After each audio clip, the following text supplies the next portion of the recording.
ಇಂದಿರೆಗೆ ತಲೆಬಾಗಿ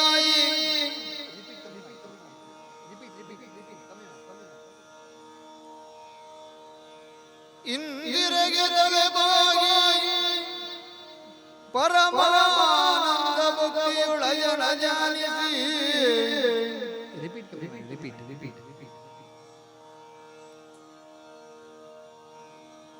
ವಂದಿಸುವೆ ಶಾರದೆಗೆ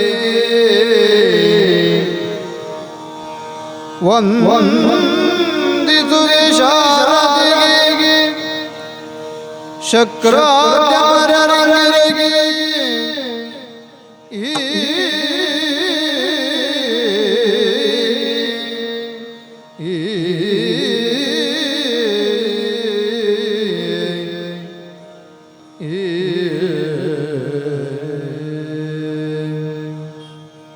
ನಾಂದಿಯಳುವರ ವ್ಯಾಸ ಮುನಿ ಪದದೊಂದು ಗಾನತನಾಗಿ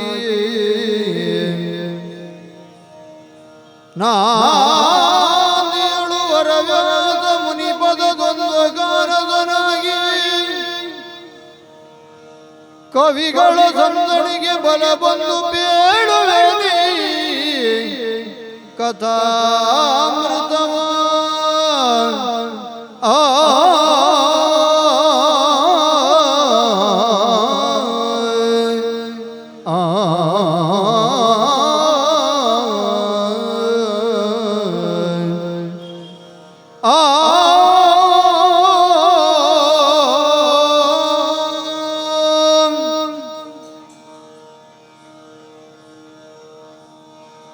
ನಾಂದಿಯಳುವರ ವ್ಯಾಸ ಮುನಿ ಪದದೊಂದು ಕಾನತನಾಗಿ ಕವಿಗಳ ಸಂದಣಿಗೆ ಬಲ ಬಂದು ಬೇಡುವೆ ಕಥಾಮೃತವೋ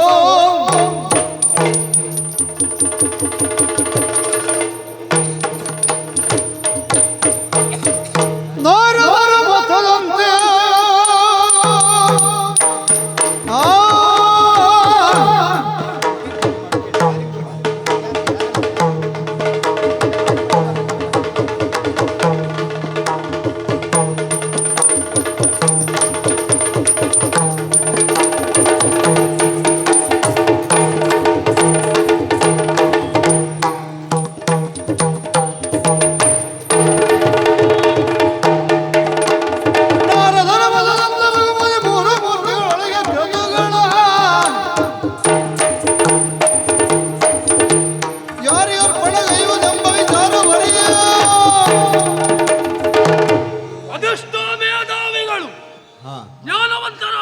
ಋಷಿಗಳೆಲ್ಲ ಸೇರಿ ಒಂದು ಮಹಾಯಾಗ ಮಾಡಬೇಕು ಅಂತ ತೀರ್ಮಾನ ಮಾಡಿದರು.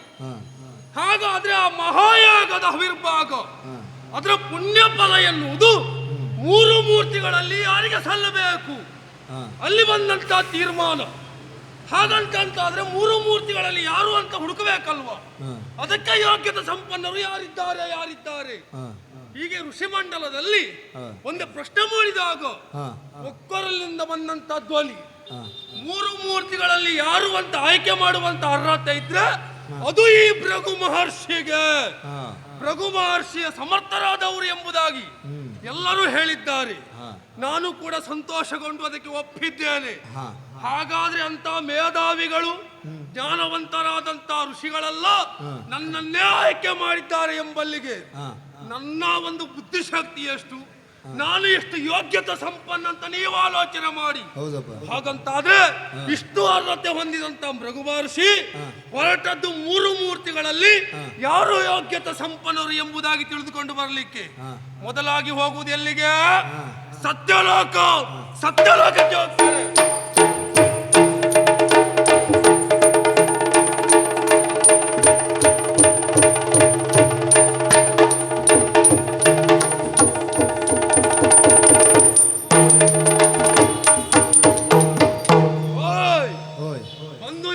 ಸತ್ಯಲೋಕ ನಮ್ಮ ಯೋಗ್ಯತೆ ಅರ್ಹತೆ ಎಷ್ಟು ಅಂತ ನೋಡಿ.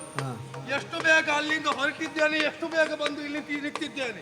ನಮ್ದೆಲ್ಲ ಮನೋವೇಗದಲ್ಲಿ ಸಂಚಾರ. ಎಷ್ಟು ಬೇಗ ಹೊರಡ್ತೇವೆ ಅಂತ ಹೇಳಲಿಕ್ಕೆ ಸಾಧ್ಯ ಇಲ್ಲ. ಸತ್ಯಲೋಕಕ್ಕೆ ಬಂದು ನಿಂತದ್ದೌದು. ಒಂದು ಮನೆಗೆ ಬಂದ ಅತಿಥಿಯನ್ನು ಹೀಗೆ ಉಪಚಾರ ಮಾಡುವುದು. ಬಂದ ಕೂಡಲೇ ಮನೆಯವರು ಯಾರಾದ್ರೂ ಬಂದ್ರ ಬನ್ನಿ ಮನೆ ಒಳಗೆ ಬನ್ನಿ, ಕುಳಿತುಕೊಳ್ಳಿ, ಆರೈಕೆ ಮಾಡಬೇಕಿತ್ತು. ಇದು ಆರೈಕೆ ಮಾಡುದು ಬಿಡಿ, ಇಷ್ಟು ಬೊಬ್ಬೆ ಹೊಡಿದ್ದೇನೆ ಎಂದು ಮನೆ ಒಳಗಿಂದ ಎಂಥದೊಂದು ಸ್ವರ ಕೂಡ ಬರುವುದಿಲ್ಲ. ಎಂತ ಸತ್ಯಲೋಕದಲ್ಲಿ ಬ್ರಹ್ಮ ಶಾರದೆ ಇಲ್ವ ಎಂತದ್ದು? ಓ, ಇಲ್ಲದೆ ಎಂತದ್ದಿಲ್ಲ, ಒಳಗಡೆ ಇದ್ದಾರೆ. ಇದ್ದುಕೊಂಡು ಎಂತದ್ದು ಗಂಡ ಹೆಂಡತಿ ಸರಸ ಸಲ್ಲಾಪ. ಯಬ್ಬ ಯಬ್ಬ ಯಬ್ಬ, ಏನು ನೋಡಬೇಕು, ಏನು ಚಂದ ಅಲ್ಲ. ಪ್ರಪಂಚದಲ್ಲಿ ಗಂಡ ಹೆಂಡತಿಯರು ಇವರಿಬ್ಬರೇ ಇರುವುದಾ? ಬೇರೆ ಯಾರು ಗಂಡ ಹೆಂಡತಿಯರು ಇಲ್ವ? ಈ ರೀತಿಯಾಗಿ ಒಂದು ಪಂಚಾಯಿತಿಗೆ ಮಾಡಬೇಕು ಅಂತಾದ್ರೆ ಅಲ್ಲಿ ಇವನಿಗೆ ಕೆಲಸ ಅಂತದಂತ ಬೇಡುವ? ಸೃಷ್ಟಿ ಕಾರ್ಯ ಬ್ರಹ್ಮನಿಗೆ. ಈ ಸೃಷ್ಟಿ ಕಾರ್ಯವನ್ನು ಬಿಟ್ಟು ಈ ರೀತಿಯಾಗಿ ಹೆಂಡತಿಯೊಂದಿಗೆ ಸರಸ ಸಲ್ಲಾಪವನ್ನು ಮಾಡ್ತಾ ಇದ್ದಾನೆ. ಸೃಷ್ಟಿಗೆ ಅನುಕೂಲವಾಗಲಿ ಅಂತ ಶಾರದೆಯನ್ನು ಸೃಷ್ಟಿ ಮಾಡಿದ. ಮೊದಲು ಮಗಳೇ ಮಗಳು ಅಂತ ಮಾತಾಡಿದ. ಆಮೇಲೆ ಹೆಂಡತಿಯ ಸ್ಥಾನವನ್ನು ಅವನಿಗೆ ಕೊಟ್ಟ. ಇವರ ಸಂಸಾರಕ್ಕೆ ಕಲ್ಲಾಕ್ಲಿ, ಇವ್ರು ಏನು ಬೇಕಾದ್ರೂ ಮಾಡಲಿ, ಹೆಂಡತಿ ಅಂತ ಕರೀಲಿ, ಇಲ್ಲ ಅತ್ತೆ ಮಗಳಂತ ಬೇಕಾದ್ರೆ ನಮ್ಗೆ ಸಂಬಂಧ ಇಲ್ಲ. ಆದ್ರೆ ಮಾಡಬೇಕಾದಂತ ಕರ್ತವ್ಯವ ಮಾಡ್ತಾ ಇದ್ದಾನೋ? ಇಲ್ಲವೇ ಇಲ್ಲ. ಸೃಷ್ಟಿ ಕಾರ್ಯವನ್ನು ಮರೆತಿದ್ದಾನೆ. ಮನೆಗೆ ಬಂದಂತ ಅತಿಥಿಯನ್ನು ದೂರ ಮಾಡಿದ್ದಾನೆ. ಇವನಷ್ಟಕ್ಕೆ ಹೆಂಡತಿಯೊಂದಿಗೆ ಸರಸಲ್ಲಾಪ ಬಿಡಬೇಕ ಇವನನ್ನು?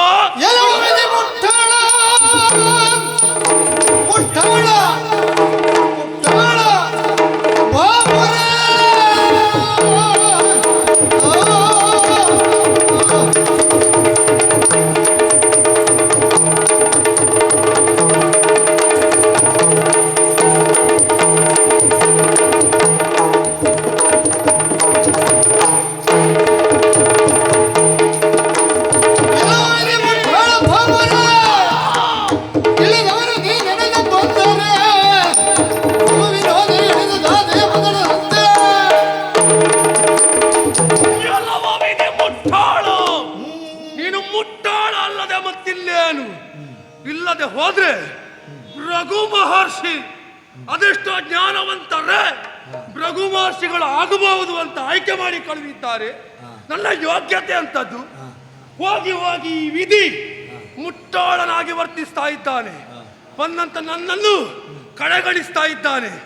ಇವನಿಗೆ ಭೂಲೋಕದಲ್ಲಿ ಪೂಜೆ, ಎಲ್ಲರೂ ದೇವರು ಅಂತ ನೋಡುವುದು. ಇವನಿಗೆ ಪೂಜೆ ಬೇಕಾ? ಇನ್ನು ಯಾರು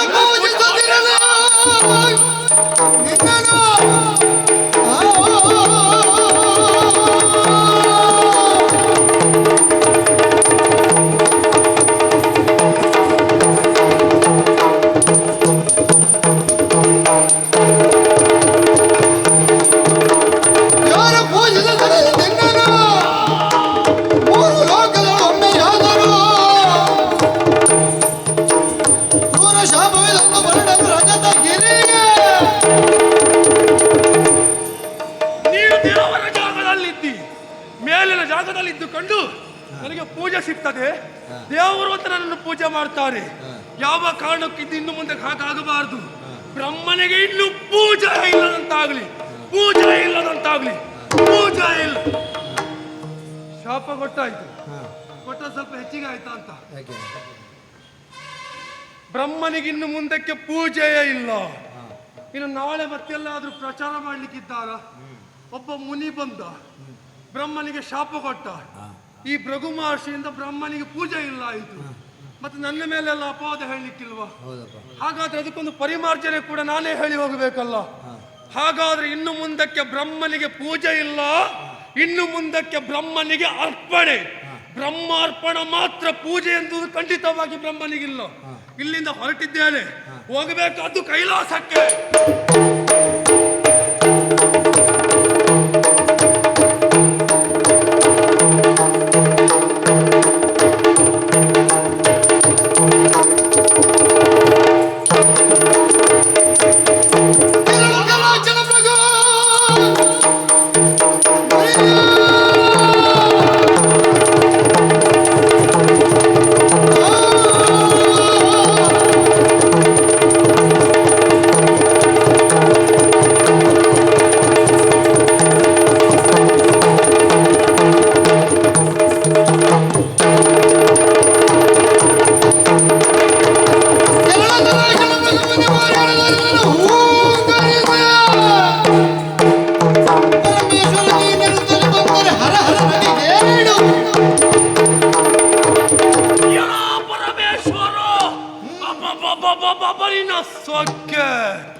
ಕೈಲಾಸಕ್ಕೆ ಬಂದು ನಿಂತದ್ದು, ಹಾ ಸತ್ಯಲೋಕವನ್ನು ಬಿಟ್ಟದ್ದು. ಹಾ ಸತ್ಯಲೋಕದಲ್ಲಿ ಹಾಗಾಯಿತು. ಇಲ್ಲಾದ್ರೆ ಏನಾದ್ರೂ ವಿಶ್ರಾಂತಿ ಸಿಗ್ತದೆ ಅಂತ ಹೇಳ್ತಿದ್ದೆ, ಇಲ್ಲಿ ಅದಕ್ಕಿಂತ ಬಿಸಿ ಆಯ್ತಲ್ಲ. ಹಾ ಚಾ ಚಾ ಚಾ ಚಾ ಚಾ ಚಾ ಚಾ ಎಂಥದ್ದು ಸ್ವಾಮಿ ಇದು? ಎಲ್ಲರಿಗೆ ಒಂದೇ ರೋಗ ಬಡಿತೆ ಅಂತದ್ದು. ಹಾ ಅಲ್ಲಿ ಗಂಡ ಹೆಂಡಿರ ಸಲ್ಲಾಪ, ಸರಸ ಸಲ್ಲಾಪ. ಇಲ್ಲಿ ನೋಡಿದ್ರೆ ಅದೇ ಕಥೆ. ಪಾರ್ವತಿಯ ಜೊತೆಗೂಡಿ ಪರಮೇಶ್ವರ ನೋಡಿ ಏನು ನಯವಿನಯದ ಮಾತು. ಇವನಿಗೆ ನಾನು ಬಂದಿದ್ದೇನೆ, ಇವನಿಗೆ ನಾನು ಬಂದದ್ದು ಗೋಚಾರ ಇಲ್ಲ. ಯಾ ಪರಮೇಶ್ವರ ಯಾರ? ಓ ಶಂಭೋ ಶಂಕರ ಶಂಭಲಿಂಗ. ಇಷ್ಟು ಬೊಬ್ಬೆ ಹಿಡಿದ್ರೆ ಕೇಳುವುದಿಲ್ಲ. ಯಾಕೆ? ಒಳಗಿದಂತೆ ಇವನ ಗಣಗಳೆಲ್ಲ ಬಾರಿಸ್ತಾ ಇದ್ದಾರ, ಎತ್ತದೋಟ ಆಗ್ತಾ ಉಂಟು. ಹಾಗಾಗಿ ಇವನಿಗೆ ಕೇಳುವುದಿಲ್ಲ. ಇವನಿಗೆ ಕೇಳದಿದ್ರೆ ಇವನಿಗೆ ಗೊತ್ತಾಗುದಿಲ್ಲ ಸ್ವಾಮಿ. ಇವನ ಜಾಗ ಇಂಥದ್ದು ದೊಡ್ಡ ಜಾಗದಲ್ಲಿ ಇಲ್ವವ. ನಾನು ಈ ಪ್ರಪಂಚದಲ್ಲಿ ಆಗು ಹೋಗು ಎಲ್ಲ ಗೊತ್ತಾಗ್ತದೆ. ನಾನೊಂದು ಈ ಕೈಲಾಸಕ್ಕೆ ಬಂದದ್ದು ಗೊತ್ತಾಗ್ಲಿಲ್ವ? ಆದರೂ ಕೂಡ ಇವನ್ ನನ್ನನ್ನು ಕಡೆಗಣಿಸಿದ್ದಾನೆ ಎಂಬಲ್ಲಿಗೆ ಇವನನ್ನು ಬಿಡ್ಬೇಕಾ? ಅವನಿಗೆ ಹಾಗೆ ಶಾಪ, ಇವನಿಗೆ ಹೇಗೆ?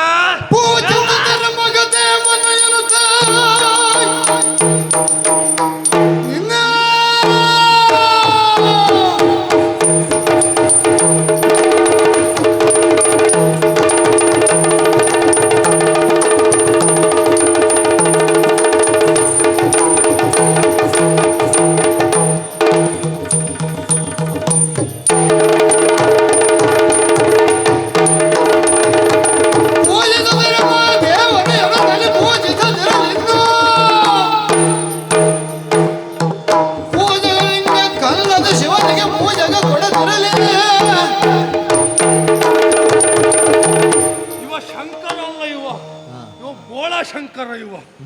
ಕೆಲವರು ಹೇಳುದು ತಪ್ಪಲ್ಲ, ಅವನಿಗೆ ಬೋಳ ಶಂಕರ ಅಂತ ಹೇಳುದು.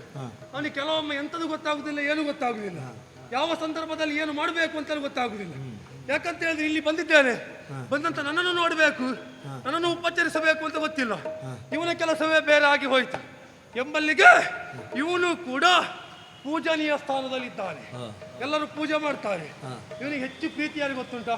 ಇವನಿಗೆ ರಕ್ಕಸರು. ರಕ್ಕಸರು ಅಂದ್ರೆ ಆಯ್ತು, ರಕ್ಕಸರು ಎಲ್ಲಿಯಾದ್ರೂ ವರ ಪಡಿಲಿಕ್ಕೆ ಬಂದ್ರೆ ಪಕ್ಕನ ಪ್ರತ್ಯಕ್ಷರಾಗಿ ತಥಾಸ್ತು ಹೋಗು ಮಗನೇ ನಂದೊಂದಿರ್ಲಿ. ಅವ್ರು ಎಂತ ಮಾಡ್ತಾರೆ, ಲೋಕ ಹಾಳು ಮಾಡ್ತಾರೆ ಅಂತ ಗೊತ್ತಾಗುದಿಲ್ಲ. ಇವನಿಂದಾಗಿ ಅಲ್ಲ ಕೆಲವರೆಲ್ಲ ಹಾಗೆ ಆಗ್ತಾ ಉಂಟು ನೋಡಿ. ಇರ್ಲಿ ನಂದೊಂದಿರ್ಲಿ, ಹೋಗು ಏನು ಬೇಕಾದ್ರೂ ಮಾಡಿಕೊ. ಅವ ಎಲ್ಲ ಊರು ಹಾಳು ಮಾಡ್ತಾನೆ, ಊರು ಉದ್ಧಾರ ಮಾಡ್ತಾನೆ ನೋಡುದಿಲ್ಲ. ಎಲ್ಲ ಇವನದ್ದೇ ನಡೆ ಅನುಸರಿಸುದು. ಹಾಗಂತಾದ್ರೆ ಇವನಿಗೆ ಪೂಜೆ ಸರಿಯಲ್ಲ. ಇವನಿಗೆ ಅಂಗಕ್ಕೆ ಪೂಜೆ ಇನ್ನು ಮುಂದಕ್ಕೆ ಇಲ್ಲ. ಇದು ಭೃಗು ಮಹರ್ಷಿಯ ಶಾಪ. ಇವನಿಗೆ ಲಿಂಗಕ್ಕೆ ಪೂಜೆ, ಲಿಂಗಕ್ಕೆ ಪೂಜೆ, ಲಿಂಗಕ್ಕೆ ಪೂಜೆ ಆಗಲಿ. ಇದು ಹೆಚ್ಚಾಯ್ತಾ? ಎಂಥದ್ದು ಹೋದಲ್ಲೆಲ್ಲ ನಮ್ದು ಹೆಚ್ಚೇ ಆಗುದ ಅಂತ, ಕಡಿಮೆ ಆಗ್ಲಿಕ್ಕಿಲ್ವಾ? ಅಲ್ಲಿ ಹಾಗಾಯಿತು. ಇವನಿಗೆ ಲಿಂಗ ಪೂಜೆ, ಅಂಗಕ್ಕೆ ಪೂಜೆ ಇಲ್ಲ ಅಂತ ಆಯ್ತು. ಲಿಂಗಕ್ಕೆ ಪೂಜೆ ಆದ್ರೂ ಕೂಡ ಅವನಿಗೆ ಸರ್ವಾಂಗಕ್ಕೂ ಪೂಜೆ ಆದ ಹಾಗೆ ಆಯ್ತಲ್ಲ. ಇಲ್ಲಿಂದ ಹೊರಟೆ, ಇನ್ನು ಉಳಿದಿರುವುದು ಆ ವೈಕುಂಠ. ಇಲ್ಲಿ ಅವಯನ್ನು ಮಾಡುತ್ತಾ ಇದ್ದಾನೆ, ಅದನ್ನು ನೋಡಬೇಕು. ನೇರವಾಗಿ ವೈಕುಂಠವನ್ನು ಸೇರ್ತೇನೆ.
ಸಿರಿ ಹೌದು.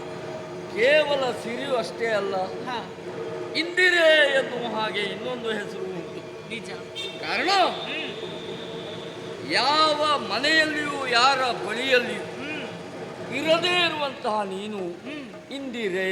ಹೌದು. ಯಾಕೆಂದ್ರೆ ಎಲ್ಲವರಲ್ಲಿಯೂ ಹೇಳುವುದು ಹಾಗೆ, ಹ್ಮ್ ಇಂದು ಇರೆ. ಹ್ಮ್ ಲಕ್ಷ್ಮಿ ಹಾ. ಚಂಚಲತೆಗೆ ಪ್ರತೀಕ. ಹೌದು. ಅಂತಹ ಚಂಚಲವಾದಂತಹ ಲಕ್ಷ್ಮಿಯನ್ನು ಹ್ಮ್ ಸದಾ ಕಾಲ ನನ್ನಲ್ಲಿ ಧರಿಸಿಕೊಂಡವ ನಿಜ. ಲಕ್ಷ್ಮೀನಾರಾಯಣ ಎನ್ನುವ ಹಾಗೆ ನನ್ನನ್ನು ಕರೀತಾರೆ. ಹೌದು. ವೈಕುಂಠದಲ್ಲಿ ಹ್ಮ್ ನಿನ್ನ ಜೊತೆ ಹಾ ಸರಸ ಸಲ್ಲಾಪ, ಹ್ಮ್ ಜೊತೆಗೆ ವಿನೋದದ ಮಾತುಗಳು, ಹಾ ಜೊತೆಗೆ ಹ್ಮ್ ಪ್ರಪಂಚದತ್ತ ಗಮನ ಹ್ಮ್ ಒಂದಷ್ಟು ಮಾಡಲೇಬೇಕಾಗ್ತದೆ. ಹೌದು. ಯಾಕೆಂದರೆ ನಮ್ಮ ಹೊಣೆಗಾರಿಕೆ ಅದು. ಹ್ಮ್ ಪ್ರಪಂಚದಲ್ಲಿ ಧರ್ಮ ಸಂಸ್ಥಾಪನೆ ಎನ್ನುವಂಥದ್ದು ಹಾ ಮುಖ್ಯವಾದಂತಹ ಹೊಣೆಗಾರಿಕೆ. ಹ್ಮ್ ತ್ರಿಮೂರ್ತಿಗಳಾದಂತಹ ನಮಗೆ ಬಂದೊದಗಿರುವಂತಹ ಒಂದು ಕರ್ತವ್ಯ. ಹಾ ಹಾಗೆ ವಿಚಾರಿಸಿದಾಗ ಹ್ಮ್ ಪ್ರಪಂಚದಲ್ಲಿ ಕಾಲ ಎನ್ನುವಂತಹ ಒಂದು ವಿಷಯದಲ್ಲಿ ಹ್ಮ್ ಎಲ್ಲರೂ ಅಧೀನರಾಗಿರಬೇಕು ಹ್ಮ್ ಎನ್ನುವ ಹಾಗೆ ತಿಳಿದುಕೊಂಡವರು ನಾವಿದ್ದೇವೆ. ಹೌದು. ಕಾಲದ ಸಾಂಗತ್ಯದೊಂದಿಗೆ ಹ್ಮ್ ಮನಸ್ಸಿನಲ್ಲಿರುವಂತಹ ಸಂಕಲ್ಪಗಳನ್ನು ಈಡೇರಿಸಿಕೊಳ್ಳುವ ಮುಖೇನವಾಗಿ, ಹ್ಮ್ ಅಂದರೆ ಅದನ್ನು ಈಡೇರಿಸಿಕೊಂಡು ಹಾ ಪ್ರಪಂಚದಲ್ಲಿ ಧರ್ಮ ಸಂಸ್ಥಾಪನೆಯನ್ನು ಮಾಡುವ ಮೂಲಕವಾಗಿ ಹ್ಮ್ ನಮ್ಮ ಕರ್ತವ್ಯವನ್ನು ನೆರವೇರಿಸುವಲ್ಲಿ ಮುಂದಾದವರು ನಾವಿದ್ದೇವೆ. ನಿಜ. ವಿಚಾರ ಮಾಡಿ ನೋಡು, ಏನು ಪ್ರಭು? ಜಗವೇ ಒಂದು ನಾಟಕ ರಂಗ. ಹಾ ಅಂತಹ ನಾಟಕ ರಂಗಕ್ಕೆ ಹ್ಮ್ ಸೂತ್ರಧಾರಿಯಾಗಿದ್ದವ ನಾನು. ನಿಜ. ಇವತ್ತು ಹ್ಮ್ ನಿನಗೆ ವಿಶೇಷವಾಗಿ ಒಂದು ನಾಟಕ ತೋರಿಸಬೇಕು ನಾಟಕ ಒಂದು ತೀರ್ಮಾನ ಮಾಡಿದವನ. ಪ್ರಭು, ಹಾ, ಕಪಟ ನಾಟಕ ಸೂತ್ರಧಾರಿಯಾದಂತಹ ನೀವೇ ಒಂದು ನಾಟಕ ಮಾಡ್ತೀರಿ ಅಂತ ಆದ್ರೆ ಆ ನಾಟಕದಲ್ಲಿ ನನಗೆ ಅಭಿನಯಿಸುವುದಕ್ಕೆ ಒಂದು ಅವಕಾಶವನ್ನು ಮಾಡಿಕೊಡ್ಬೇಕು ಸ್ವಾಮಿ. ಖಂಡಿತ ಅವಕಾಶ ಉಂಟು. ಹಾ ನೀನು ಹ್ಮ್ ಈ ನಾಟಕದಲ್ಲಿ ಮುಖ್ಯವಾಗಿ ಮುಖ್ಯವಾಗಿ ಪ್ರೇಕ್ಷಕನಾಗಿರ್ಬೇಕು. ನೀ ಪ್ರೇಕ್ಷಕಳಾಗಿರ್ಬೇಕೆ? ಹೌದೌದು, ಅಂದ್ರೆ ನೋಡುವುದೇ ಇದರಲ್ಲಿ ನನ್ನ ಕೆಲಸ, ನೋಡುವುದೇ ನಿನ್ನ ಕೆಲಸ. ಇದ್ರೊಳಗೆ ಬೇರೆ ಏನು ಕೆಲಸ ಇಲ್ಲ. ಬೇರೆ ಏನು ಕೆಲಸ ಇಲ್ಲ. ಆದೀತು ಸ್ವಾಮಿ. ಹಾ. ನಿಮ್ಮ ನಾಟಕ ನೋಡುವಂತಹ ಸೌಭಾಗ್ಯ ಆದ್ರೂ ನನಗೆ ಒದಗಿ ಬಂತಲ್ಲ. ಹೌದೌದು. ನಾನು ಪ್ರೇಕ್ಷಕಳಾಗಿ ಎದುರುಗಡೆಯಲ್ಲಿ ಕುಳಿತು ನೋಡ್ತಾ ಇರ್ತೇನೆ. ಹಾ? ಬೇಡ ಬೇಡ, ಯಾಕೆ? ಕಾರಣ ಉಂಟು. ಏನು? ಎದುರುಗಡೆಯೇ ನೀನು ಕೂತೆ ಅಂತ ಆದ್ರೆ, ಹಾ ಎಲ್ಲಿಯಾದ್ರೂ ನಾಟಕದಲ್ಲಿ ತಪ್ಪಾಯ್ತು, ವ್ಯತ್ಯಾಸ ಆಯ್ತು ಅಂತ ಆದ್ರೆ ಆದ್ರೆ ಅಲ್ಲಿಯೇ ಎದ್ದು ಹೇಳ್ತೀಯ ನೀ. ಹೌದೌದು. ಅದು ಹಾಗಾಗಬಾರ್ದು. ಹಾ ಹಾ ಹಾ ಹಾಗಾಗಿ ನೀನು ಎದುರುಗಡೆ ಕೂತ್ಕೊಳ್ಳುವುದಲ್ಲ, ಆದೀತು. ಮರೆಯಲ್ಲಿ ನಿಂತು ಹಾ ನಾಟಕವನ್ನು ನೋಡಿದ್ರೆ ಸಾಕು. ಎದುರಿಂದ ನೋಡುವುದಲ್ಲ, ಎದುರಿನ ನೋಡುವುದಲ್ಲ, ಹಿಂದಿಂದ ನೋಡುವುದು. ಹಿಂದಿಂದ ನೋಡು. ಆದೀತು ಸ್ವಾಮಿ. ಹೌದಾ? ಹಾ. ಆ ನಾಟಕ ನೋಡು, ಹಾ. ಆಮೇಲೆ ಏನಾಯ್ತು ಅಂತ ಹೇಳು. ಹಾಗೆ ಆಗಲಿ. ಆಗಲ್ಲ. ಲಕ್ಷ್ಮಿಗೇನೋ ಸೂಚನೆಯನ್ನು ಕೊಟ್ಟದ್ದಾಯ್ತು, ಸರಿ. ಆ ಕಾಲದ ನಿರೀಕ್ಷೆಯಲ್ಲಿ ನಾನಿರ್ತೇನೆ. ಖಗಕೋಟಿ ಬಾಸುರಂ ನೀಲಾಂಗ ಸುಂದರಂ ಜಗದರ ಸುತಲ್ಪದಲ್ಲೊರಗಿ ನಿದ್ರಿಸುತ್ತಿರ್ಪ ಜಗದೇಕ ವಂದ್ಯ ಶ್ರೀಹರಿಯೋ ಜಗದೇಕ ವಂದ್ಯ ಶ್ರೀಹರಿಯೋ.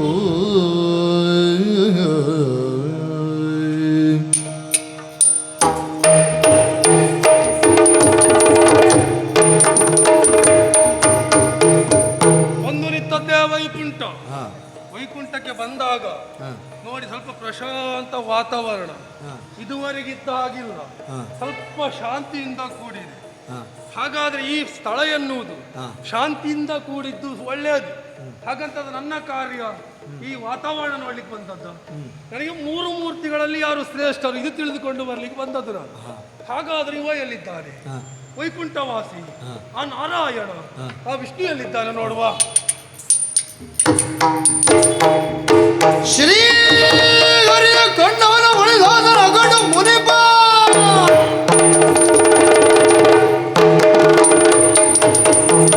ಬಲಿರ ಕೇಶವ ಮತ ಗರ್ವತಿ ಬಳಿರೆ ಬಳಿ ಬಳಿರ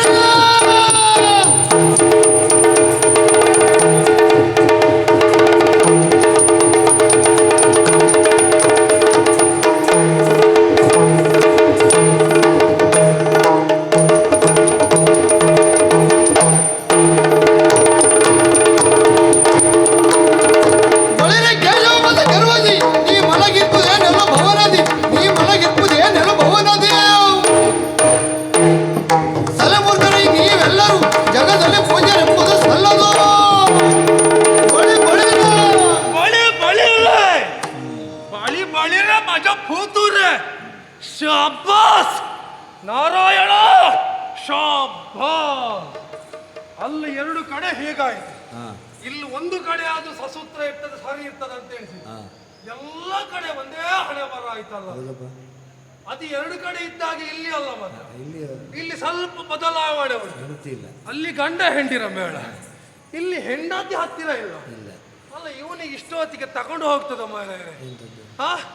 ನಾವಿಲ್ಲಿ ಉರಿಯಲ್ಲಿ ನಾವು ಇಲ್ಲಿ ಸುಡ್ತಾ ಉಂಟು, ಇವ ಚಂದ ನಿದ್ದೆ ಮಾಡ್ತಾ ಇದ್ದಾನೆ. ಕೆಲಸ ನಿಮ್ಗೆ ಅಲ್ಲ ಕೆಲಸ ನಮಗೆ, ಇವನಿಗೆ ಮಲಗುವುದು ಅಲ್ಲ, ಇವನಿಗೆ ಮಲಗಿಯೇ ಎಲ್ಲ ಮುಗಿಸ್ತಾನಲ್ಲ. ಅಲ್ಲ ಅಲ್ಲ ಹಾಗಾದ್ರೆ ಇವನಿಗೆ ಎದ್ದೆ ಅಂತ ಮಾಡುದಿಲ್ವಾ? ಇವನಿಗೆ ಕೆಲಸ ಎಂತದ್ದು? ಪಾಲನಾ ಕಾರ್ಯ. ಲೋಕದಲ್ಲಿ ಏನು ಆಗ್ತದೆ ಏನು ಹೋಗ್ತದೆ ಎಲ್ಲ ನೋಡಿಕೊಳ್ಬೇಕವ. ಅಲ್ಲ ಹೀಗೆ ಮಲಗಿದ್ರೆ ಪಾಲನೆ ಮಾಡುದು ಯಾರು? ಇವನು ಅಜ್ಜ ಬರ್ತಾರೆ ಇಲ್ಲಿ, ಹೌದಾ? ಅಲ್ಲ ಇವರು ದೇವರು, ಇವರನ್ನು ಹೊತ್ತುಕೊಳ್ಳುವುದು ನೋಡಿದ್ರೆ, ಇವರನ್ನು ದೊಡ್ಡ ಜನ ಮಾಡುದು ನೋಡಿದ್ರೆ ನಮ್ಮಲ್ಲಿ ಅಯ್ಯಯ್ಯೋ, ನಮ್ಮ ಹೆಚ್ಚು ಬೇಡ, ನಮ್ಮ ಋಷಿ ವರ್ಗದವರು, ನಮ್ಮ ಪಂಗಡದವರು, ಅಯ್ಯೋ ನಾರಾಯಣ ಶ್ರೀಹರಿ ಅಚ್ಯುತ ಮುಕುಂದ ಗೋವಿಂದ, ಇವನ ಕರ್ಮ ತೀರ್ಲಿಕ್ಕೆ, ಇವ ಸಾಯ್ಲಿಕ್ಕೆ, ಇವ ಇಲ್ಲಿ ಚಂದ ನಿದ್ದೆ ಮಾಡ್ತಾ. ಅಲ್ಲ ಗಟ್ಟಿ ಕೇಳಿದ್ರೆ ನಮ್ಮವರು ಹೊಗಳುವುದು, ಅಷ್ಟು ಸ್ತುತಿ ಮಾಡುದು ಇವನಿಗೆ ಗೊತ್ತಾಗುವುದಿಲ್ಲ ಕಾಣ್ತದೆ. ಯಾಕೆ ಇವ ಮಲ್ಕೊಂಡೇ ಇರುವುದು ಇವನಿಗೆ ಗೊತ್ತಾಗ್ತದ? ಈಗ ಮಲಗಿದವರಿಗೆಲ್ಲ ವಿಚಾರ ಗೊತ್ತಾಗ್ತದ. ಅಯ್ಯೋ ಇದು ಹೀಗೆ ಸ್ವಾಮಿ, ದೊಡ್ಡ ಜಾಗದಲ್ಲಿ ಇದ್ದವ್ರು ಗೊತ್ತುಂಟು ನಿಮಗೆ, ದೊಡ್ಡ ಜಾಗದಲ್ಲಿ ಇದ್ದುಕೊಂಡೆ ಪ್ರಶ್ನೆ ಮಾಡಿದ್ರೆ ಹೇಳು, ನಾವೆಲ್ಲ ವ್ಯವಸ್ಥೆ ಮಾಡ್ಲಿಕ್ಕೆಲ್ಲ ಮಾಡಿದ್ದೇವೆ, ನಮ್ಗೆಲ್ಲ ಗೊತ್ತಾಗ್ತದೆ. ಏನು ಗೊತ್ತಾಗ್ತದೆ? ನಮ್ಗೆಲ್ಲ ವಿಚಾರ ಬಂದು ಮುಟ್ತಾ ಇರ್ತದೆ. ನಾವು ನಿಮ್ಗೆಲ್ಲ ಜಾರಿ ಮಾಡಿದ್ದೇವೆ. ಜಾರಿ ಮಾಡುದು ಹೌದು ಸ್ವಾಮಿ, ಎಲ್ಲ ಮಾಡುದು ಹೌದು. ಅಲ್ಲಿ ಏನು ಆಗ್ತದೆ ಏನು ಹೋಗ್ತದೆ ಈ ಮೇಲಿದ್ದವರಿಗೆ ಗೊತ್ತಾಗ್ತದ? ನಿಜವಾಗಿ ಸರಿಯಾಗಿ ಕೆಲಸ ಆಗ್ತಾ ಉಂಟಾ, ಕೆಲಸ ಆಗುತ್ತಾ ಇಲ್ವಾ, ಈ ಮೇಲಿದ್ದಂತ ಅಧಿಕಾರಿಗಳೇ ಅಲ್ಲಿ ಬಂದು ನೋಡ್ಬೇಕೆ ಹೊರತು ಅಲ್ಲಿ ಮಧ್ಯದಲ್ಲಿ ಎಷ್ಟೆಷ್ಟೆಲ್ಲ ಹೋಗ್ತದೆ ಎಂತ ಆಗ್ತದೆ ಇವ್ರಿಗೆ ಗೊತ್ತುಂಟಾ? ಇವ್ರು ಕೇಳಿದ್ರೆ ನಾವೆಲ್ಲ ಮಾಡಿದ್ದೇವೆ, ನಾವೆಲ್ಲ ಸರಿ ಉಂಟು. ಇವರು ಮೂಲವೇ ಸರಿ ಇಲ್ಲ ಗಟ್ಟಿ ಕೇಳಿದ್ರೆ. ಇವನಿಗೆ ಮದ ಗರ್ವ ಅಲ್ಲದೆ ಮತ್ತೆಂತದ್ದು ಸ್ವಾಮಿ? ಇವನಿಗೆ ಗರ್ವವೇ ಹೌದು, ಇವನಿಗೆ ಮದವೇ ಹೌದು. ಅದಕ್ಕೆ ಹೇಳಿದ್ದು ಬಳಿರೆ ಮದವ ಕೇಶವ ಮದ ಗರ್ವದಿ. ಇವ ಗರ್ವದಿಂದಲೇ ಮಲಗಿದ್ದಾನೆ. ಇವನಿಗೆ ಅಹಂ ಉಂಟು. ಯಾಕೆ ಕೇಳಿದ್ರೆ, ಮೂರು ಮೂರ್ತಿಗಳಲ್ಲಿ ನಾನು ಒಬ್ಬ, ನನಗೂ ಮೂರು ಮೂರ್ತಿಗಳಲ್ಲಿ ದೊಡ್ಡ ಹುದ್ದೆ ಉಂಟು, ನಾನು ವೈಕುಂಠವಾಸಿ, ನಾನು ಶೇಷಶಯನ, ನನಗೆ ಕಾಲು ಹೊತ್ತಲಿಕ್ಕೆ ಜನ ಇದ್ದಾರೆ, ನಮಗೆ ಗಾಳಿ ಬೀಸಲಿಕ್ಕೆ ಜನ ಇದ್ದಾರೆ, ನಮಗೆ ಬೇಕಾದಂತ ವ್ಯವಸ್ಥೆ ನಮ್ಮ ಕಾಲ ಬುಡದಲ್ಲಿ ಆಗ್ತದೆ. ಇವನಿಗೆ ಇಂಥದ್ದೆಲ್ಲ ಸ್ವಲ್ಪ ಅಹಂಕಾರ. ನಾವು ದೇವರು, ನಾವು ದೇವರ ಜಾಗದಲ್ಲಿ ಇದ್ದವರು, ಬಾಕಿ ಉಳಿದವರು ಎಂಥದ್ದು ಅಲ್ಲ, ನಾವೇ ದೊಡ್ಡ ಜನ ಅಂತ ಇವನಿಗುಂಟು. ಈ ಭೃಗು ಮಹರ್ಷಿ ಅಂತವ ನನ್ನ ಯೋಗ್ಯತೆ ಅಂತದ್ದು, ನನ್ನ ಅರ್ಹತೆ ಅಂತದ್ದು ಈ ಕೇಶವನಿಗೆ ಗೊತ್ತಿಲ್ಲ ಅಂತ ಕಾಡ್ತದೆ. ಆದ್ರೆ ಇವ ಇಷ್ಟು ಮದ ಬಂದು ಇಷ್ಟು ಗರ್ವದಿಂದ ಕುಣಿದಾಡ್ಲಿಕ್ಕೆ ಕಾರಣ ಬರೇ ಇವ ಒಬ್ಬನೆಲ್ಲ, ಇವನನ್ನು ಅನುಸರಿಸಿದವರಿಲ್ವಾ? ಸಿರಿದೇವಿ ಸತಿಮಾರ ಕುವರ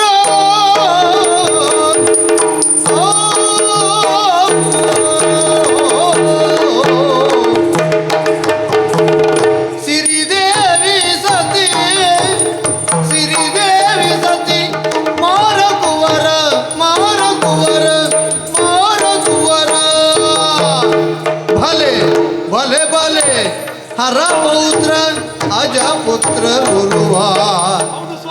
ಭಲೆ ಭಲೆ ಭಲೆ ಹರಪೌತ್ರ ಅಜಪುತ್ರ ರುರುವಾ.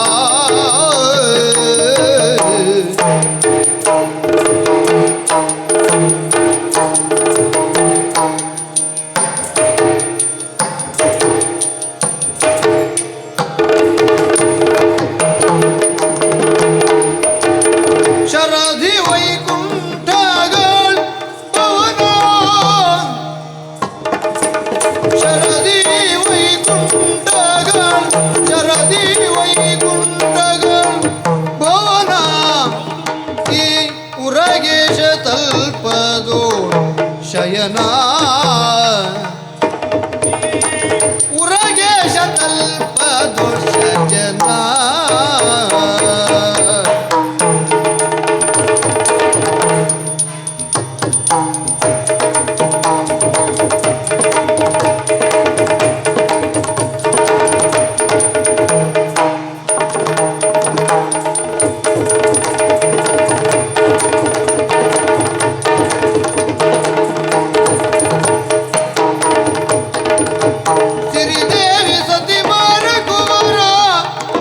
ಹರಪುತ್ರ ಅಜಪುತ್ರ ರುರುವ, ಬಲೆ ಹರಪುತ್ರ ಅಜಪುತ್ರ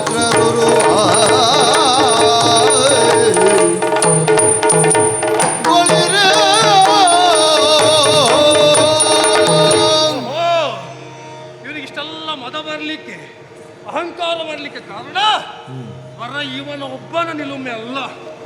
ಇವನ ಒಟ್ಟಿಗೆಲ್ಲ ಇರುವವರು ಯಾರು? ಯೊಬ್ಬ ಯೊಬ್ಬ ಯೊಬ್ಬ ಇವನಿಗೆ ಮತ ಅಲ್ಲ, ಇವನು ಅದಕ್ಕಿಂತ ಹೆಚ್ಚಿನ ತಲೆ ಬಾಲೆ ಬಂದು ಕುಡಿಬೇಕು. ಯಾಕೆ? ಇವನ ಹೆಂಡತಿಯ ವಿಚಾರವನ್ನು ತೆಗೆದುಕೊಳ್ಳೋಳು. ಹೆಂಡತಿ ಯಾರು?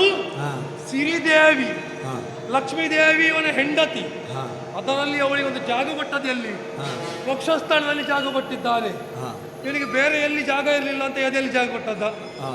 ಈ ದೇವರುಗಳು ಇಂಥದ್ದೆಲ್ಲ ಮಾಡಿ ಪ್ರಪಂಚದಲ್ಲಿ ಹೆಂಡತಿಯರೆಲ್ಲ ಹೀಗೆ ಮಾಡುದು ನೋಡಿ. ಮಹಾವಿಷ್ಣು ಹಾಗೆ ಮಾಡಿದ್ದಾನೆ, ನಿಮಗೆ ಗೊತ್ತಿಲ್ವಾ? ನಮ್ಗೆ ಇಂಥದ್ದೇ ಮಾಡಿಕೊಡಿ, ಅಂಥದ್ದೇ ಮಾಡಿಕೊಡಿ. ಇವನಿಗೊಂದು ಜಾಗ ಕೊಟ್ಟದ್ದು ವಕ್ಷಸ್ಥಳದಲ್ಲಿ ಹೆಂಡತಿಗೆ. ಅದು ಬಿಡುವ. ಅಂದ್ರೆ ಹೆಂಡತಿ ಲಕ್ಷ್ಮಿ ಅಂತ ಹೇಳಿದ್ರೆ ಎಲ್ಲರೂ ಆಸೆ ಪಡುವಂಥದ್ದು. ಹೌದಾ? ನನಗೆ ಲಕ್ಷ್ಮಿ ಬೇಕು, ನನಗೆ ಹಣ ಬೇಕು, ನನಗೆ ಸಂಪತ್ತು ಬೇಕು ಅಂತ ಸಂಪತ್ತೇ ಇವನ ಹೆಂಡತಿಯಾಗಿ ಉಂಟು. ಮತ್ತೆ ಇವನಿಗೆ ಗರ್ವ ಬರದೆ ಮತ್ತೆ ಎಂಥದ್ದು? ಇನ್ನೊಂದು ಮಾರಕುಮಾರ, ಇವ ಮಗ ಮನ್ಮಥ. ಚಂದದಲ್ಲಿ ಚಂದ, ಪ್ರಪಂಚದಲ್ಲಿ ಚಂದದಲ್ಲಿ ಚಂದ ಯಾರು ಕೇಳಿದ್ರೆ ಮಾರ, ಆ ಮನ್ಮಥ. ಆ ಮನ್ಮಥನಿಗೆ ಇವ ಅಪ್ಪ ಎಂಬಂತಹ ಇವನಿಗೆ. ಇಷ್ಟು ಪ್ರಪಂಚದಲ್ಲಿ ಯಾರಿಗೂ ಇಂಥ ಮಕ್ಕಳು ಇರ್ಲಿಕ್ಕಿಲ್ಲ, ನನಗಿತ್ತು, ನನಗುಂಟು ಅಂಥದ್ದೊಂದು ಮಗ. ಇನ್ನು ಅಜಪುತ್ರ, ಹರಪೌತ್ರ ಇವನಿಗೆ. ಈ ಇವರಿಬ್ಬರು ಕೂಡ ನನಗೆ ಹೀಗಾಗಿದ್ದಾರೆ. ಇಂಥದ್ದೆಲ್ಲ ಇರುವಾಗ ಯಾರಿಗಾದ್ರೂ ಅಹಂಕಾರ ಬರದೆ ಇರ್ತದ ಸ್ವಾಮಿ? ಇವನ ಅಹಂಕಾರಕ್ಕೆ ಬೆಂಕಿ ಬಿತ್ತು, ಇವನ ಅಹಂಕಾರಕ್ಕೆ ಮಣ್ಣು ಹಾಕಿತ್ತು. ಇವ ದೊಡ್ಡ ಸಂಗತಿ, ಇವ ದೊಡ್ಡ ಜನ ಆದ್ರೆ ಇವನಿಗೆ ರಘು ಮಹರ್ಷಿಗ ಬಂದಂತ ನನಗೆ ಉಪಚಾರ ಮಾಡುವಂತ ಯೋಗ್ಯತೆ ಇಲ್ಲ ಇವನಿಗೆ. ಇವ ಚಂದ ಮಾಡಿ ನಿದ್ದೆ ಮಾಡ್ತಾ ಇದ್ದಾನಂತಾದ್ರೆ ಇವ ನಿದ್ದೆಯಿಂದ ಏಳಬೇಕು, ಇವನ್ ನಿದ್ದೆ ಎಲ್ಲ ಹಾಳಾಗಬೇಕು. ಏನು ಮಾಡ್ತೇನೆ? ನನ್ನ ಬಲಕಾಲು ಯೋಗ್ಯ ಅಲ್ಲ, ನನ್ನ ಎಡಗಾಲಿನಿಂದ ಇವನ ವಕ್ಷಸ್ಥಳಕ್ಕೆ ತುಳಿದು ಇವನನ್ನು ಎಬ್ಬಿಸ್ತೇನೆ. ಮದದಳು ಮುನಿಯು ಬಲು ತರದ ಗೋಪದಿಯು ಹರಿಯ ವಕ್ಷಸ್ಥಳವು ಒದೆಯಲು.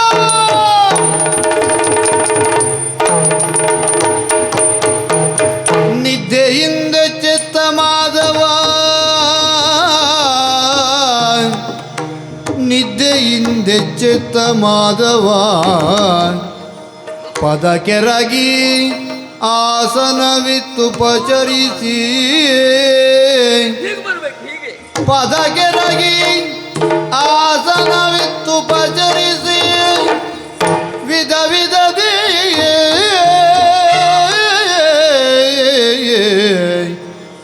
ಪದುಳವೇ ಮುನಿಪಾಲ.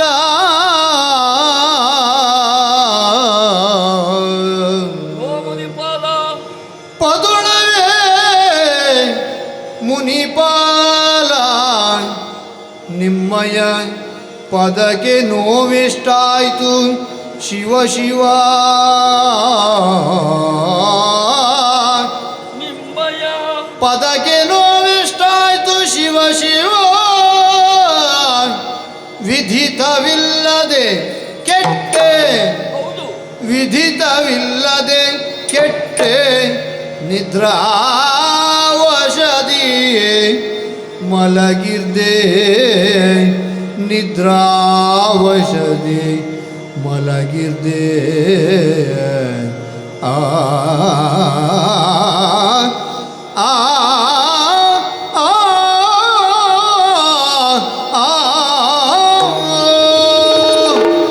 ಕ್ಷಮಿಸಯ್ಯ ಮುನಿರಾಯ, ಕ್ಷಮಿಸಯ್ಯ ಮುನಿರಾಯ, ಕ್ಷಮಿಸಯ್ಯ ಮುನಿರಾಯ. ನಾನಮಿಸುವೆನು ಕೊರೆಜಿಯ, ನಾನಮಿಸುವೆನು ಕೊರೆಜಿಯ. ಶಮೆದಮಯುತ ಮುನಿ ವಿಮಲ ಗುಣೋದಯ, ಶಮದಮಯುತ ಮುನಿ ವಿಮಲ ಗುಣೋದಯ. ಗಮನವಾರಿಯನು ಅವಗಣಿಸುವೆನೆ.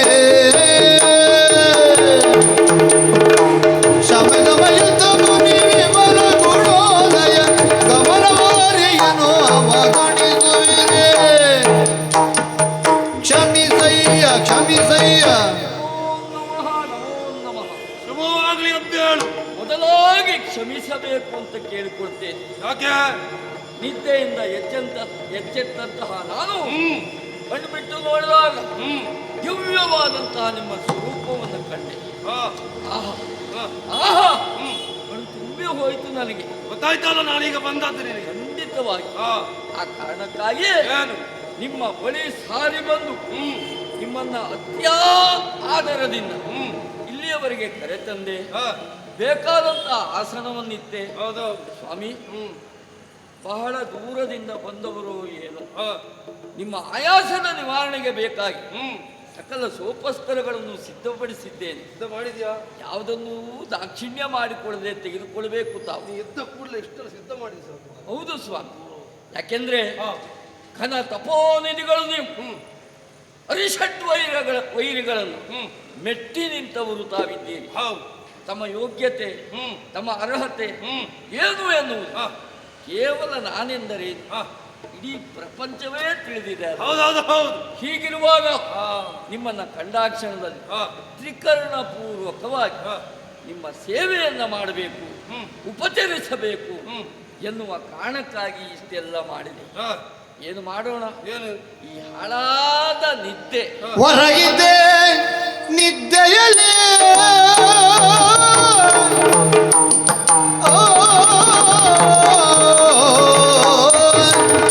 ಹೊರಗಿದ್ದೆ ನಿದ್ದೆಯಲ್ಲಿ ಹೊರಗಿದ್ದೆ ನಿದ್ದೆಯಲ್ಲಿ ಹೊರಗಿದ್ದೆ ನಿದ್ದೆಯಲ್ಲಿ ಮೈ ಮರೆತಿದ್ದೆ ಸತ್ಯದಲ್ಲಿ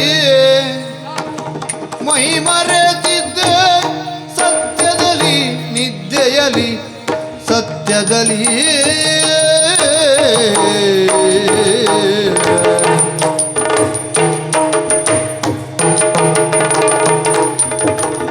ಬರವನು ತಿಳಿಯದೆ ಆದ ಪರಾಧವ ಬರವನು ತಿಳಿಯದೆ ಆದ ಪರಾಧವ ಕರುಣಾಕರನಿ ಮನ್ನಿಸೋ ದಯೆಯಲಿ ಕರುಣಾಕರನಿ ಮನ್ನಿಸೋ ದಯೆಯಲಿ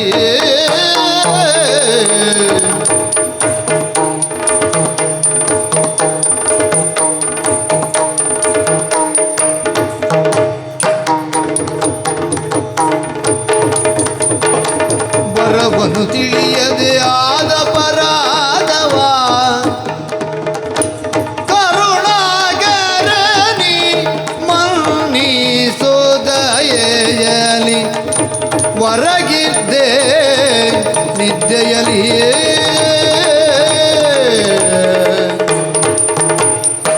ಕ್ಷಮಿಸಯ್ಯ ಅಪರಾಧವಾಗಿ ಹೋಯಿತು ನನ್ನಿಂದ. ಯಾಕೆಂದ್ರೆ ಯಾಕೆ? ಜನಸಾಮಾನ್ಯರು ಒಂದು ತಪ್ಪನ್ನು ಮಾಡಿದ್ರೆ ಅದು ವಿಶೇಷ ಆಗುವುದಿಲ್ಲ. ಸ್ಥಾನಾಪನ್ನ ವ್ಯಕ್ತಿಯಾಗಿದ್ದುಕೊಂಡಾಗ ಒಂದು ತಪ್ಪು ನಮ್ಮಿಂದ ಘಟಿಸದೇ ಹೋಗುವ ರೀತಿಯಲ್ಲಿ ನಾವು ನಡೆದುಕೊಳ್ಳಬೇಕಾಗ್ತದೆ. ಜಾಗ್ರತೆ ಬೇಕು ಸ್ವಲ್ಪ. ತಪೋನಿಧಿಗಳಾದಂತಹ ನಿಮ್ಮ ಆಗಮದ ನಿರೀಕ್ಷೆ ನನಗಿರ್ಲಿಲ್ಲ ಸ್ವಾಮಿ. ಹೊರಗಿದ್ದೆ ನಿದ್ರೆಯಲ್ಲಿ. ನಿದ್ದೆ ಬಂದಿತ್ತು ನಿನಗೆ? ನನಗೂ ಅರಿವಿಲ್ಲದ ಹಾಗೆ ನಿದ್ರೆಗೆ ಜಾರಿ ಬಿಟ್ಟೆ. ಅಂತಹ ನಿದ್ರಾವಸ್ಥೆಯಲ್ಲಿ ನಿಮ್ಮ ಬರೋಣ ಎನ್ನುವುದು ನನಗೆ ಗೊತ್ತಾಗದೆ ಹೋಯಿತು. ಗೊತ್ತಾಗಿದ್ದಿದ್ರೆ ಬೇರೆ ರೀತಿಯಲ್ಲೇ ನಿಮ್ಮನ್ನು ಉಪಚರಿಸಬಹುದಿತ್ತು. ಹಾಗಾಗಿ ಇದು ನನ್ನ ಪಾಲಿಗೆ ಆದಂತಹ ಪ್ರಮಾದ. ಬೇಡ, ನೀವು ತಿಳಿದುಕೊಂಡ್ರೆ ಅದು ಅಪರಾಧ ಅಂತಲೂ ಆಗಬಹುದು. ಯಾಕೆಂದ್ರೆ ಬೇಕು ಅಂದಾಕ್ಷಣದಲ್ಲಿ ಬರುವವರು ಅಲ್ಲ ನೀವು. ಅಲ್ಲಪ್ಪ, ಬೇಡ ಅಂದಾಕ್ಷಣದಲ್ಲಿ ಬರದೆ ಬಿಡುವವರು ಅಲ್ಲ ನೀವು. ಇವತ್ತು ಬರುವವನೇ ಅಲ್ಲ, ಎಲ್ಲ ನಾನೇ ಬೇಕಂತ ಹೇಳಿದೀವಿ. ಖಂಡಿತ. ಹೀಗಿರುವಾಗ ನಿಮ್ಮ ಆಗಮನ ನಿರೀಕ್ಷೆಯಲ್ಲಿ ಇಲ್ಲದೆ ಇರುವ ಕಾರಣಕ್ಕಾಗಿ ಈ ರೀತಿಯಾದಂತಹ ವಿದ್ಯಮಾನವೊಂದು ಘಟಿಸಿ ಹೋಯಿತು. ನನ್ನಿಂದ ಅಪರಾಧ ಆಗಿ ಹೋಗಿದೆ. ದೊಡ್ಡವರು ನೀವು, ಸಣ್ಣವನು ನಾನು. ಯಾಕೆಂದ್ರೆ ದೊಡ್ಡವರಿಗೆ ದೊಡ್ಡತನ ಎನ್ನುವುದಿರ್ತದೆ. ಹೌದು. ಅಂದ್ರೆ ವಿಶೇಷವಾಗಿ ಕ್ಷಮಾ ಗುಣ. ಹೌದಪ್ಪ ಅಲ್ವಾ? ಈಗ ನನ್ನಿಂದ ಆದಂತಹ ಒಂದು ಸಣ್ಣ ಅಪರಾಧವನ್ನು ತಮ್ಮ ಹೊಟ್ಟೆಗೆ ಹಾಕಿಕೊಂಡು ನನ್ನನ್ನು ಕ್ಷಮಿಸಿದ್ರಿ ಅಂತ ಆದ್ರೆ ಧನ್ಯತಾ ಭಾವ ಎನ್ನುವುದು ನನಗೆ ಆವರಿಸ್ತದೆ. ಹಾಗಾಗಿ ದಯಮಾಡಿ ನನ್ನ ಉಪಚಾರವನ್ನ ಸ್ವೀಕರಿಸಿ ಕ್ಷಮಿಸಬೇಕು, ಮನ್ನಿಸಬೇಕು ಸ್ವಾಮಿ. ಹರಿಯಂದ ನುಡಿ ಕೇಳಿ ಮುನಿವರನು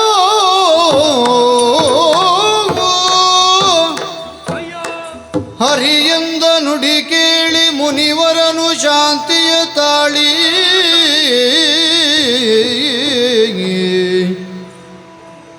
ಹರಿ ನಿನ್ನಂದದವರು ಸುರವರ್ಗದಿ ಬೆರೆತಿಲ್ಲೆಂಬುದ ಗರಿತಿನು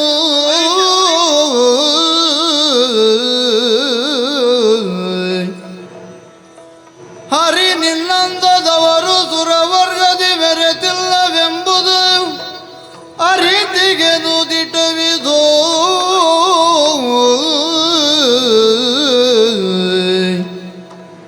ಹರಿಯಂದ ನುಡಿ ಕೇಳಿ ಮುನಿವರನು ಶಾಂತಿಯ ತಾಳಿ ಆ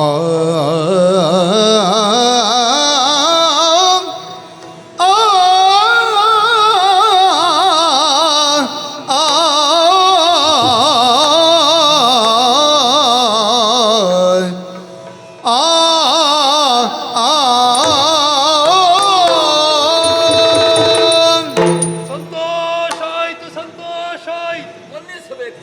ಓ ಹರಿಯೇ, ತಪ್ಪಾಯಿತು, ತಪ್ಪಾಯಿತು, ಹೌದು, ಕ್ಷಮೆ ಕೊಡಿ ಎಂಬುದಾಗಿ ಪರಿಪರಿಯಾಗಿ ಬೇಡಿಕೊಳ್ತಾ ಇದ್ದೆ. ಖಂಡಿತ. ಇನ್ನ ಈ ಗುಣವೇ ನನಗೆ ಇಷ್ಟವಾಯಿತು ನೋಡಿ. ಹೌದಾ? ಹೌದು, ಧನ್ಯ. ಖಂಡಿತವಾಗಿ ನೀನು ಹಾ. ಶಾಂತಿಯಿಂದಲೇ ಇರುವವ, ಶಾಂತಿಯನ್ನು ಕಾಪಾಡುವವ. ಹೌದು. ಇದು ನಾನು ತಿಳಿದಂತ ವಿಚಾರ. ಹಾ. ಕಣ್ಣಾರ ಕಂಡಾಗ ಅರ್ಥ ಆಯಿತು. ಹಾ. ಈಗ ನೀನೇನಾದ್ರೂ ನನಗೆ ವಿರುದ್ಧವಾಗಿ ಮಾತಾಡ್ತಿದ್ರೆ ನಾನು ಅದಕ್ಕೆ ಮತ್ತೆ ಕೋಪ ಮಾಡಿಕೊಳ್ಳಬೇಕಾಗಿತ್ತು. ಅಲ್ವೋ? ನೀನು ಹಾಗೆ ಮಾಡಲಿಲ್ಲ. ಆಹಾ. ಶಾಂತಿಯುತವಾಗಿಯೇ ಮಾತಾಡಿ ಹಾ. ವಾತಾವರಣವನ್ನು ಮತ್ತೂ ಶಾಂತಿ ಮಾಡಿಬಿಟ್ಟು. ಹೌದು ಸ್ವಾಮಿ. ಹೌದು, ಹಾ. ಏನಕ್ಕೇನೋ ಆಗುತ್ತಾ ಇತ್ತು. ಹಾ. ಎರಡು ಕಡೆಗೆ ಹೋಗಿ ಬಂದವ ನಾನಿಲ್ಲಿ. ಹೌದಾ? ಹೌದು, ಹಾ. ಅದರಿಂದ ಎರಡು ಪಟ್ಟು ಹೆಚ್ಚಾಗಬೇಕಿತ್ತು ಸಿಟ್ಟು ನನಗೆ. ಅಂದ್ರೆ ಈಗ ಮೊದಲು ಏನಕ್ಕೇನೋ ಮಾಡಿ ಬಂದ್ರೆ ಏನಕ್ಕೇನೋ ಮಾಡಿಯೇ ಬಂದ. ಆದ್ರೆ ನಿನ್ನ ಶಾಂತವಾದಂತ ಮಾತುಗಳು, ನಿನ್ನ ಗುಣ ನನಗೆ ಇಷ್ಟವಾಯಿತು. ನನ್ನನ್ನು ಇಷ್ಟು ಸೌಮ್ಯ ಸ್ವಭಾವಕ್ಕೆ ತಂದು ಬಿಟ್ಟಿ ನೀನು. ಕೆಲವರು ತಪ್ಪು ಮಾಡ್ತಾರೆ, ಆದ್ರೆ ನಾನು ತಪ್ಪು ಮಾಡಿದ್ದೇನೆ ಅಂತ ಒಪ್ಪಿಕೊಳ್ಳುವುದಿಲ್ಲ. ಸ್ವಾಭಿಮಾನ ಅಡ್ಡ ಬರ್ತದೆ. ಆದ್ರೆ ನೀನು ಹಾಗಲ್ಲ.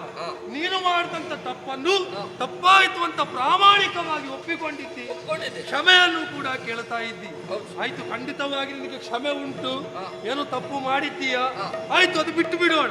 ಆದ್ರೆ ಗೊತ್ತಾದ ಮೇಲೆ ನನಗೆ ಬೇಕಾದಂತ ಉಪಚಾರವನ್ನು ಕೊಟ್ಟಿ ನನ್ನನ್ನು ಸತ್ಕರಿಸಿದಿ. ಇದು ಸಂತೋಷವಾದಂತ ವಿಚಾರ. ನಾನು ಬಂದಂತ ವಿಚಾರವೇ ಬೇರುಂಟು. ಋಷಿಗಳೆಲ್ಲ ಒಂದಾಗಿ ಮಾಡಿದಂತ ಯಜ್ಞ, ಆ ಯಜ್ಞದ ಪುಣ್ಯಭಾಗ ಎನ್ನುವುದು ಮೂರು ಮೂರ್ತಿಗಳಲ್ಲಿ ಯಾರಿಗೆ ಸಲ್ಲಬೇಕು, ಇದನ್ನು ತಿಳಿದುಕೊಂಡು ಬರಬೇಕು ಅಂತ ರಘು ಮಹರ್ಷಿ ಆದಂತ ನನ್ನನ್ನು ಆಯ್ಕೆ ಮಾಡಿದ್ರು. ಏನು ಋಷಿಗಳು ಇಲ್ಲದೆ ಅಲ್ಲ, ನಾನೇ ಆಗಬೇಕು. ನಾನು ಅಷ್ಟು ಅರ್ಹತೆ ಉಳ್ಳವ, ನಾನು ಅಷ್ಟು ಯೋಗ್ಯತೆ ಉಳ್ಳವ ಎಂಬ ಕಾರಣಕ್ಕಾಗಿ. ಹಾಗೆ ಎರಡು ಕಡೆಗೆ ಹೋದಾಗ ಅಲ್ಲಿ ಸತ್ಯಲೋಕದಲ್ಲಿಯೂ ಹಾಗೆ ಬ್ರಹ್ಮನದ್ದು ಬೇರೆ ಆಗ್ತಾ ಇತ್ತು. ಅಲ್ಲಿ ಒಂದು ಶಾಪ ಕೊಟ್ಟೆ ಬಂದಿದ್ದೇನೆ. ಕೈಲಾಸಕ್ಕೆ ಹೋದಾಗ ಅಲ್ಲಿಯೂ ಹಾಗೆ ಅವರು ಗಂಡ ಹೆಂಡಿರದ್ದು ಬೇರೆ, ಅಲ್ಲಿ ಒಂದು ಶಾಪ. ಆದ್ರೆ ಇಲ್ಲಿ ಅಂಥದ್ದೊಂದು ಪ್ರಕರಣ ಆಗ್ಲಿಲ್ಲ. ಸಂತೋಷಗೊಂಡಿದ್ದೇನೆ, ಮೆಚ್ಚಿದ್ದೇನೆ, ಮನಸ್ಫೂರ್ತಿಯಾಗಿ ಹೇಳ್ತಾ ಇದ್ದೇನೆ. ಮೂರು ಮೂರ್ತಿಗಳಲ್ಲಿ ಹೆಚ್ಚಿನವರು ಯಾರು ಕೇಳಿದ್ರೆ ಅದು ಹರಿ ಹರಿ ಹರಿ. ಧನ್ಯನಾದೆ ಸ್ವಾಮಿ, ಧನ್ಯನಾದೆ. ಹೌದಲ್ಲ? ಕಾರಣ ನೀವು ನಿಮ್ಮಂಥವರಿಂದ ಈ ರೀತಿಯಾದಂತಹ ಒಂದು ಮಾತು ಬರ್ತದೆ ಅಂತಾದ್ರೆ ನಮ್ಮ ಬದುಕೇ ಪಾವನ ಅಂತ ಲೆಕ್ಕ. ಕಾರಣ ಏನು? ಅಂತಹ ಯೋಗ್ಯತಾ ಸಂಪನ್ನರು ನೀವು. ಎಲ್ಲರಿಗೂ ಈ ರೀತಿಯಾಗಿ ಒಲಿದು ಈ ರೀತಿಯಾದ ಅನುಗ್ರಹವನ್ನು ಕೊಡ್ಲಿಕ್ಕಿಲ್ಲ. ಇಲ್ಲ ಇಲ್ಲ ಇಲ್ಲ ಇಲ್ಲ ಇಲ್ಲ.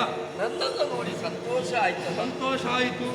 ಆ ಯಾಗದ ಪುಣ್ಯ ಫಲ ಏನಿದ್ರು ಅದು ನಿನಗೆ ಸಲ್ಲಬೇಕಾದ್ದು. ಆದ್ರೂ ಒಂದು ಸ್ವಾಮಿ, ಎಂತದು? ಅಪರಾಧ ಮಾಡಿದವನ ತಪ್ಪಾದದ್ದು ನನ್ನ ಕಡೆಯಿಂದ. ತಪ್ಪನ್ನ ಸರಿ ಮಾಡಿಕೊಳ್ಬೇಕೋ ಬೇಡ?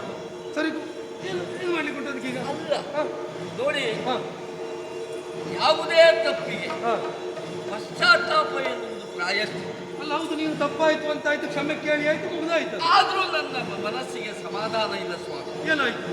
ಯಾಕೋ ಏನು ನಿಮ್ಮಂತಹ ಘನ ತಪೋನಿಧಿಗಳನ್ನು ನಾನು ಉಪಚರಿಸಿದ್ದು ಕಡಿಮೆ ಆಯಿತು ಅಂತ ಅನಿಸುತ್ತದೆ. ಕಡಿಮೆ ಆಯ್ತು? ಯಾಕೆಂದ್ರೆ ಯಾಕೆ? ಬೇಕು ಅಂದಾಗ ಸಿಗುವವರು ಅಲ್ವಲ್ಲ ನೀವು. ಹಾಗಾಗಿ ಬಂದಿರುವಂತಹ ನಿಮ್ಮ ಚರಣ ಸೇವೆಯನ್ನ ಮಾಡುವ ಮೂಲಕವಾಗಿ ಅನ್ಯತಾ ಭಾವವನ್ನು ಅನುಭವಿಸಬೇಕು ಎನ್ನುವ ಹಾಗೆ ತೀರ್ಮಾನಿಸಿದ್ದೇನೆ. ಅಂದು ಅವಕಾಶ ಕೊಟ್ಟರೆ ನೀನು ಮತ್ತು ದೊಡ್ಡವರಾಗಿ ಬಿಟ್ಟೆ ಈಗ. ಛೇ! ಇಷ್ಟು ಒಳ್ಳೆ ಗುಣ ಅಲ್ಲ, ಮಾಡಿದ್ದು ಕಡಿಮೆ ಆಯ್ತು, ಇನ್ನು ನಿಮಗೆ ಏನಾದ್ರೂ ಸೇವೆ ಮಾಡಬೇಕು. ಚರಣ ಸೇವೆ. ಅಯ್ಯೋ, ನಾನು ಬಂದಾಗ ನಿನ್ನ ಬಗ್ಗೆ ತಿಳಿದುಕೊಂಡದ್ದು ಕಡಿಮೆ ಆಯ್ತು. ಎಂತ ಒಳ್ಳೆ ಗುಣ ಇಲ್ಲ, ಇನ್ನೂ ಕೂಡ ನಾನು ಸೇವೆ ಮಾಡಬೇಕಂತ ಉಂಟ, ಅವಕಾಶ ಉಂಟು. ಬಾ, ಹೀಗೆ ಬಾ. ಆಗಲಿ ಸ್ವಾಮಿ, ಆಗಲಿ. ಬಹಳ ಒಳ್ಳೆ ಗುಣ. ಆಯ್ತು, ಚರಣಗಳ ಒತ್ತುತ್ತಲೇ ಬಹಳ ಒಳ್ಳೆ ಸಂತೋಷ ಆಯ್ತು. ಚರಣಗಳ ಒತ್ತುತ್ತಲಿ ಹರಿ ಪರಿ ಪರಿಯೋ ತಿಕ್ಕುತ್ತಲಿ ಹರಿ ಪರಿ ಪರಿಯೋ ತಿಕ್ಕುತ್ತಲಿ ಒತ್ತುತ್ತಲಿ ತಿಕ್ಕುತ್ತಲಿ ಚರಣದೊಳಿಗ ಭೃಗುಲಾಂಚನ ಹರಿದನು ಚರಣದೊಳಿಗ ಭೃಗುಲಾಂಚನ ಧರಿಯ ವರಮುನಿಯರಿಯ ಗತಿರಧಿರ ಮಾಧವ ಒತ್ತುತ್ತಲಿ ಚರಣ ಸೇವೆಯನ್ನ ಮಾಡಬೇಕು ಹಾ, ಎನ್ನುವಂತ ನನ್ನ ಆಸೆಯನ್ನ ಈಡೇರಿಸ್ತಾ ಇದ್ದೀರಲ್ಲ, ಹೌದೌದು. ಬಹಳ ಸಂತೋಷ. ನೀ ಬಹಳ ಒಳ್ಳೆ ಕಾಲಲ್ಲ, ಬಹಳ ಒಳ್ಳೆ ಓದುತ್ತೀನಿ ನೀನು. ಭಯ ಆಗುತ್ತಲ್ಲ, ಹೌದೌದು. ಭಯ ಆಗುತ್ತಲ್ಲ. ಸಂತೋಷ ಆಯ್ತು. ಆಗ್ಲಿ ಸ್ವಾಮಿ. ಓ ಹರಿಯೇ, ಓಂ ನಮಃ. ನಿನ್ನ ಈ ಸತ್ಕಾರದಿಂದ ಸಂತೋಷಗೊಂಡೆ. ಸಂತೋಷಗೊಂಡದ್ದು ಮಾತ್ರ ಅಲ್ಲ, ಈ ವಿಚಾರ ನನ್ನಲ್ಲೇ ಇರುವುದಲ್ಲ, ನಮ್ಮವರಿಗೆಲ್ಲ ತಿಳಿಸಬೇಕು. ಪ್ರಪಂಚ ಮುಖಕ್ಕೂ ನೀನೇನು, ನಿನ್ನ ಯೋಗ್ಯತೆ ಏನು ಅಂತ ಪ್ರಪಂಚ ಮುಖಕ್ಕೆ ತಿಳಿಸಬೇಕು ಅಂತಾದ್ರೆ ಈವಾಗಲೇ ಇಲ್ಲಿಂದ ಹೊರಟೆ ಪ್ರಪಂಚ ಮುಖಕ್ಕೆ ನಿನ್ನ ಯೋಗ್ಯತೆಯನ್ನು ನಾನು ಸಾರ್ತೇನೆ. ಮುನಿಯು ಸಾರುವೆನೆನುತ ನಡೆಯುತ್ತೀರೆ ನಡೆಯಲಾಗದೆ ಹರಿಯೇ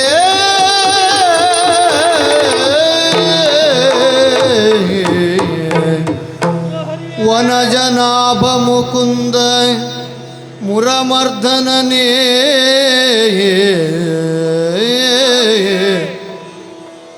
ನಿನ್ನಯ ಮಹಿಮೆಗಳನೆ ನಿನ್ನಯ ಮಹಿಮೆಗಳನೆನ್ನಲಿಯೇ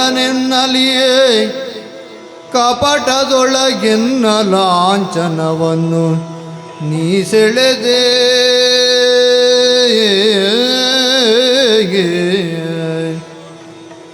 ಪಣಿಶಯನೆ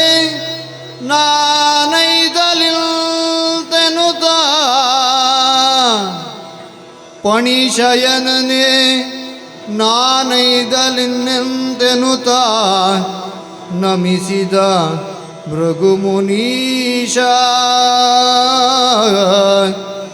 ವನಜನಾಭ ಮುಕುಂದ ಮುರಮರ್ದನನಿಗೆ ಹರಿಯೇ ಆ ಆ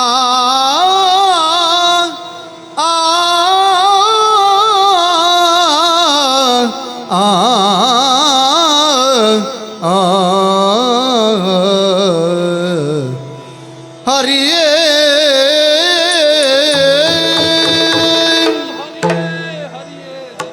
ಯಾಕೆ ಇಲ್ಲಿಂದ ಹೊರಟವರು ತಾವು? ಓ ಅಚ್ಯುತನೇ, ಕೇಶವನೇ, ಮಾಧವನೇ, ಮುಕುಂದನೇ, ಅಖಿಲಾಂಡ ಕೋಟಿ ಬ್ರಹ್ಮಾಂಡ ನಾಯಕನೇ, ಸಕಲ ಜೀವರಾಶಿಗಳನ್ನು ನಿಮ್ಮ ಉದರದಲ್ಲಿ ಇಟ್ಟುಕೊಂಡು ಸಲಹುವಂತ ಪಾಲನಕರ್ತು ನೀನು. ನೀನೇನು, ನಿನ್ನ ಯೋಗ್ಯತೆ ಏನು, ನಿನ್ನ ಮಹಿಮೆ ಏನೆಂಬುದಾಗಿ ಅರ್ಥ ಮಾಡಿಕೊಳ್ಳದ ಮೂರ್ಖನಾಗಿ ಬಿಟ್ಟೆ. ನಾನು ಮೂರ್ಖನಾಗಿ ಬಿಟ್ಟೆ. ಅದೇ ನಿನ್ನ ಲೀಲೆ ಏನು, ನಿನ್ನ ಮಾಯೆ ಏನು, ನಿನ್ನ ಕಪಟ ಏನು, ಈ ಹಿಂದೆ ನಾನು ಕೇಳಿದವ. ಆದ್ರೆ ನಾನೇ ಈಗ ಸಾಕ್ಷಿಯಾಗಿ ಬಿಟ್ಟೆ. ಕಣ್ಣೆದುರೇ ನಿನ್ನ ಕಪಟವನ್ನು ನೀನು ತೋರಿ ಬಿಟ್ಟೆ. ಹೌದು, ನನಗೆ ಅಹಂಕಾರ ಇದ್ದಿದ್ದುವರೆಗೆ ಭೃಗು ಮಹರ್ಷಿಯ ಮುಂದೆ ಬೇರೆ ಯಾರಿಲ್ಲ. ನಾನೇ ಒಬ್ಬ ಮೇಧಾವಿ, ನನ್ನಲ್ಲಿಯೇ ಎಲ್ಲ ಅಣಕವಾಗಿ ಉಂಟು, ನನ್ನಿಂದ ಮುಂದೆ ಯಾರು ಮೇಧಾವಿಗಳಿಲ್ಲ ಎಂಬ ಹಾಗೆ. ಆದ್ರೆ ಯಾಕಿಷ್ಟು ಅಹಂಕಾರದಿಂದ ಮೆರೆದಾಡಿದೆ ಕೇಳಿದ್ರೆ, ವಿಶೇಷವಾಗಿ ಇದ್ದದ್ದು ನನ್ನಲ್ಲಿ ಒಂದು ಲಾಂಛನ, ಅದುವೇ ಭೃಗು ಲಾಂಛನ. ಅದಿದ್ದ ಕಾರಣವೇ ಇಲ್ಲಿವರೆಗಾಗಿ ನನಗೆ ಬರ್ಲಿಕ್ಕಾಯಿತು. ಮೂರು ಲೋಕವನ್ನು ಸಂಚಾರವನ್ನು ಸಾಂಗವಾಗಿ ಮಾಡಲಿಕ್ಕೆ ನೆರವಾಯಿತು. ಯಾಕೆ? ಆ ಲಾಂಛನ ಇದ್ದ ಕಾರಣ. ಆ ಲಾಂಛನದ ಬಲುಹಿಂದ ಇಷ್ಟೆಲ್ಲ ಮೆರೆದಾಡಿದೆ ನಾನು. ಕೂಗಾಡಿದೆ, ಬೊಬ್ಬೆ ಹೊಡೆದೆ. ಆದ್ರೆ ಎಲ್ಲ ನನ್ನ ಧ್ವನಿಯನ್ನು ಅಡುಗುತ್ತಾ ಬಂತು ಹರಿಯೇ. ಕಪಟದಿಂದಲೇ ನನ್ನ ಲಾಂಛನವನ್ನು ಕಿತ್ತು ಬಿಟ್ಟೆ ನೀನು. ನಿನ್ನ ಮಹಿಮೆ ಏನು, ನೀನೇನೆಂಬುದು ಬಗ್ಗೆ ಪ್ರಪಂಚಕ್ಕೆ ತಿಳಿಸಬೇಕು ಅಂತ ಹೊರಟೆ. ಕಾಲು ಎತ್ತಿದ್ದೊಂದು ಗೊತ್ತುಂಟು, ದೊಪ್ಪನೆ ದಾರಿಗೆ ಉಳಿದೆ. ನಡಿಲಿಕ್ಕಾಗುತ್ತಾ ಇಲ್ಲ ಹರಿಯೇ. ನಿನ್ನ ಮಹಿಮೆ ಏನು ಅಂತ ಅರ್ಥ ಮಾಡಿಕೊಂಡೆ. ನಾನು ಮಾಡಿದಂತ ಅಪರಾಧವನ್ನು ಮನ್ನಿಸು ಮನ್ನಿಸು ಮನ್ನಿಸು. ರಘು ಮಹರ್ಷಿಗಳೇ, ಓ ತಪ್ಪಿನ ಅರಿವು ನಿಮಗಾಯಿತು. ಹೌದು, ತಾನು ಎನ್ನುವುದು ಅಹಂಕಾರ, ಖಂಡಿತ. ತನ್ನಿಂದಲೇ ಎನ್ನುವುದು ಅಜ್ಞಾನ ಹೌದು ಎನ್ನುವ ಸತ್ಯದ ಮನವರಿಕೆ ನಿಮಗೆ ಈಗ ಆಗಿರಬೇಕು. ಖಂಡಿತವಾಗಿ. ಕಾರಣ ರಘು ಲಾಂಛನ ಎನ್ನುವಂತ ಅಹಂಕಾರ ಹೌದು ನಿಮ್ಮ ಮನಸ್ಸಿನಲ್ಲಿ ಇತ್ತು. ಹೌದು, ಅದನ್ನ ಸೆಳೆದುಕೊಂಡವ ನಾನು. ಖಂಡಿತವಾಗಿ. ಕಾರಣ ಮತ್ತೇನು ಅಲ್ಲ, ಹ, ಪ್ರಪಂಚದಲ್ಲಿ ಜನರೆಲ್ಲರೂ ನನ್ನನ್ನು ಗುರುತಿಸಿದ್ದು ಹೇಗೆ? ಸರ್ವಕಾಂತಾವರಣ ಅಂತ ಕರೆದು ಹೌದು, ಎಲ್ಲವನ್ನೂ ಎಲ್ಲದನ್ನು ಕಾಂತತ್ವದಿಂದ ಹ, ಅಂದ್ರೆ ನನ್ನ ಕಾಂತತ್ವದ ಶಕ್ತಿಯಿಂದ ಆಕರ್ಷಿಸಿಕೊಳ್ಳುವಂತ ಹ, ಯೋಗ್ಯತೆಯನ್ನ ಅರ್ಹತೆಯನ್ನ ಹೊಂದಿದಂತವ. ಹೌದು, ಯಾರಿಗೆ ಹೆಚ್ಚು ಅಹಂಕಾರ ಇರ್ತದೆ, ಹ, ಯಾರಿಗೆ ಬೇಡವಾದದ್ದಿರ್ತದೆ, ಹ, ಅವೆಲ್ಲವೂ ನನ್ನಲ್ಲಿ ಸೇರಲಿ ಓಹೋ, ಎನ್ನುವ ಕಾರಣಕ್ಕಾಗಿ ಹ, ಅಹಂಕಾರಯುಕ್ತವಾದಂತಹ ನಿನ್ನ ಲಾಂಛನವನ್ನು ಹ, ಸೆಳೆದುಕೊಂಡಿದ್ದೇನೆ. ಓಹೋ, ಮತ್ತೆ ಹ್ಮ್ ಒಂದು ಸ್ಥಾನಾಪನ್ನ ವ್ಯಕ್ತಿಯಾದವನು ಪ್ರಪಂಚದಲ್ಲಿ ರಘು ಮಹರ್ಷಿ ಎನ್ನುವ ಹಾಗೆ ಖ್ಯಾತಿಯನ್ನು ಗಳಿಸಿದವ. ಹೌದು, ನಿನ್ನ ತಪೋನಿಧಿ ಹ, ತಪಸ್ಸಿನ ಪ್ರಭಾವದಿಂದ ಹ, ಅದೆಷ್ಟೋ ಪುಣ್ಯ ಸಂಚಯಗಳನ್ನು ಪೂರ ಮಾಡಿಕೊಂಡವನು. ಖಂಡಿತ. ಮಹರ್ಷಿಗಳೇ, ಓ, ನಮ್ಮಲ್ಲಿರುವಂತಹ ವಿದ್ಯೆ ಇರಬಹುದು, ಹ, ನಮ್ಮಲ್ಲಿರುವಂತಹ ಪುಣ್ಯ ಸಂಚಯ ಇರಬಹುದು, ಹ, ಅದೆಲ್ಲವೂ ಕೂಡ ಹ, ಪ್ರಪಂಚದ ಕಲ್ಯಾಣಕ್ಕಾಗಿ ಹೌದು, ಧರ್ಮದ ಹಿತಕ್ಕಾಗಿ ವಿನಿಯೋಗ ಆಗಬೇಕು ಬಿಟ್ಟರೆ ಸತ್ಯ. ಅಹಂಕಾರಕ್ಕಾಗಿಯೂ ಹೌದು, ಅನಾಹುತಕ್ಕಾಗಿಯೂ ಅದು ವಿದಿತವಾಗಬಾರದು, ಉಪಯೋಗ ಆಗಬಾರದು. ನನ್ನದೆಲ್ಲ ಹಾಳಾಯಿತು ದೇವರೇ. ಅಲ್ವಾ? ಹೌದು. ಹಾಗಾಗಿ ಹ, ಇನ್ನು ಮುಂದಾದು ಹ, ನೀವೇನು ಎನ್ನುವುದನ್ನು ಅರ್ಥವಿಸಿಕೊಂಡು ಹ, ನಾನೇನು ಎನ್ನುವುದನ್ನು ತಿಳಿದುಕೊಂಡು ಹ, ಬದುಕಿದ್ರಿ ಅಂತಾದ್ರೆ ಖಂಡಿತ ಒಳ್ಳೆಯದಾಗ್ತದೆ. ಹೋಗಿ ಬಂದು ಖಂಡಿತವಾಗಿ. ನೀವ್ಯಾರು, ನಾನ್ಯಾರು, ನಿಮ್ಮ ಮಹಿಮೆ ಅಂತದ್ದು, ನನ್ನ ಸ್ಥಾನ ಎಂಥದ್ದು ಎಲ್ಲ ನಾನು ಅರ್ಥ ಮಾಡಿಕೊಂಡೆ. ಸರಿ. ಆ ಲಾಂಛನವನ್ನು ನೀವು ತೆಗೆದುಕೊಂಡ್ರಿ. ಆದ್ರೆ ಈಗ ನನಗೆ ಹೋಗ್ಲಿಕ್ಕೆ ಆಗುದಿಲ್ಲ, ನಡಿಲಿಕ್ಕೆ ಆಗುದಿಲ್ಲ, ಚೈತನ್ಯ ಕಳೆದುಕೊಂಡಿದ್ದೇನೆ. ಈಗ ನಾನು ಹೋಗ್ಬೇಕು ಅಂತಾದ್ರೆ ಬೇಕಾದ ಚೈತನ್ಯವನ್ನು ನಾನೇ ಒದಗಿಸ್ತೇನೆ. ಹೋಗಿ ನಮೋ ನಮಃ.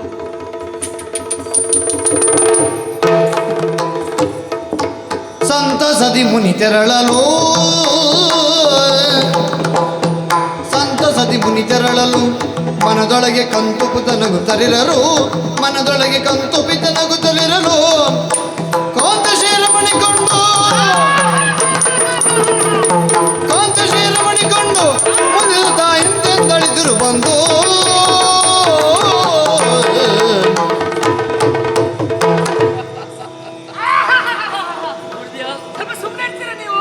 ಹೇಗುಂಟು ನಾಟಕ ಎಲ್ಲ ನೋಡಿ ನಾನು ಇಲ್ಲಿಗೆ ಬಂದವಳು.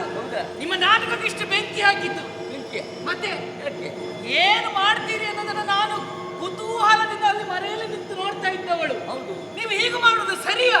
ಏನಾಯ್ತು? ಏನಿದೇನಿದು ನಗು, ಏನಿದೇನಿದು ನಗು, ಹುಚ್ಚಾಟವೇನು ಕೇಳುವರಿಲ್ಲವೋ, ಹುಚ್ಚಾಟವೇನು ಕೇಳುವರಿಲ್ಲವೋ, ಮಾನಗೇಡಿಗರೆ ನೀವು, ಮಾನಗೇಡಿಗರೆ ನೀವು, ನಗುತ್ತೀರಿ ನಾನು ಪನಿದಗೆ ಮೆಚ್ಚು. ಏನು ಇಷ್ಟೆಲ್ಲ ಮಾಡಿಕೊಂಡು ನಗುತ್ತೀರಲ್ಲ ಸ್ವಾಮಿ, ನಗು ತಡಿಲಿಕ್ಕೆ ಆಗುದಿಲ್ಲ. ಸ್ವಲ್ಪ ಸುಮ್ಮನೆ ಇರಿ ನೀವು. ಯಾಕೆ? ಅದಲ್ಲದೆ ಹೋದರೆ ನೀವು ಏನು ಮಾಡ್ತೀರಿ ಎನ್ನುವಂತಹ ಕುತೂಹಲದಲ್ಲಿ ನಾನು ಇದ್ದವಳು. ಒಳ್ಳೆ ನಾಟಕ ಅಲ್ವಾ? ನಾಟಕವೈದು. ಮತ್ತೆ ಬಂದಂತಹ ಮುನಿ ಏನು ಮಾಡಿದ? ನಿಮ್ಮನ್ನು ಒದೆದ ಹೌದು ಅಲ್ವಾ? ಹೌದಪ್ಪ. ಆ ಕ್ಷಣಕ್ಕೆ ನಾನು ಅಂದುಕೊಂಡಿದ್ದೆ, ಈ ರೀತಿಯಾದಂತಹ ಅನ್ಯಾಯ ಮಾಡಿದಂತಹ ಮುನಿಗೆ ತಕ್ಕ ಶಾಸ್ತಿ ನೀವು ಮಾಡ್ತೀರಿ, ಅವನ ಕಾಲು ಹಿಡ್ಕೊಂಡು ನೆಲಕ್ಕೆ ಬಡಿತೀರಿ ಅಂತ ನಾನು ಅಂದುಕೊಂಡಿದ್ದೆ. ಆದ್ರೆ ನೀವು ಹಾಗೆ ಮಾಡ್ಲಿಲ್ಲ. ಮಾಡ್ಲಿಲ್ಲ. ಅವನ ಕಾಲು ಹಿಡಿದದ್ದು ಹೌದು ನೀವು. ಹೌದು. ಅದು ಹೇಗೆ? ಹಾಗೆ ಹೂ ಹಿಡಿದ ಹಾಗೆ. ಹೌದು. ಅದಕ್ಕೆ ಹೇಳಿದ್ದು, ಬಂದಂತಹ ಮುನಿಯನ್ನ ಶಿಕ್ಷಿಸಿದ ಈ ರೀತಿಯಾಗಿ ವಿವರಿಸಿದ್ರಲ್ಲ. ಏನಿದೆ ನೀಗ ಸಿಡುಕೋ, ಆ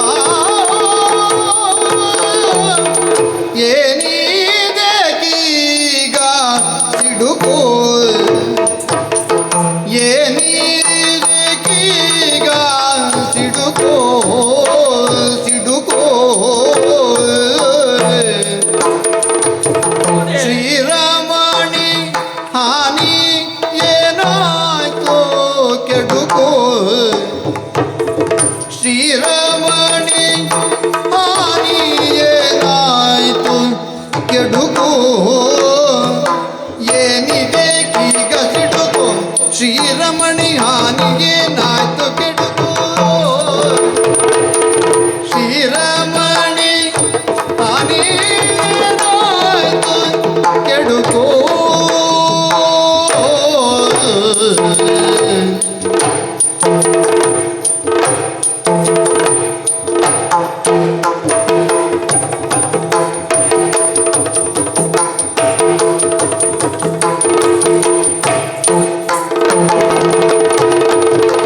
ಶ್ರೀರಾಮಣಿ ಹಾನಿ ಏನಾಯ್ತು ಕೆಡುಕು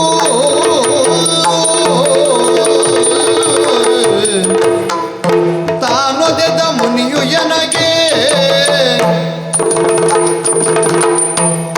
ತಾನೊದೆದ ಮುನಿಯು ಎನಗೆ ನನಗೆ ತಾನೊದೆದ ಮುನಿಯು ಎನಗೆ ನಿನಗೆ ನೋವಾಯ್ತೇನೆ ನುಡಿಯ ಹೀಗೆ ನಿನಗೆ ನೋವಾಯ್ತೇನೆ ನುಡಿಯ ಹೀಗೆ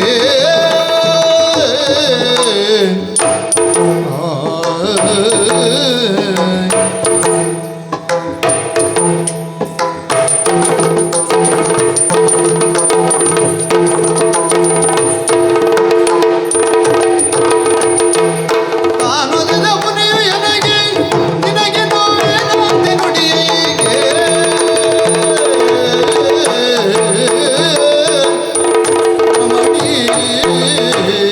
ಲಕ್ಷ್ಮಿ ಸುಮ್ಮನೆ ನೀವು ಮಾತಾಡ್ಬೇಡಿ ನನ್ನ ಹತ್ರ. ಒಂದೇ ಸಮನೆ ಸಿಟ್ಟು ಮಾಡ್ತಾ ಇದ್ದಿ, ಮತ್ತೆ ಸಿಟ್ಟು ಮಾಡಿದ ಉಳಿದಿತ್ತ? ಸಿಡುಕುತ್ತಾ ಇದ್ದಿ.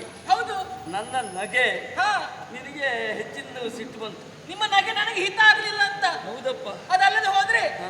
ಎಂತಹ ಅಂಗವೈಕಲ್ಯ ಇದ್ದವನೇ ಆಗ್ಲಿ ಹಾ. ತಮ್ಮ ಸ್ವಾಭಿಮಾನಕ್ಕೆ ಮಾನಕ್ಕೆ ಧಕ್ಕೆ ಬರ್ತದೆ ಅಂತ ಆದ್ರೆ ಅದನ್ನು ವಿರೋಧಿಸ್ತಾನೆ. ಹಾ.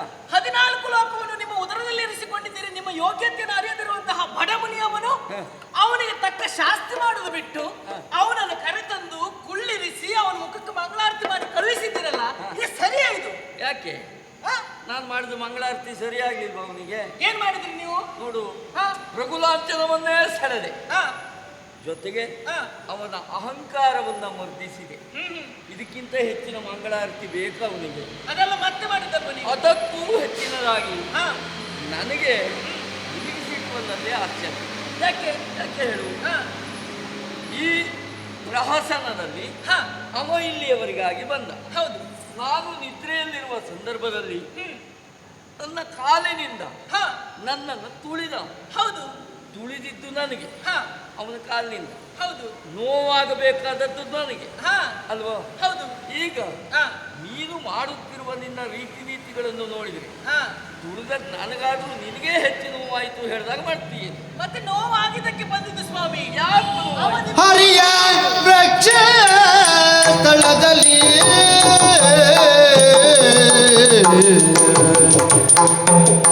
ಹರಿಯ ವೃಕ್ಷ ಸ್ಥಳದಲ್ಲಿ ನೆಲೆಸಿಗೇನು ಹರಿಯ ವೃಕ್ಷ ಸ್ಥಳದಲ್ಲಿ ನೆಲೆಸಿಗೇನು ಸಿರಿಯಂಬುದರಿತು ಕನಲಿಯ ನಿಜ. ನೆಲೆಸಿಗೇನು ಸಿರಿಯಂಬುದರಿತು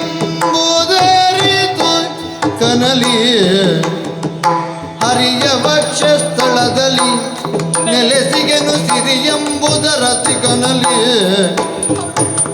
ನೆಲೆಸಿಗೇನು ಸಿರಿಯಂಬುದರಿತು ಕನಲಿಯ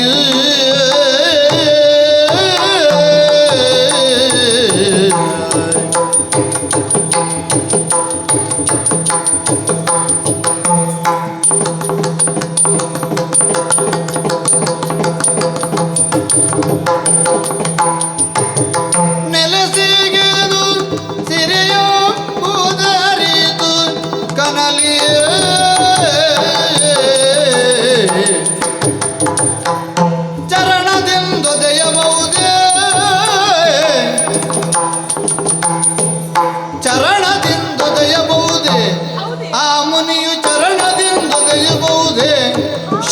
ಶಿಕ್ಷಿಸದೆ ದುರುಳನನ್ನು ಕ್ಷಮಿಸಬಹುದೇ ಶಿಕ್ಷಿಸದೆ ದುರುಳನನ್ನು ಕ್ಷಮಿಸಬಹುದೇ ಕ್ಷಮಿಸಬಹುದೇ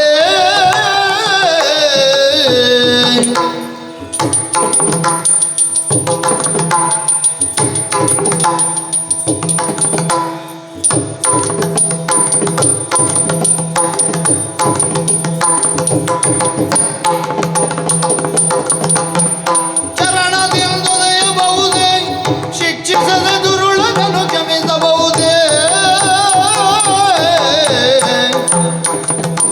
ಪ್ರಮಾಣ ಏನು ಸ್ವಾಮಿ ನೀವು ಏನಾಯ್ತು? ಸ್ವಲ್ಪ ಯೋಚನೆ ಮಾಡಿ. ಹಾ. ಅದಲ್ಲದೆ ಹೋದ್ರೆ ಆ ಮುನಿ ಬಂದು ತುಳಿದದ್ದು ನಿಮಗೆ, ಹೌದು. ಅದರಿಂದ ನನಗೇನು ಹಾನಿ ಆಯ್ತು ಅನ್ನೋದಾಗಿ ಕೇಳ್ತಾ ಇದ್ದೀರಿ. ತುಳಿದಕ್ಕೆ ನನಗೂ ನೋವಾಗಬೇಕಿತ್ತು, ನಿನಗೂ ನೋವಾಗಿದೆಯಲ್ಲ.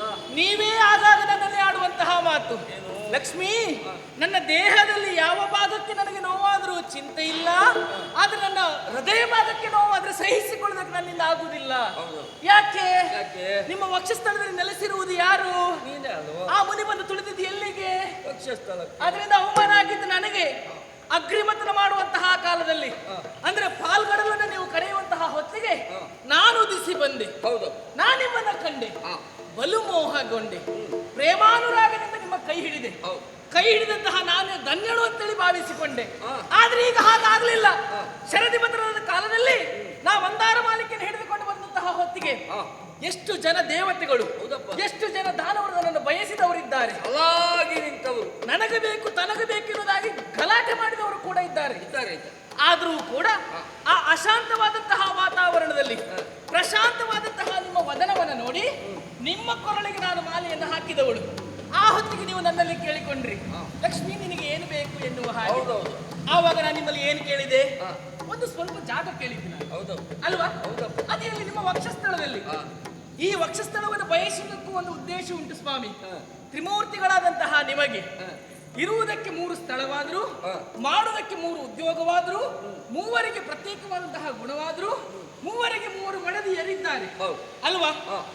ಒಬ್ಬರಿಗೆ ಮಲೆಯ ಮಗಳು, ಇನ್ನೊಬ್ಬರಿಗೆ ಕಲೆಯ ಮಗಳು, ನಿಮಗೆ ನಾನು ಸಿಕ್ಕಿದ ಅಲೆಯ ಮಗಳು ಅಲ್ವಾ?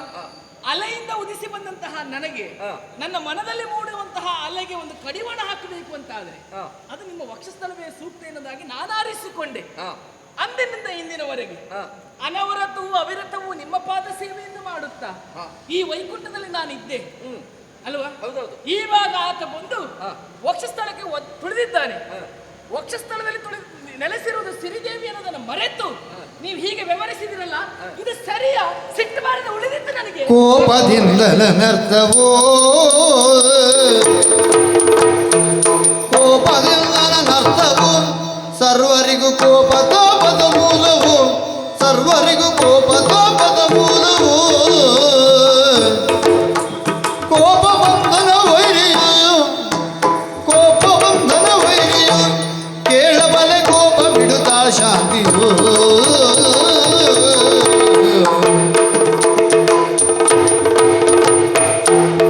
ಈ ಕೋಪಕ್ಕೆ ಮೂಲ ಕಾರಣ ವಕ್ಷಸ್ಥಳದಲ್ಲಿ ನೀನು ನೆಲೆಸಿರುವ ಕಾರಣಕ್ಕಾಗಿ ಅವ ನನಗೆ ತುಳಿದ.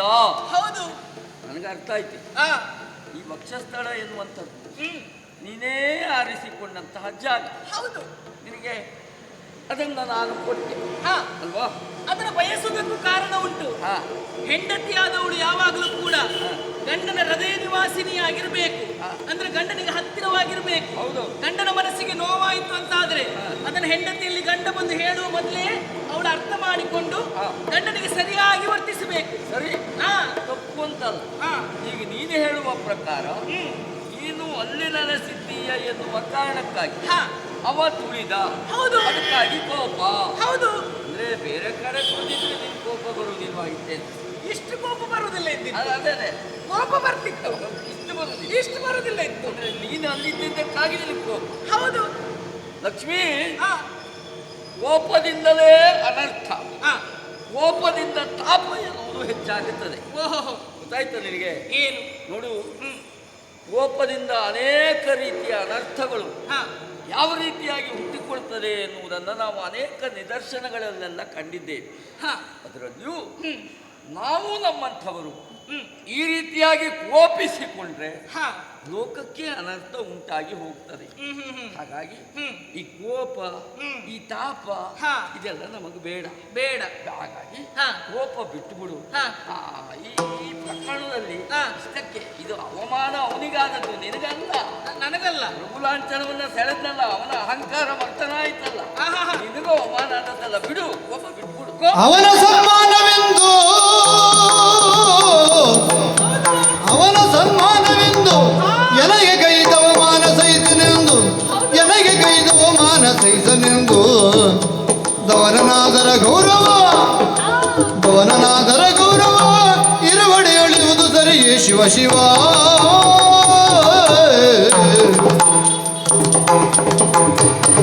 ಸಮಾಧಾನವಾಗಿ ಇರು ಎನ್ನುವ ಕಾರಣಕ್ಕಾಗಿ ನಯವಾಗಿ ಮಾತಾಡಿದ ನನ್ನ ಸಮಾಧಾನ ಮಾಡುದು ಬೇಡ. ನೀವು ಸಮಾಧಾನ ಮಾಡ್ಕೋ. ನೀವು ಹೀಗೆಲ್ಲ ಮಾಡುವುದಕ್ಕೆ ಕಾರಣ ಏನಂತ ನನಗೆ ಗೊತ್ತುಂಟು. ಏನು? ನಿಮಗೆ ನನ್ನ ಯೋಗ್ಯತೆ ಗೊತ್ತಿಲ್ಲ. ಸಿರಿದೇವಿಯ ಯೋಗ್ಯತೆ ನಿಮಗೆ ಗೊತ್ತಾಗಿದ್ದೆ ಹೌದಾಗಿದ್ರೆ ನೀವು ಈ ರೀತಿಯಾಗಿ ವ್ಯವಹರಿಸುವುದಿಲ್ಲವಾಗಿತ್ತು. ಗೊತ್ತಾಗಿಯೇ ಅಲ್ಲಿ ಸ್ಥಳ ಕೊಟ್ಟದ್ದಲ್ವ ನಿನಗೆ? ಹಾ, ಯಾವುದೇ ವಸ್ತು ಆಗಲಿ ವ್ಯಕ್ತಿ ಆಗಲಿ ತಮ್ಮ ಸನಿಯ ಇದ್ದಾಗ ಗೊತ್ತಾಗುದಿಲ್ಲ. ಅವರು ನಮ್ಮನ್ನು ಬಿಟ್ಟು ಹೋದ ತಕ್ಷಣ ಆಮೇಲೆ ಅವ್ರ ಯೋಗ್ಯತೆ ಅರ್ಥವಾಗ್ತದೆ. ನಿಮಗೂ ಆಗಿದ್ದು ಹೀಗೆ. ಅದಲ್ಲದೆ ಹೋದ್ರೆ ಲೋಕದಲ್ಲೆಲ್ಲ ನಿಮ್ಮನ್ನು ಕರೆಯುವುದು ಹೇಗೆ? ಲಕ್ಷ್ಮೀ ರಮಣ ಎನ್ನುವ ಹಾಗೆ. ಲಕ್ಷ್ಮೀನಾರಾಯಣ. ಲಕ್ಷ್ಮೀನಾರಾಯಣ. ಯಾರು ಕೂಡ ನಾರಾಯಣ ಲಕ್ಷ್ಮಿ ಅಂತ ಕರೆಯುವುದಿಲ್ಲ.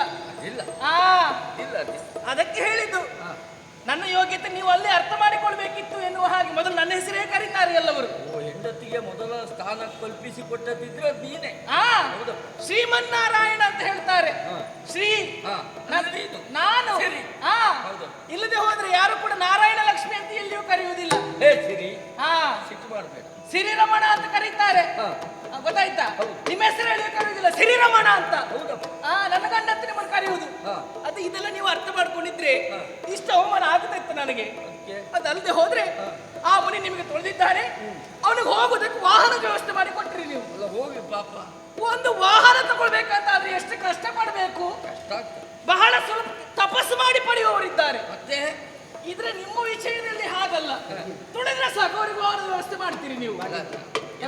ಎಲ್ಲಿ ಅವಮಾನ ಆಗ್ತದೆ ಅಲ್ಲಿ ಅವರಿಗೆ ವಿಶೇಷವಾಗಿ ಸನ್ಮಾನವನ್ನು ಮಾಡಿಕೊಳಿಸ್ಬೇಕು ನೋಡಿ. ಆಗ ಅವಮಾನ ಆದದ್ದು ಹೊರತು ಹೋಗ್ತದೆ. ಇಷ್ಟು ಅವಮಾನ ಆಯ್ತು.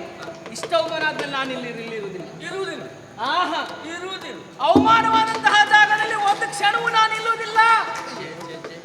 ಲಕ್ಷ್ಮಿ, ಏನು ಹಾಗೆಲ್ಲ ಮಾತಾಡಬಾರ್ದು. ಯಾಕೆಂದ್ರೆ ಆಚರಣೆಯಿಂದಲೇ ಆದರ್ಶವನ್ನ ಜಗತ್ತಿಗೆ ಬೋಧಿಸುವ ಸ್ಥಾನದಲ್ಲಿರುವವರು. ಹೌದು. ನಮ್ಮಿಬ್ಬರನ್ನು ನೋಡಿ ಉಳಿದಂತವರು ಕಲ್ತ್ಕೊಳ್ಬೇಕು. ಸಂಸಾರ ಹೇಗಿಟ್ಕೊಳ್ಬೇಕು, ಎಷ್ಟು ಒಳ್ಳೆಯ ರೀತಿಯಲ್ಲಿ ನಾವು ಅದನ್ನ ಕಾಪಾಡಿಕೊಳ್ಬೇಕು. ಗಂಡ ಹೆಂಡತಿಯರ ಸಂಬಂಧ ಅಂದ್ರೆ ಯಾವ ರೀತಿಯಲ್ಲಿ, ಅನ್ಯೋನ್ಯತೆ ಹೇಗಿರ್ಬೇಕು. ಆದಿ ದಂಪತಿಗಳು ಅಂತ ಕರೀತಾರೆ ನಮ್ಮನ್ನು. ಹಾಗಾಗಿ ಅಂತಹ ನಾವೇ ಈ ರೀತಿಯಾಗಿ ಜಗಳಾಡಿಕೊಂಡ್ರೆ ಅದು ತಪ್ಪು ಸಂದೇಶ ಕೊಟ್ಟ ಹಾಗಾಗುತ್ತಿಲ್ಲ. ಈಗ ಜಗಳ ಆಡುವ ಹಾಗೆ ಪ್ರಸಂಗ ಸೃಷ್ಟಿ ಮಾಡಿದ್ದು ನೀವೇ ಸ್ವಾಮಿ. ನನ್ನ ಯೋಗ್ಯತೆ ನಿಮ್ಗೆ ಅರ್ಥವಾಗಿದ್ದಿದ್ರೆ ನನಗಿಷ್ಟ ಅವಮಾನ ಆಯಿತು, ಅದಕ್ಕೆ ನೀವು ವಿರೋಧಿಸಬೇಕಾಗಿತ್ತು. ಅದನ್ನು ಬಿಟ್ಟು ಅವನ ಮುಖಕ್ಕೆ ಮಂಗಳಾರತಿ ಮಾಡಿ ಕಳಿಸ್ತೀರಿ ಅಂತಾದ್ರೆ, ಅವನ ಕಾಲು ಒತ್ತುತ್ತೀರಿ ಅಂತ ಆದ್ರೆ ಪರೋಕ್ಷವಾಗಿ ನನಗೆ ಅವಮಾನ ಆದ ಹಾಗೆ. ಅದಕ್ಕೆ ಹೇಳಿದ್ರೆ ನಾನು ಅವಮಾನದ ಸ್ಥಳದಲ್ಲಿ ನಿಲ್ಲುವುದಿಲ್ಲ, ಹೋಗ್ತೇನೆ ನಾನು. ಈ ಮಂಗಳಾರತಿ ಎನ್ನುವುದಕ್ಕೆ ಎರಡು ವಿಧವಾದಂತಹ ಅರ್ಥ ಉಂಟು. ದೇವರಿಗೆ ಮಂಗಳಾರತಿ ಮಾಡುವುದು ಬೇರೆ ಅಲ್ವಾ? ಈಗ ನಾನು ಅವನಿಗೆ ಮಾಡಿದ್ದು ದೇವರಿಗೆ ಮಾಡಿದ ಆಗಲ್ಲ. ಮತ್ತೆ ಅವನು ಮುಖಕ್ಕೊಂದು ಮಂಗಳಾರತಿ, ಅವನು ಮಾಡಿದ ತಪ್ಪಿಗೊಂದು ಮಂಗಳಾರತಿ ಮಾಡಿ ಹೇಳಿದ್ರು ನಾನು ನಿಮ್ಮ ಮಾತನ್ನು ಒಪ್ಪುವುದಿಲ್ಲ, ನಿಮ್ಮ ಮಾತನ್ನು ನಾನು ಕೇಳುವುದಿಲ್ಲ, ನಾನಿಲ್ಲಿ ಇರುವುದಿಲ್ಲ, ನಾನು ಹೋಗ್ತೇನೆ. ಹೋಗ್ತೇನೆ ಅಂತ ಹೇಳ್ತೀಯ, ಎಲ್ಲಿಗೆ ಹೋಗುವುದು ಅಂತ ಬೇಡವಾ? ನನ್ನನ್ನು ಬಿಟ್ಟು ಎಲ್ಲಿಗೆ ಹೋಗುವುದು ಅಂತ ನೀವು ಕೇಳುವುದು ನೋಡಿದ್ರೆ ಏನು ನನ್ನನ್ನು ಆರಾಧಿಸುವವರು ನನ್ನನ್ನು ಕೇಳುವವರು ಇಲ್ಲ ಅಂತ ಅಂದ್ಕೊಂಡಿದ್ದೀರಾ ನೀವು? ನನ್ನನ್ನು ಆರಾಧಿಸುವವರು ಇದ್ದಾರೆ. ಹೌದಾ? ಎಲ್ಲಿ? ಭೂಲೋಕದಲ್ಲಿ. ಅದು ಭೂಲೋಕದಲ್ಲಿ ಎಲ್ಲಿ? ಕರವೀರಪುರದಲ್ಲಿ. ಹೌದಾ? ಆರಾಧಿಸುವುದು ಹೇಗೆ ಗೊತ್ತುಂಟು ನಿಮಗೆ? ಹೇಗೆ? ಹೇಳ್ತೇನೆ ಕೇಳಿ. ಲಕ್ಷ್ಮೀ ಬಾರಮ್ಮ, ಭಾಗ್ಯಲಕ್ಷ್ಮಿ ಬಾರಮ್ಮ, ಬೆಳಗಲು ಮನೆಯನ್ನು ಸಿರಿದೇವಿಯೇ.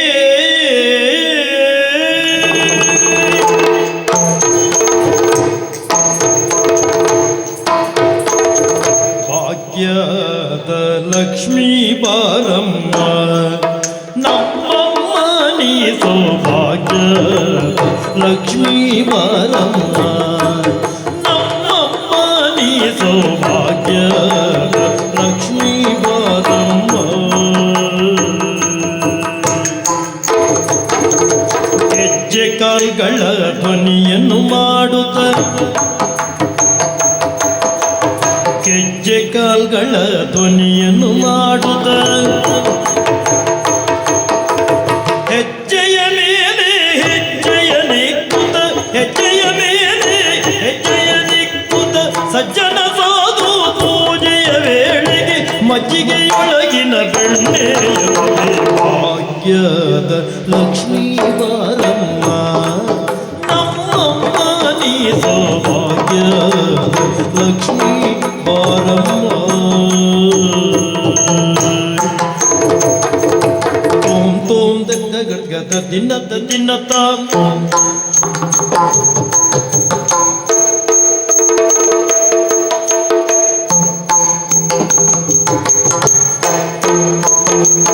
ಕನಕವೃಷ್ಟಿಯ ಕರೆಯುತ್ತ ಬಾರೆ ಮನಕ್ಕೆ ಮಾನವ ಸಿದ್ಧಿಯ ತೋರೆ ಕನಕವೃಷ್ಟಿಯ ಕರೆಯುತ್ತ ಬಾರೆ ಮನಕ್ಕೆ ಮಾನವ ಸಿದ್ಧಿಯ ತೋರೆ ದಿನಕರ ಕೋಟಿ ತೇಜದಿ ಹೊಳೆವ ಜನಕರಾಯನ ಕುಮಾರಿ ಬೇಗ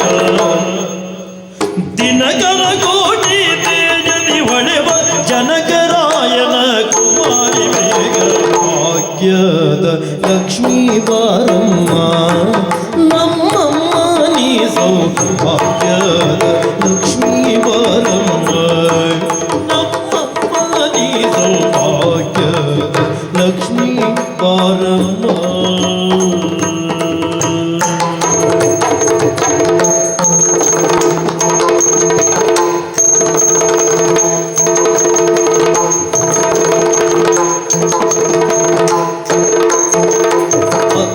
ತಗಲದೆ ಭಕ್ತರ ಮನೆಯಲ್ಲಿ ನಿತ್ಯ ಮಹೋತ್ಸವ ನಿತ್ಯ ಸುಮಂಗಳ ಅತ್ತಿತ್ತಗಲದೆ ಭಕ್ತರ ಮನೆಯಲ್ಲಿ ನಿತ್ಯ ಮಹೋತ್ಸವ ನಿತ್ಯ ಸುಮಂಗಳ ಸತ್ಯವ ತೋರುವ ಸಾಧು ಸಜ್ಜನರ ಚಿತ್ತದಿ ಒಳೆವ ಪುತ್ತಳಿ ಬೊಂಬೆ ಸತ್ಯವ ತೋರುವ ಸಾಧು ಸಜ್ಜನರ ಚಿತ್ತದಿ ಒಳೆವ ಪುತ್ತಳಿ ಬೊಂಬೆ ಭಾಗ್ಯದ ಲಕ್ಷ್ಮೀ ಬಾರಮ್ಮ ನಮ್ಮಮ್ಮ ನೀ ಸೌಭಾಗ್ಯದ ಲಕ್ಷ್ಮೀ ಬಾರಮ್ಮ ನಮ್ಮಮ್ಮ ನೀ ಸೌಭಾಗ್ಯದ ಲಕ್ಷ್ಮೀ ಬಾರಮ್ಮ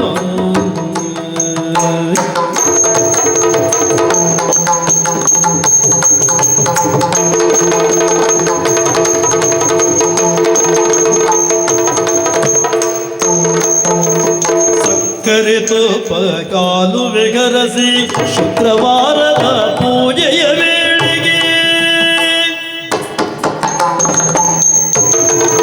ಸಕ್ಕರೆ ತುಪ್ಪ ಕಾಲುವೆ ಗರಸಿ ಶುಕ್ರವಾರದ ಪೂಜೆಯ ವೇಳೆಗೆ ಅಕ್ಕರೆ ಉಳ್ಳ ಅಳಗಿರಿ ರಂಗನ ಚೊಕ್ಕ ಪುರಂದರ ವಿಠಲನ ರಾಣಿ ಅಕ್ಕರೆ ಉಳ್ಳ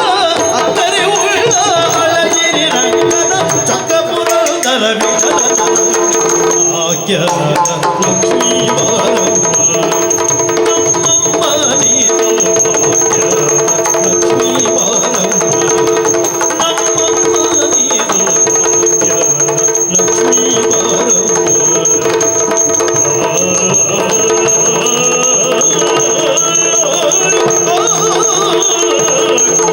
ಲಕ್ಷ್ಮೀ ಬಾರಮ್ಮ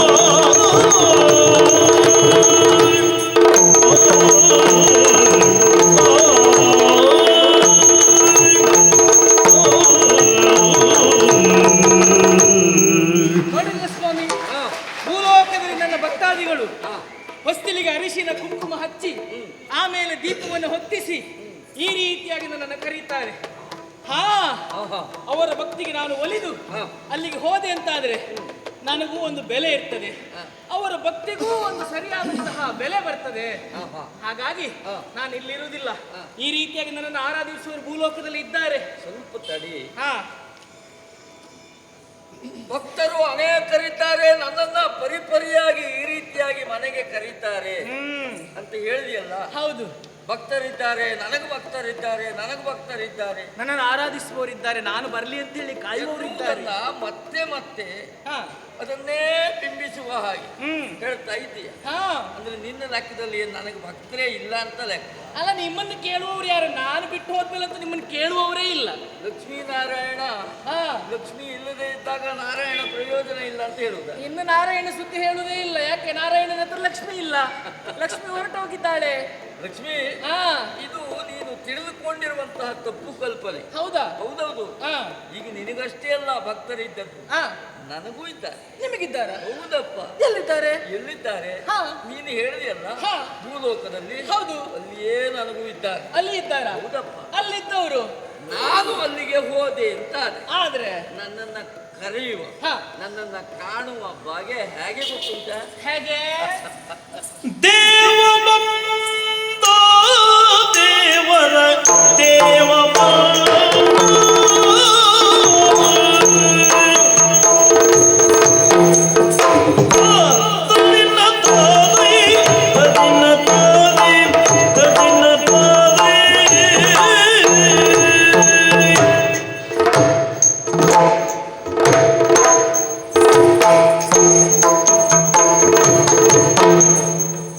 ದೇವ ಬಂದ ದೇವರ ದೇವ ಬಂದ ದೇವ ಬಂದ ದೇವರ ದೇವ ಬಂದ ದೇವರ ದೇವ ಬಂದ ದೇವ ಬಂದ ದೇವರ ದೇವ ಬಂದ ದೇವ ಬಂದ ನಮ್ಮ ಸ್ವಾಮಿ ಬಂದ ದೇವರ ದೇವ ಶಿಖಾಮಣಿ ಬಂದನು ದೇವರ ದೇವ ಶಿಖಾಮಣಿ ಬಂದನು ದೇವ ಬಂದ ನಮ್ಮ ಸ್ವಾಮಿ ಬಂದ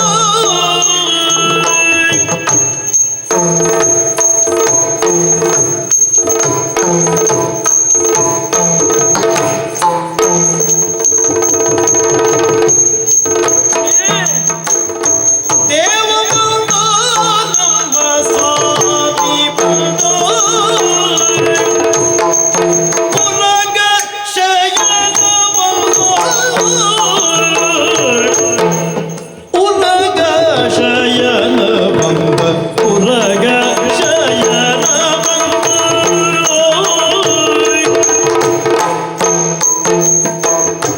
ಉರಗ ಶಯನ ಬಂದ ಉರಗ ಶಯನ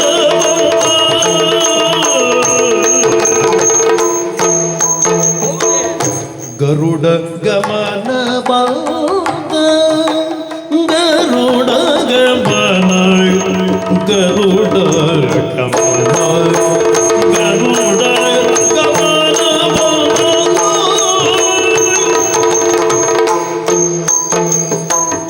ಗರುಡ ಗಮನ ಬಂದ ಗರುಡ ಗಮನ ಬಂದ ಗರುಡ ಗಮನ ಬಂದ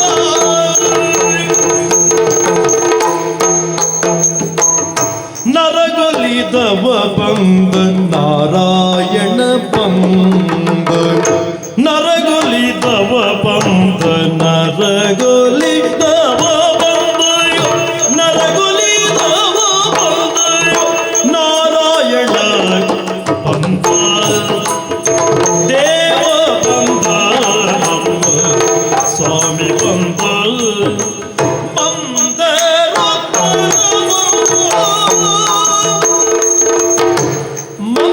ಮಂದರೋದರ ಬಂದ ಮಂದರೋದರ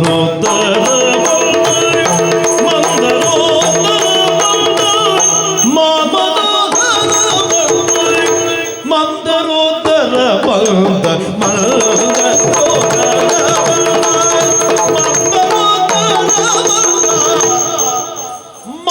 ಮನೋಹರ ಬಂದ ಮನೋಹರ ಬಂದ ಕಂದರ್ಪ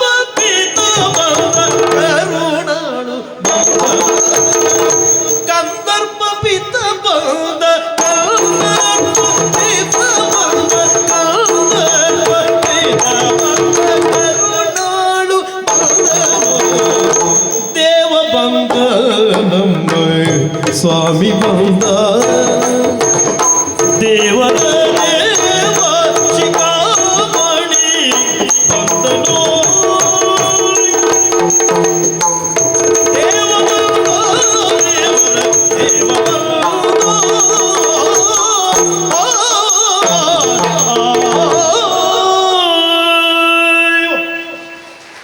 ಲಕ್ಷ್ಮಿ ಕೇವಲ ನಿನ್ನನ್ನು ಮಾತ್ರ ಭೂಲೋಕದಲ್ಲಿ ಭಕ್ತರೆಲ್ಲವರು ಕಂಡು ಕರೆದು ವಿಶೇಷವಾಗಿ ಆರಾಧನೆಯನ್ನು ಭಕ್ತಿಯನ್ನು ಕೊಡ್ತಾರೆ ಎನ್ನುವ ಹಾಗೆ ಭಾವಿಸಬೇಡ.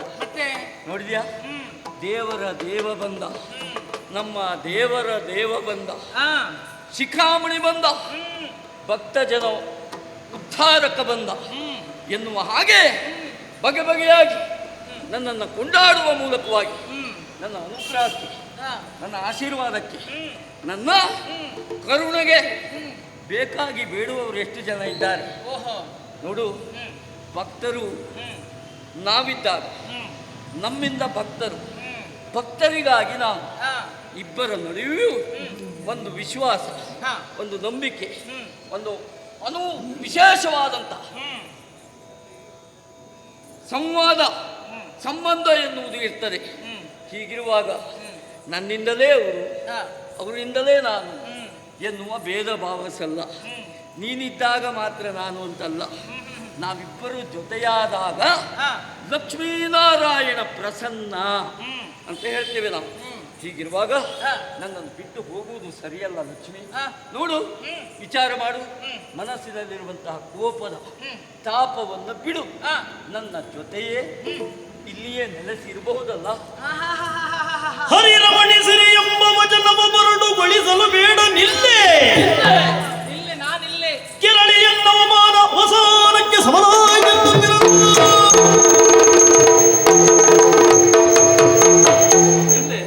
ಅವಮಾನವಾದಂತಹ ಸ್ಥಳದಲ್ಲಿ ಒಂದು ಕ್ಷಣವೂ ನಾನಿರುವುದಿಲ್ಲ. ಹೀಗೆಲ್ಲ ನಿಮ್ಮನ್ನು ಹಾಡಿ ಕೊಂಡಾಡ್ತಾರೆ ಎನ್ನುವುದು ನನಗೂ ಗೊತ್ತುಂಟು. ಅದನ್ನೆಲ್ಲ ಹೇಳಿ ಮತ್ತೆ ನನ್ನ ಇಲ್ಲಿ ಉಳಿಸಿಕೊಳ್ಳುವಂತ ಪ್ರಯತ್ನ ಬೇಡ. ಈ ವೈಕುಂಠವನ್ನು ತೊರೆದು ಈ ಲಕ್ಷ್ಮಿ ಹೋಗ್ತಾ ಇದ್ದಾಳೆ, ಹೋಗ್ತಾ ಇದ್ದಾಳೆ, ಹೋಗ್ತಾ ಇದ್ದಾಳೆ. ತಿರುಗಿ ನೋಡದೆ ಸಿರಿಯು ತೆರಳಲು ಹರಿಯು ತನ್ನಳು ಯೋಚಿಸಿದ. ಹೀಗಾಗಿ ಹೋಯ್ತು. ಹಿಂದೆರಡು ಅವತಾರಗಳು ವಚನವಯ ಸಲಿಸಲಿದು ಸಮಯ.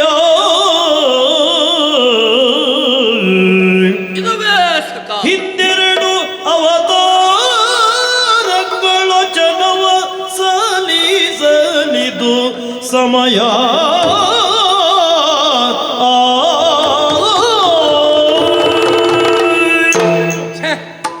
ಪರಿಪರಿಯಾಗಿ ಕೇಳಿಕೊಂಡ್ರು ಹೇಳಿದ್ರು ಕೂಡ ತಿರುಗಿ ನೋಡದೆ ಸಿರಿ ನನ್ನಿಂದ ದೂರ ಸರಿದು ಹೋಗಲಲ್ಲ. ಏನು ಮಾಡೋಣ, ಅವಳಿಗೆ ಇಲ್ಲಿ ಇರುವುದಕ್ಕೆ ಮನಸ್ಸಿಲ್ಲ, ಜೊತೆಗೆ ಮನಸ್ಸಿನಲ್ಲಿ ಅಡಲಿರುವಂತಹ ಕೋಪ ಸಂಕೇತವಾಗಿ ನನ್ನನ್ನು ಬಿಟ್ಟು ಹೋದ್ಲು. ಹಾಗಿದ್ರೆ ನಾನೊಬ್ಬನೇ ಇಲ್ಲೇ ಇದ್ದರೆ ಸರಿಯಾದೀತೆ? ಇಲ್ಲ, ಸಕಾಲಕ್ಕೆ ಸರಿಯಾಗಿ ನಾನು ಕೂಡ ಸೇರಬೇಕಾದಂತಹ ಸ್ಥಳವನ್ನು ಸೇರಬೇಕು. ಕಾರಣ, ಹಿಂದೆರಡು ಅವತಾರದಲ್ಲಿ ಆಡಿರುವಂತಹ ಮಾತನ್ನು ಸಲ್ಲಿಸುವುದಕ್ಕೂ ಈಡೇರಿಸುವುದಕ್ಕೂ ಸಕಾಲ ಇದು ಎನ್ನುವುದಕ್ಕೆ ಅನುಮಾನವೇ ಇಲ್ಲ. ಹಾಗಾಗಿಯೇ ಹೇಳಿದ್ದು ನಾನು, ಕಾಲದ ಅಧೀನದಲ್ಲಿ ನಾವೆಲ್ಲರೂ ಬದುಕಬೇಕು. ಅಂತಹ ಸಂಕಲ್ಪವನ್ನು ಕಾಲದ ಸಹಯೋಗದೊಂದಿಗೆ ಈಡೇರಿಸಬೇಕು ಎನ್ನುವ ಹಾಗೆ ಅಂತಹ ಕಾಲ ಸನ್ನಿಹಿತವಾಗುತ್ತದೆ. ಸಿರಿಯೊಟ್ಟಿಗೆ ನಾನೂ ಅಲ್ಲಿ ಸೇರಿಕೊಳ್ತೇನೆ. ನೋಡೋಣ.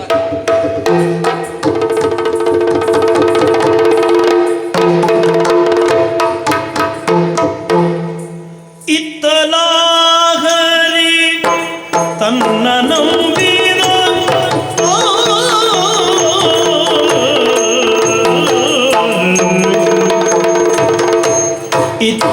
ಇತ್ತಲಾಹರಿ ತನ್ನ ನಂಬಿದ ಭಕ್ತರನು ಪೊರೆಯುವರೆ. ನಂಬಿದ ಭಕ್ತರನು ಪೊರೆಯುವರೆ.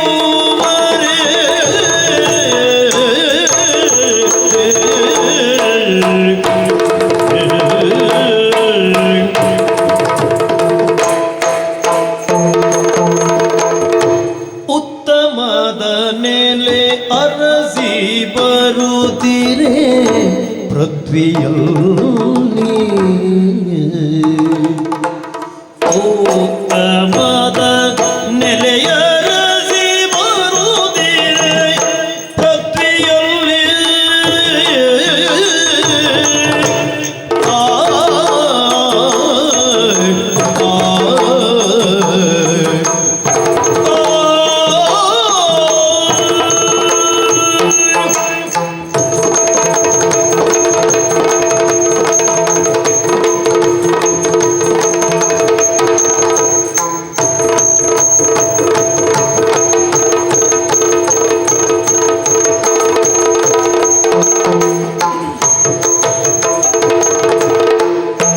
ಉತ್ತಮದ ನೆಲೆ ಅರಸಿ ಬರುವುದಿರೆ ಪೃಥ್ವಿಯಲ್ಲಿ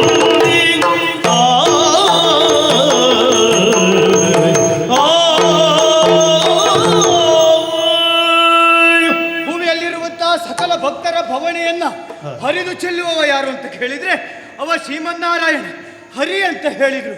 ಆದ್ರೆ ಏನ್ ಮಾಡೋಣ, ವಿಪರ್ಯಾಸ ಅಂತಲೇ ಹೇಳಬಹುದು. ಈಗ ಹರಿಯ ಪಾಲಿಗೆ ಭವನೆ. ಅರೆ ಗಳಿಗೆ ಹಿಂದೆ ಏನಾದದ್ದು? ಸಿರಿಯು ನನ್ನನ್ನ ತೊರೆದು ಹೋದಳು. ಪರಿಯಲ್ಲಿ ಅವಳಲ್ಲಿ ನಾನು ಹೇಳಿಕೊಂಡರೂ ಕೇಳಿಕೊಂಡರೂ ಸಹಿತ ನನ್ನ ಮಾತಿಗೆ ಬೆಲೆ ಅನ್ನುವಂಥದ್ದು ಲಭಿಸಲಿಲ್ಲ. ನನ್ನನ್ನು ತೊರೆದು ವೈಕುಂಠದಿಂದ ಸಾಗಿದವಳು ಹೌದು. ಆಮೇಲೆ ನಾನು ಆಲೋಚನೆ ಮಾಡಿದೆ, ಹಾಗಿದ್ರೆ ಸಿರಿ ಸೇರುವುದಾದರೂ ಎಲ್ಲಿ ಸೇರಿಕೊಂಡಿದ್ದಾಳೆ? ಆನಂತರ ತಿಳಿದ ವಿಚಾರವನ್ನಲ್ವೇ ಭೂಲೋಕದತ್ತ ಅವಳ ಗಮನವಾಗಿದೆ ಎಂಬುದಾಗಿ. ಹಾಗಾಗಿ ಈಗ ಈ ಭುವಿಯಲ್ಲಿ ಮನುಷ್ಯ ಜನ್ಮವನ್ನು ತಳೆದದ್ದು ಹೌದು, ಶ್ರೀನಿವಾಸನಾಗಿ ಬಂದಿದ್ದೇನೆ. ಸಿರಿಯನ್ನು ಸೇರಬೇಕು ಅಂತಾದರೆ ಭುವಿಯಲ್ಲಿ ಸರಿಯಾದಂಥ ಸ್ಥಳದ ಬಗ್ಗೆ ಆಲೋಚನೆ ಮಾಡಬೇಕು. ನಾನು ನೆಲೆ ಇರುವುದಾದರೂ ಯಾವ ಸ್ಥಳದಲ್ಲಿ? ಆ ಕಡೆಯಲ್ಲಿ ಕಾಣ್ತಾ ಇದ್ದೇನಲ್ಲ, ತಿರುಮಲೆಯ ಗಿರಿಯಲ್ಲಿ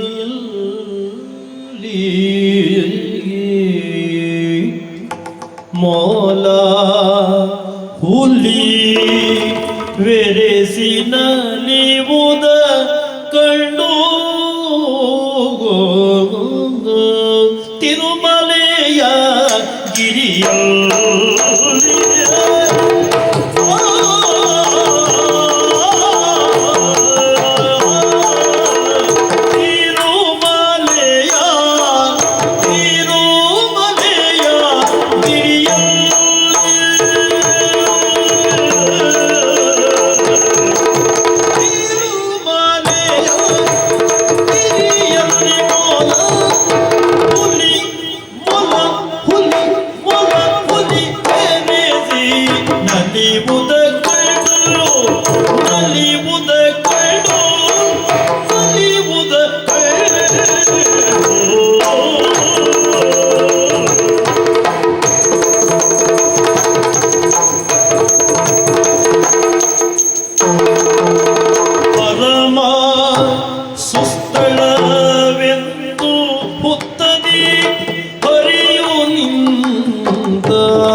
ತಿರುಮಲೆಯ ಗಿರಿಯಲ್ಲಿ ಮೊಲ ಹೊಲಿ ವೆಲಿಸಿನ ನೀವುದ ಕಂಡು ನೆಲೆಸಲು ಪರಮ ಸುಸ್ಥಳವೆಂದು ಹುತ್ತದಿ ಹರಿಯು ನಿಂತ ನೆಲೆಸಲು ಪರಮ ಸುಸ್ಥಳ ಎನ್ನುವುದ ಹುತ್ತದಿ ಹರಿಯು ನಿಂತ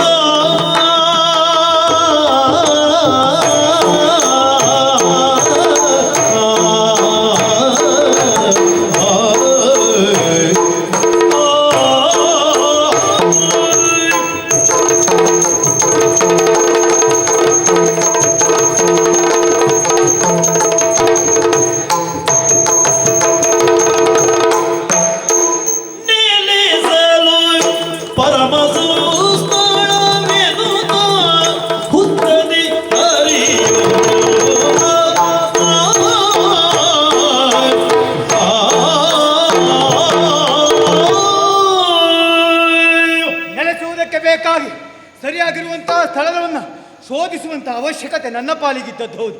ಹಾಗಿದ್ರೆ ಯಾವುದೋ ಸ್ಥಳವನ್ನು ಸೇರಿ ಅಲ್ಲಿ ನಾ ನೆಲೆಯೂರುವುದು ಅಲ್ವೇ ಅಲ್ಲ. ನೆಲೆಯೂರಬೇಕು ಅಂತಾದರೆ ಶುಭ್ರವಾಗಿರುವಂತಹ ಸ್ಥಳದ ಅವಶ್ಯಕತೆ ಇದ್ದದ್ದು ಹೌದು. ಹಾಗೆ ಅರಸುತ್ತಿರುವಂತಹ ಸಂದರ್ಭ, ಅಬ್ಬಾ ಆ ಕಡೆಯಲ್ಲಿ ನಾನು ನೋಡಿದ್ದೇನಲ್ಲ, ವಿಶೇಷತೆಗಳನ್ನು ನೋಡಿದವ ಹೌದು, ಸಂತೋಷಗೊಂಡವನು ಹೌದು. ಆ ಸ್ಥಳದಲ್ಲಿ ನೋಡ್ತಾ ಇದ್ರೆ ಅಬ್ಬಾ ಉಭಯ ವೈರವಿರುವಂತಹ ಪ್ರಾಣಿಗಳಿರುವರು ಆಟವಾಡ್ತಾ ಇದ್ದಾವೆ. ಹಾಗಿದ್ರೆ ಯಾವ ಯಾವ ಪ್ರಾಣಿಗಳು? ಮೊಲ ಹಾಗೂ ಸಿಂಹ ಅವರು ಆಡುತ್ತಿರುವಂತಹ ಆ ಪ್ರದೇಶ, ಅಲ್ಲಿ ವೈರವೇ ಇಲ್ವಾ? ಹಾಗಿದ್ರೆ ಅಲ್ಲಿ ಹೌದು ಹೌದು, ಅಲ್ಲಿ ದ್ವೇಷ ಇಲ್ಲ. ಅದು ನಿರ್ವೈರ ಕ್ಷೇತ್ರ ಹೇಳುವುದಕ್ಕೆ ಅನುಮಾನವೇ ಇಲ್ಲ. ಪುಷ್ಕರಣಿ ಇರುವಂತಹ ಆ ಕ್ಷೇತ್ರ ದಕ್ಷಿಣ ಭಾಗದ್ದು ಹೌದು. ಕಿಂತಣಿ ವೃಕ್ಷದ ಕೆಳಗೆ ಇದೆಲ್ಲ ನಡೆಯುತ್ತಾ ಇದ್ದದ್ದು ಹೌದು. ಹಾಗಿದ್ರೆ ನಾ ನೆಲೆಯೂರುವುದಕ್ಕೆ ಅದೇ ಸರಿಯಾದಂತಹ ಸ್ಥಳ ಅಲ್ವೇ? ಆ ಸುಸ್ಥಳವನ್ನ ಕ್ಷಣತಿ ವೇಗದಲ್ಲಿ ಸೇರಿಬಿಡ್ತೇವೆ.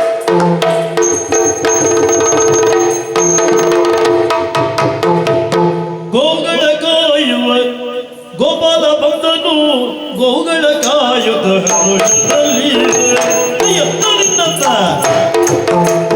ಗೋಗಳ ಕಾಯುವ ಗೋಪಾಲ ಬಂದನು, ಗೋಗಳ ಕಾಯುವ ಗೋಪಾಲ ಬಂದನು, ಗೋಗಳ ಕಾಯುತ್ತ ಹರುಷದಲ್ಲಿ, ಗೋಗಳ ಕಾಯುತ್ತ ಹರುಷದಲ್ಲಿ.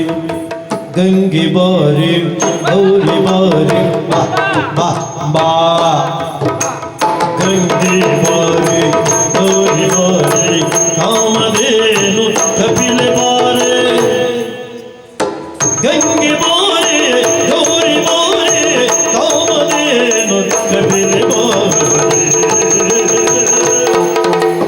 ಗೋಗಳ ಕಾಯುವ ಗೋಪಾಲ ಬಂದನು, ಗೋಗಳ ಕಾಯುವ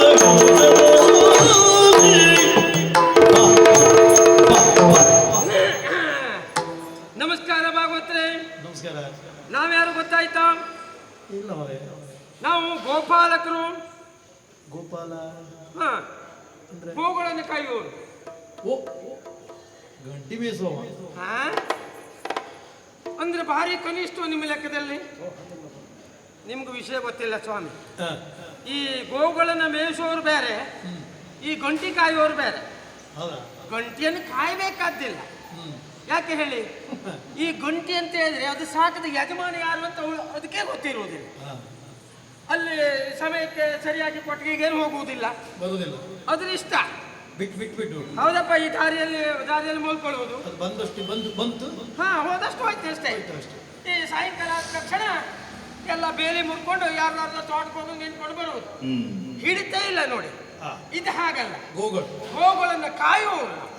ಹೌದೌದು, ಗೋಪಾಲಕರು. ಹೌದು ಸ್ವಾಮಿ, ಸತ್ಯ ಹೇಳ್ಬೇಕಾ?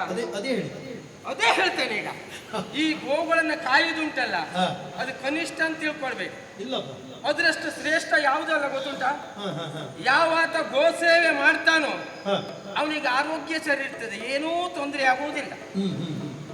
ಯಾವಾತ ಗೋ ಎನ್ನುವುದಾಗಿ ಕನಿಷ್ಠ ಮಾಡ್ತಾನೋ ಅವನಿಗೆ ಆಯುಷ್ಯ ಪೂರ್ಣ ಇಲ್ಲ, ಅರ್ಧಂಬರ್ಧಕ್ಕೆ ಹೋಗುವುದೇ.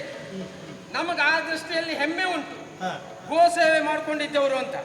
ಕೆಲವರು ನೀವು ಹೇಳಿದಾಗ ಗಂಟಿ ಕಾಯೋರು ಅಂತ ಕನಿಷ್ಠ ಮಾಡ್ತಾರೆ. ಇಲ್ಲಿ ಅವರಷ್ಟು ಅವ್ರು ಹೇಳ್ಕೊಂಡು ಹೋಗ್ಲಿ. ಗೋ ಕಾಯುವುದು ಕನಿಷ್ಠ ಅಲ್ಲ. ಕನಿಷ್ಠ ಅಲ್ಲಪ್ಪ, ಗೋ ಸೇವೆ ಮಾಡ್ಬೇಕು.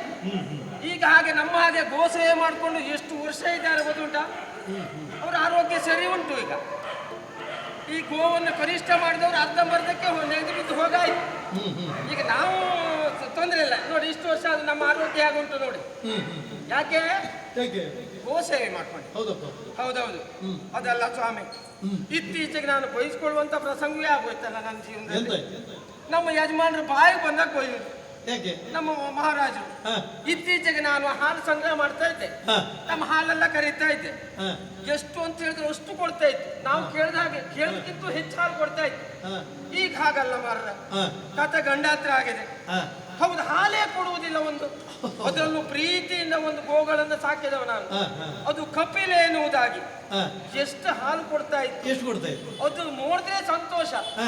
ನಾವೀಗ ಇಂತಿಷ್ಟು ಅಂತ ಯೋಚನೆ ಮಾಡ್ಕೊಂಡಿದ್ರೆ ಅದಕ್ಕೂ ಹೆಚ್ಚು ಕೊಡ್ತಾ ಇತ್ತು. ಕೊಡ್ತಾ ಇತ್ತು. ಅಷ್ಟು ಪ್ರೀತಿಯಿಂದ ನೋಡ್ಕೊಂಡಿದ್ದವು. ಹಾ. ಇವತ್ತು ನನಗೆ ಬೇಸರ ಅದೇ ಸ್ವಾಮಿ. ಹಾ. ಮಹಾರಾಜರ ಕರೆದು ಹೇಳಿದ್ರು, ಹಾ. ಏನು ಇತ್ತೀಚೆಗೆ ಹಾಲೆಲ್ಲ ಕೊಡುವುದಿಲ್ಲ, ಗೋಗಳು ಏನ್ ಮಾಡಿದೆ ಹಾ. ಅಂತ ಬೈಯುವುದಕ್ಕೆ ಪ್ರಾರಂಭ ಮಾಡಿದ್ರು. ಹಾ. ನನಗೂ ತಲೆ ಬಿಸಿ ಆಯ್ತು ಸ್ವಾಮಿ. ಇಷ್ಟು ವರ್ಷ ಗೋ ಸೇವೆ ಮಾಡ್ಕೊಂಡು ಬಂದೊಂದು ವ್ಯರ್ಥ ಆಯ್ತಲ್ಲ ಅಂತ ಯೋಚನೆ ಮಾಡಿದೆ. ಹ್ಮ್. ಹಾಗಾಗಿ ನೋಡ್ಬೇಕು ಈ ಕಪಿಲ ಯಾಕೆ ಹಾಲು ಕೊಡುವುದಿಲ್ಲ, ಏನ್ ಕತೆ ನೋಡ್ಬೇಕು ಅಂತ ಹಾ. ನಾನು ಈ ಕಡೆ ಬಂದೆ. ಬಂದ್ರಿ? ಈಗ ಬಿಟ್ಟಿದ್ದೇನೆ. ಹಾ. ಎಲ್ಲ ಆಕಳ ಮೇಯುವುದಕ್ಕೆ ಹೋಗ್ತಾ ಉಂಟು. ಹಾ. ಆದ್ರೂ ಒಂದು ಆ ಕಪಿಲೆ ಉಂಟಲ್ಲ, ಹೌದು. ಅದು ಎಲ್ಲ ಹೋಗ್ತದಂತ ಸೂಕ್ಷ್ಮವಾಗಿ ಹಿಂಬಾಲಿಸಿ ಗ್ರಹಿಸಬೇಕು. ಹೋಗುದು ಒಳ್ಳೇದು. ಹಾ? ಹಿಂಬಾಲಿಸಿ ಹೋಗುದು ಒಳ್ಳೇದು. ಅದೇ ಒಳ್ಳೇದು. ಅದಕ್ಕೆ ಹೀಗೆ ಹೋಗ್ತಾ ಮುಂದೆ ನೋಡುವ. ಅಲ್ಲಿ ಹೋಯ್ತಲ್ಲ. ನೋಡಿ ಬಾಬತ್ತೆ, ಅಲ್ಲಿ ಆ ಕಡೆ ಹೋಗ್ತಾ ಉಂಟು. ಹೋಯ್ ಹೌದು. ಅಲ್ಲ ಎಡಕ್ಕೆ ತಿರ್ಗ್ತಾ ಉಂಟು. ಎಡಕ್ಕೆ ಎಳ್ಕೋಯ್ತು. ಇಲ್ಲ ಅಲ್ಲಿ ಮುಂದೋಗಿ ಬಲಕ್ಕಂತು ಹೋಯ್. ಅಲ್ಲೇ ಮಾಯಿನ ಹತ್ರ ಅಲ್ಲ ಹೌದು, ದೊಡ್ಡ ಮಾವಿನ ಮರ ಮಾರ. ಹೌದು ಮಾಡಿ. ಮಾವಿನ ಮರ ಹತ್ತಿರ ಕೆಳಗಡೆ ನಿಂತ್ಕೊಂಡು ಉಂಟು. ಅಲ್ಲ ಅಲ್ಲಿ ನಿಂತ್ಕೊಂಡಿದ್ದಲ್ಲ. ಅಲ್ಲ ನಿಂತ್ಕೊಂಡಿದ್ದು ಹೌದು ಭಾಗವತ್ರೆ. ಅದು ಎಂತ ಹುತ್ತ ಮಾರ್ರೆ. ಅಲ್ಲ ಕಪಿಲೆ ಮಾತ್ರ ನೋಡುವುದಲ್ಲ. ಅಲ್ಲ ನೋಡಿ ಕೆಳಗೆ ನೋಡಿ ಮಾರ. ಅದು ಎಂತದ? ಅದೇ ಹುತ್ತ ಸಾಮಾನ್ಯ ದೊಡ್ಡ ಹುತ್ತ ಅಲ್ಲ ಮಾರ. ತಡೆ ಏನು ಮಾಡ್ತಾ ಉಂಟು ಅಲ್ಲಿ. ಬೀಳ್ತಾ ಉಂಟಲ್ಲ ಅಲ್ಲಿ ಆ ರೀತಿ. ಓಯ್ ಎಂತದ? ಹುಟ್ಟಿ ಏನು ಅಂತ ಇವತ್ತು ಗೊತ್ತಾಯ್ತು. ಅದು ಆ ಹುತ್ತಕ್ಕೆ ಹಾಲು ಸುರಿತಾ ಉಂಟು. ಅದು ಸುಳ್ಳಲ್ಲ ಮಾರ್ರೆ. ಅಲ್ಲ ಇಷ್ಟು ದಿವಸ ಹಾಲು ಕೊಡ್ಲಿಲ್ಲ, ಇಲ್ಲ ಬಂದು ಹಾಲು ನೀಡ್ತಾ ಉಂಟು ಹುತ್ತಕ್ಕೆ. ಅಂತೂ ಇಂತೂ ನಿಮಗೆ ಗುಟ್ಟು ಗೊತ್ತಾಯ್ತು ಅಲ್ಲ, ನೀವು ಬದುಕಿದ್ರಿ. ನಾನಂತೂ ಬದುಕಿದೆ. ಈ ವಿಷಯ ನನ್ನಲ್ಲೇ ಇಟ್ಕೊಳ್ಳುವುದಲ್ಲ, ಹಾ. ನಮ್ಮ ಮಹಾರಾಜರಿಗೆ ವಿಷಯ ತಿಳಿಸಬೇಕು. ಹೋಗ್ತೇನೆ ನೋಡುವ.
ನೀನೇ ರಕ್ಷಿಸು. ಇದುವೇ ಚೋಳ ದೇಶ. ಇಂದು ಓಲಗವನ್ನ ಕೊಟ್ಟಾಕ್ಷಣವೇ ರಾಜರಾಜೇಂದ್ರ ಚೋಳನಿಗೆ ಜಯವಾಗಲಿ ಎನ್ನುವಂತಹ ಜಯಘೋಷವನ್ನು ಕೇಳಿ ಹೃದಯ ಎನ್ನುವುದು ಹೆಮ್ಮೆಯಿಂದ ಹಿಗ್ಗಿದರೆ, ಶಿರೆ ಎನ್ನುವುದು ಧನ್ಯತೆಯಿಂದ ಬಾಗ್ತಾ ಉಂಟು. ಒಂದು ನಾಡೆನ್ನುವುದು ಸಮೃದ್ಧಿ ಹೊಂದಿರಬೇಕಂತಾದ್ರೆ ಅದಕ್ಕೆ ಮೂಲ ಕಾರಣ ರಾಜನೂ ಆಗ್ತಾನೆ. ಆ ಕಾರಣಕ್ಕೆ ಅಲ್ಲವೇ ರಾಜ ಕಾಲಸ್ಯ ಕಾರಣಂ ಎನ್ನುವುದಾಗಿ ಹೇಳಿದ್ದಾರೆ. ಒಂದು ನಾಡಿನ ಅರಸನಾದವ ಧರ್ಮಯುತನಾಗಿರ್ತಾನೆಂತಾದ್ರೆ ಆ ನಾಡಿನಲ್ಲಿ ಕಾಲ ಕಾಲಕ್ಕೆ ಮಳೆಯೋ, ಅದರಿಂದಾಗಿ ಬೆಳೆಯೋ, ಅದರಿಂದಾಗಿ ಇಳೆಯ ಸಮೃದ್ಧಿ ಎನ್ನುವುದು ಹೊಂದಿರ್ತದೆ. ಇನ್ನು ನಮ್ಮ ನಾಡೆನ್ನುವುದು ಇಷ್ಟು ಸಮೃದ್ಧಿ ಹೊಂದಿದೆ ಅಂತಾದ್ರೆ ಕೇವಲ ನನ್ನ ಆಳ್ವಿಕೆ ಒಂದೇ ಅಲ್ಲ, ನಮ್ಮಲ್ಲಿರುವಂತಹ ಗೋ ಸಂಪತ್ತು. ಅನೇಕ ಗೋವನ್ನ ಸಾಕಿದವನಾಗಿದ್ದೇನೆ, ಗೋ ಸೇವೆಯನ್ನ ಮಾಡಿಕೊಂಡು ಬಂದವನಿದ್ದೇನೆ. ಗೋವೆನ್ನುವಂತಹದ್ದು ಸಾಮಾನ್ಯವಾದಂತಹ ಪ್ರಾಣಿ ಅಲ್ಲ. ಗೋವೆನ್ನುವಂತಹದ್ದು ಒಂದು ಬ್ರಹ್ಮಾಂಡವೇ ಹೌದು. ಗೋವಿನ ವಿಶೇಷತೆ ಹಾಗೆ. ಗೋವಿನ ಎರಡು ಕೊಂಬುಗಳಲ್ಲಿ ಬ್ರಹ್ಮ ವಿಷ್ಣುವನ್ನು, ಕಣ್ಣಿನಲ್ಲಿ ಸೂರ್ಯ ಚಂದ್ರರನ್ನು, ಕಂಠದಲ್ಲಿ ಹರನನ್ನು, 4 ಪಾದದಲ್ಲಿ 4 ವೇದಗಳನ್ನು, 4 ಪಾದದ 8 ವರಸೆಗಳಲ್ಲಿ 8 ದಿಕ್ಕುಗಳನ್ನು, ಅದೇ ರೀತಿಯಲ್ಲಿ ಗೋವಿನ ಬಾಲದಲ್ಲಿ ಸರ್ಪ ಸಂತತಿಯನ್ನು, ಉದರದಲ್ಲಿ 12 ಬೆನ್ನಿನಲ್ಲಿ ರುದ್ರರನ್ನು, ಅದೇ ರೀತಿಯಲ್ಲಿ ಕೆಚ್ಚಲಿನಲ್ಲಿ ಅಮೃತವನ್ನು ಹೊಂದಿರುವಂತಹದ್ದು ಗೋವು. ಗೋವನ್ನು ಪೂಜೆ ಮಾಡಿದೆ ಅಂತಾದರೆ 33 ಕೋಟಿ ದೇವತೆಗಳನ್ನು ಪೂಜಿಸಿದ ಹಾಗೆ. ಅಂತಹ ಗೋಸೇವೆಯನ್ನು ಮಾಡಿಕೊಂಡು ಬಂದಿದ್ದೇವೆ. ಏನೇ ಎಲ್ಲಂತೆ ಎಂದಿನಂತೆ ಒಲಗವನ್ನು ಕೊಟ್ಟಿದ್ದೇನೆ. ವಿಶೇಷತೆ ಇದ್ರೆ ಬರಲಿ.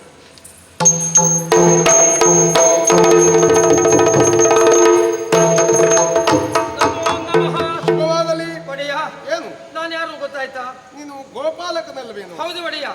ಒಂದು ವಿಷಯ ಹೇಳುವುದಕ್ಕಾಗಿ ಅವಸರದಿಂದ ಓಡೋಡಿ ಬಂದಿದ್ದೇನೆ ಒಡೆಯ. ವಿಷಯ ಒಡೆಯ, ಇತ್ತೀಚಿನ ದಿವಸಗಳಲ್ಲಿ ನನಗೆ ಬಾಯಿಗೆ ಬಂದಾಗ ನೀವು ಬೈತಾ ಇದ್ದೀರಿ, ಹೌದಾ? ಬೈದಿದ್ದೇನೆ. ಹೌದು. ಗೋಗಳನ್ನ ಸರಿಯಾಗಿ ಕಾದ್ಕೊಂಡಿರ್ಬೇಕು.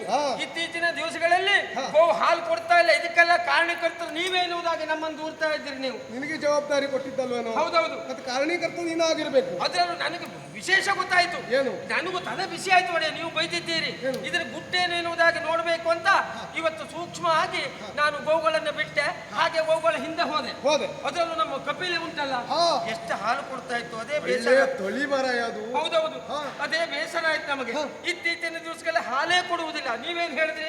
ಬಹುಶಃ ಹಾಲು ನೀವು ನಮ್ಗೆ ಗೊತ್ತಿಲ್ಲದೆ ಮಾರಾಟ ಮಾಡ್ತಿದ್ದೀರಿ ಅಂತ ಹೇಳಿದ್ರಿ ನೀವು. ಹಾಗೇನೋ ಜೀವನದಲ್ಲಿ ನಾವು ಯಾವತ್ತಾದ್ರೂ ಹಾಗೆ ಮಾಡಿದ್ದುಂಟ? ಆಗ್ಲಿಲ್ಲ. ಆದ್ರೆ ಗುಟ್ಟೇನು ಅಂತ ಇವತ್ತು ಗೊತ್ತಾಯ್ತು. ಏನು? ಮೇಯಿಸುವುದಕ್ಕಾಗಿ ಬಿಟ್ಟದ್ದು ನಾವು ಕಪಿಲೆಯನ್ನ. ಹೋಗ್ತಾ ಹೋಗ್ತಾ ಎಡಕ್ಕೆ ಹೋಯ್ತು, ಬಲಕ್ಕೆ ಹೋಯ್ತು. ಹಾಗೆ ನೋಡ್ತೇನೆ ಒಂದು ಮಾವಿನ ಮರ ಒಡೆಯ. ಮಾವಿನ ಮರ? ಹೌದು. ಅಲ್ಲಿ ಮಾವಿನ ಮರದ ಬುಡದಲ್ಲಿ ಹುತ್ತ. ದೊಡ್ಡ ಹುತ್ತ. ಹೌದು. ಕಪಿಲೆ ನೋಡ್ತೇನೆ, ಆ ಹುತ್ತಕ್ಕೆ ಹಾಲು ಹರಿತಾ ಉಂಟು. ದೂರದಲ್ಲಿ ನಿಂತ್ಕೊಂಡು ಬಂದಿದ್ದೇನೆ, ನೋಡ್ಕೊಂಡು ಬಂದಿದ್ದೇನೆ ಒಡೆಯ. 100ಕ್ಕೆ 100 ಸತ್ಯ. ನನ್ನ ಮಾತು ಹೇಳ್ಬೇಡ, ಸುಳ್ಳು ಹೇಳ್ಬೇಡ. ಸತ್ಯ ವಿಷಯ ಹೇಳುವುದಕ್ಕಾಗಿ ಬಂದಿದ್ದು ಒಡೆಯ. ಕಪಿಲೆ, ಹುತ್ತಕ್ಕೆ ಹಾಲು ಸುರಿಸ್ತಾ ಇದೆಯಾ? ಅನುಮಾನ ಉಂಟಾ? ನಾನೇ ಕಣ್ಣಾರೆ ತೋರಿಸ್ತೇನೆ, ಬನ್ನಿ. ಹೀಗೆ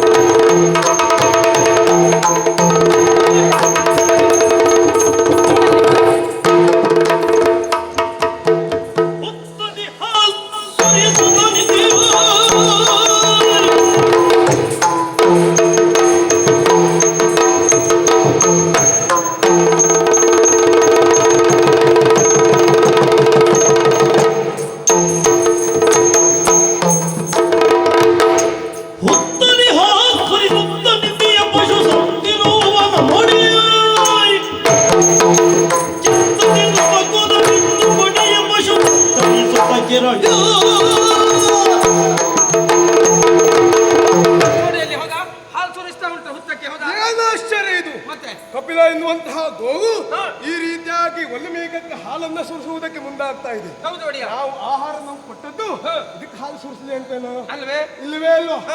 ಹಾಗಾಗಿ ಇದಕ್ಕೊಂದು ಬುದ್ಧಿ ಕಲಿಸಲೇಬೇಕು. ಹಾಲನ್ನ ಸುರಿಸುವುದನ್ನು ನಿಲ್ಲಿಸಲೇಬೇಕು. ಅದಕ್ಕೆ ಇಲ್ಲ ಅಂತಾದ್ರೆ ನಮಗೆ ತೊಂದರೆ ಆಗ್ತದೆ, ನಮಗೆ ನಷ್ಟ ಅಲ್ವಾ? ಹಾಗಾಗಿ ಹಾಲು ಸುರಿಸುತ್ತಿರುವಂತಹದ್ದು ಒಲ್ಲಿಮೀಕಲ್ವಾ? ಹುತ್ತಕ್ಕೆ ಒಲ್ಲಿಮೀಕವೇ ಇಲ್ಲ ಅಂತಾದ್ರೆ ಅದು ಎಲ್ಲಿಂದ ಹಾಲು ಸುರಿಸ್ತದೆ? ಹೌದು. ತಡ ಮಾಡುವುದಿಲ್ಲ. ಆ ಒಲ್ಲಿಮೀಕವನ್ನ ಈ ಕ್ಷಣದಲ್ಲಿ ನಾಶ ಮಾಡಿಬಿಡ್ತೇವೆ.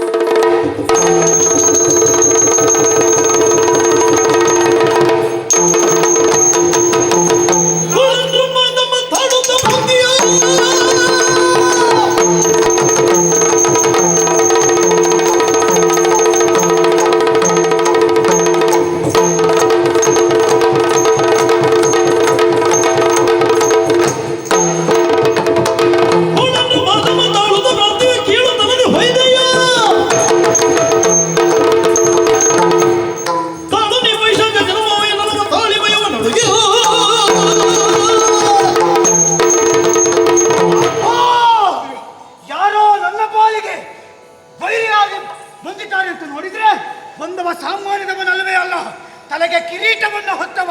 ತಲೆಯಲ್ಲಿ ಏನಿದೆ ಅಂತ ಕೇಳ್ತೇನೆ. ನಿನ್ನ ಆಯುಧ ಪ್ರಯೋಗದಿಂದಲಾಗಿ ನನ್ನ ಹಣೆಗೆ ಗಾಯ, ನೆತ್ತರು ಸುರಿತಾ ಇದೆ. ಈ ರೀತಿ ಮಾಡಿದವ ಸಂಸ್ಕಾರಯುತನಲ್ಲ. ನೀ ಮಾಡಿದ್ದು ಹೇಗಾಯ್ತು? ಭುವಿಯಲ್ಲಿ ಪೈಶಾಚಿಕ ಕೃತ್ಯವನ್ನೇ ಸಗಿದ ಹಾಗಾಯ್ತು. ಆ ಕಾರಣಕ್ಕಾಗಿ ನಿನಗಿದು ಶಾಪವನ್ನು ಕೊಡ್ತಾ ಇದ್ದೇನೆ. ಭೂಲೋಕದಲ್ಲಿ ನೀನು ಪಿಶಾಚಿಯಾಗಿ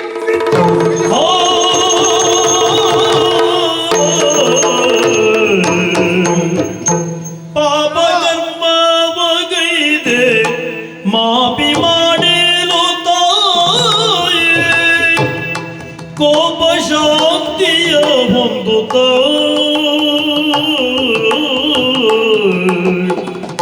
ಶಾಪನಿಗರು ಹುಸಿ ಶಾಪ ಇತ್ತೆಲ್ಲದು ಶಾಪನಿಗರು ಹುಸಿ ಶಾಪವಿತ್ತೆನ್ನನು ಕಾಪಾಡು ಎಂದಿರಗೆ ಶಾಪನಿಗರು ಹುಸಿ ಶಾಪವಿತ್ತೆನ್ನನು ಕಾಪಾಡು ಎಂದಿರಗೆ ಅಯ್ಯೋ, ನನ್ನನ್ನು ಕ್ಷಮಿಸಿಬಿಡಯ್ಯ, ನನ್ನನ್ನು ಕ್ಷಮಿಸಿಬಿಡು. ತಿಳಿಯದೆ ನಾನು ಇಷ್ಟು ದೊಡ್ಡದಾದಂತಹ ಅಪರಾಧವನ್ನ ಮಾಡಿಬಿಟ್ಟೆ. ನನ್ನ ಆಡೋಕೆ ಪಟ್ಟಂತಹ ಈ ಕಪಿಲ ಎನ್ನುವಂತಹ ಗೋವು ಈ ರೀತಿಯ ಹಾಗೆ ಹಾಲನ್ನ ಸುರಿಸುತ್ತಾ ಇದೆ ಎನ್ನುವಂತಹ ವಿಚಾರವನ್ನು ಕೇಳಿ ಸಿಟ್ಟು ಬಂದದ್ದು ಹೌದು. ಆ ಕಾರಣಕ್ಕಾಗಿ ಆ ವಲ್ಮೀಕವನ್ನ ಒಡೆಯಬೇಕೆನ್ನುವುದಕ್ಕಾಗಿ ಬಾಣ ಪ್ರಯೋಗಿಸಿದೆ. ಆದ್ರೆ ಅದರೊಳಗೆ ನೀವಿದ್ದೀರಿ ಎನ್ನುವಂತಹ ವಿಚಾರವನ್ನ ನಾನು ತಿಳಿಲಿಲ್ಲ. ನನ್ನಿಂದ ತಪ್ಪಾಗಿ ಹೋಯಿತು. ತಿಳಿದೇ ಇರುವಂತಹ ಈ ತಪ್ಪಿಗೆ ಇಷ್ಟು ದೊಡ್ಡದಾದಂತಹ ಶಾಪ ಏಕೆ ದೇವರೇ? ನನ್ನನ್ನು ಕ್ಷಮಿಸಬೇಕು, ನನ್ನನ್ನು ಉದ್ಧರಿಸಬೇಕು, ನನಗೆ ಹುಸಿ ಶಾಪವನ್ನು ಕರುಣಿಸಬೇಕು ದೇವರೇ. ಮಹಾರಾಜ, ನೀಲಾಂಗ ನಿತ್ಯಂದ ಕಾಲಾಂತರದಿ ನಿನ್ನ ಹಾಳು ಜನುಮ ತೊಲಗಿ ನೀಲಾಂಗ ನಿತ್ಯಂದ ಕಾಲಾಂತರದಿ ನಿನ್ನ ಹಾಳು ಜನುಮ ತೊಲಗಿ ಭೂಲೋಲನಾಗಿ ವಿಶಾಲ ಘನತೆ ಕಾಲದೀತ ರೋಷನ ಇವೆ. ಕ್ಷಣ ಮಾತ್ರದ ಸಿಟ್ಟು ದಿನದ ನೆಮ್ಮದಿಯನ್ನೇ ಹಾಳು ಮಾಡಿತಂತೆ. ಇಲ್ಲೇ ನೋಡು, ನಿನ್ನ ಜನ್ಮವನ್ನೇ ಹಾಳು ಮಾಡಿದ ಹಾಗಾಯ್ತು. ವಲ್ಮೀಕದಲ್ಲಿ ನಾಯ್ತಂತ ವಿಚಾರವನ್ನ ತಿಳಿದವನೇನಲ್ಲ. ತಿಳಿದು ಮಾಡಿದರೆ ಅಪರಾಧ, ತಿಳಿಯದೆ ಮಾಡಿದರೆ ಪ್ರಮಾದ ಅಂತ ಹೇಳಿದ್ರು. ಈಗ ನಿನ್ನಿಂದಾದದ್ದು ಪ್ರಮಾದವೇ ಹೋದಾದ್ರೂ ಕೊಟ್ಟ ಶಾಪವನ್ನ ಅಥವಾ ಪಡೆದ ಶಾಪವನ್ನು ಅನುಭವಿಸಲೇಬೇಕು. ಅದನ್ನ ಹಿಂಪಡೆಯುವುದಕ್ಕಾಗುವುದಿಲ್ಲ. ಆದರೆ ಒಂದು ಏನು ರಾಜನ್, ನಿನ್ನ ಭಕ್ತಿಗೆ ಮೆಚ್ಚಿದವನಿದ್ದೇನೆ. ಅಷ್ಟೇ ಅಲ್ಲ, ನಿಷ್ಕಲ್ಮಶ ಭಾವದಿಂದಲಾಗಿ ನನ್ನ ಪದ ಮೂಲದಲ್ಲಿ ಎರಗಿದವ ಅಂಗಲಾಚಿಕೊಳ್ತಾ ಇದ್ದಿ. ಹುಸಿ ಶಾಪವನ್ನ ಬೇಡ್ತಾ ಇದ್ದಿ. ಮಾರ್ಗ ಇದ್ದದ್ದು ಹೌದು. ನಿನ್ನ ಶಾಪ ವಿಮೋಚನೆ ಆಗಬೇಕು ಅಂತಾದ್ರೆ ಇಂದಲ್ಲ, ಮುಂದಿನ ಒಂದು ಕಾಲದಲ್ಲಿ ತೋಂಡಾದೇಶದ ಮಹಾರಾಜ ನನ್ನ ತಲೆಯ ಮೇಲೆ ಮುದ್ದಿನ ಕಿರೀಟ ಇಡುವಂತ ಆ ಸುಂದರ ಸನ್ನಿವೇಶವನ್ನ 6 ಗಳಿಗೆಗಳ ಪರ್ಯಂತ ಕಣ್ಣನ್ನ ಮಿಟಿಕಿಸಿದ ಹಾಗೆ ಒಂದೇ ದೃಷ್ಟಿಯಲ್ಲಿ ನೋಡುತ್ತಾ ನಿಂತೆ ಅಂತಾದ್ರೆ ಆ ಸಂದರ್ಭ ನಿನ್ನ ಶಾಪ ಅನ್ನುವಂಥದ್ದು ವಿಮೋಚನೆಯಾಗ್ತದೆ. ಆದರೆ ಒಂದು ಅಲ್ಲಿಯವರೆಗೆ ಕಾಲದ ನಿರೀಕ್ಷೆಯಲ್ಲಿ ನೀನಿರಬೇಕು. ಹೋಗಿ ಬಾ. ಶಾಪವನ್ನ ಕರುಣಿಸಿದ್ದೇನೋ ಹೌದು, ಆದರೆ ಗಾಯವಾಸಿ ಆಗಬೇಕು ಅಂತಾದ್ರೆ ಅತ್ತಿ ಹಾಲನ್ನ ಅರಸುತ್ತಾ ಬಾಳಗಾಯಕ್ಕೆ ಅತ್ತಿ ಹಾಲ ಹುಡುಕಿ ಸಿರಿಲೋಲ ಅರಣ್ಯದಿ ನಡೆದರಲು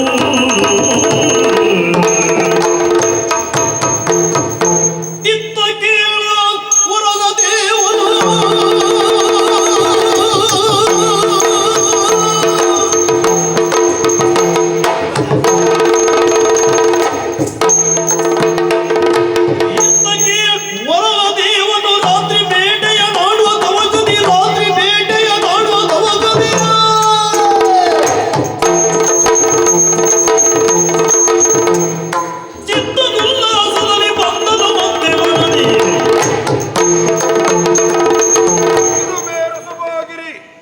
ರಸಭಾಗಿರಿಯಲ್ಲಿ ವಾಸದಂತಹ ನನ್ನನ್ನು ವರಾಹ ಎನ್ನುವುದಾಗಿ ಲೋಕದಲ್ಲಿ ಕಂಟಕನಾದಂತಹ ರಸಭಾಸುರನಂತಹ ದಾನವ ದೇವಲೋಕಕ್ಕಾಗಿ ಹೋಗಿ ದೇವತೆಗಳಿಗೆಲ್ಲರನ್ನು ಕಷ್ಟವನ್ನು ಕೊಡುತ್ತಾ ನಮ್ಮ ಎದುರಾಗಿ ಬಂದ ಅಂತಹ ರಕ್ಕಸರನ್ನು ಕೊಂದು ನಾನು ಬಂದವನಿದ್ದೇನೆ.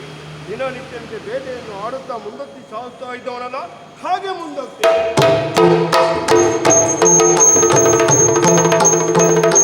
ಸಿರಿಲೋಲ ನಡೆದಲು ತಿರುಗು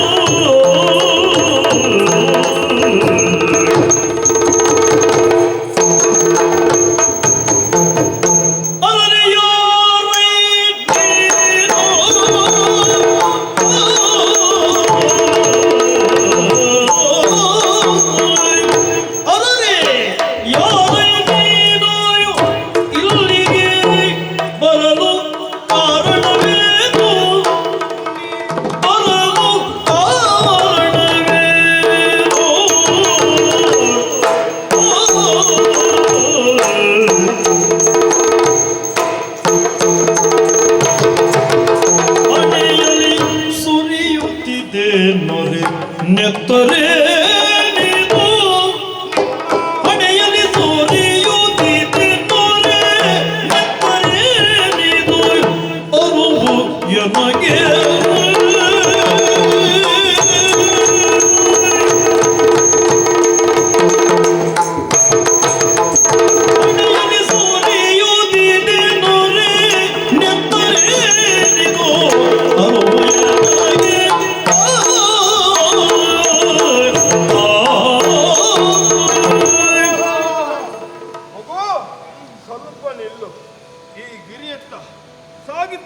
ಬಂದವ ನಾನು, ಒಮ್ಮಿಂದೊಮ್ಮೆ ನನ್ನ ಎದುರಾಗಿ ಬಂದವ ನೀನು. ಹೌದೇ? ನಿನ್ನನ್ನು ಕಂಡಾಗ ನಿನ್ನ ಪರಿಚಯವನ್ನು ತಿಳಿದುಕೊಳ್ಳಬೇಕೆಂಬ ಆಸೆ ಆಗ್ತಾ ಉಂಟು. ಜೊತೆಯಲ್ಲಿ ನಿನ್ನ ನೆತ್ತಿಗೆ ರಕ್ತವನ್ನು ಸುರಿತಾ ಉಂಟಲ್ಲ, ಈ ರೀತಿ ಆಗುವುದಕ್ಕೆ ಕಾರಣ ಏನು? ನೀನು ಯಾರು? ಎಲ್ಲ ಪರಿಚಯವನ್ನು ಹೇಳ್ತೀಯ ನನಗೆ. ಆದ್ರೆ ಒಂದು ನಿನ್ನ ಉನ್ನತೋದರ ವ್ಯಕ್ತಿ ಭಿನ್ನ ಮೋರೆಯದೇನು ಗಣ್ಯನೊಂದಿರುವೆ.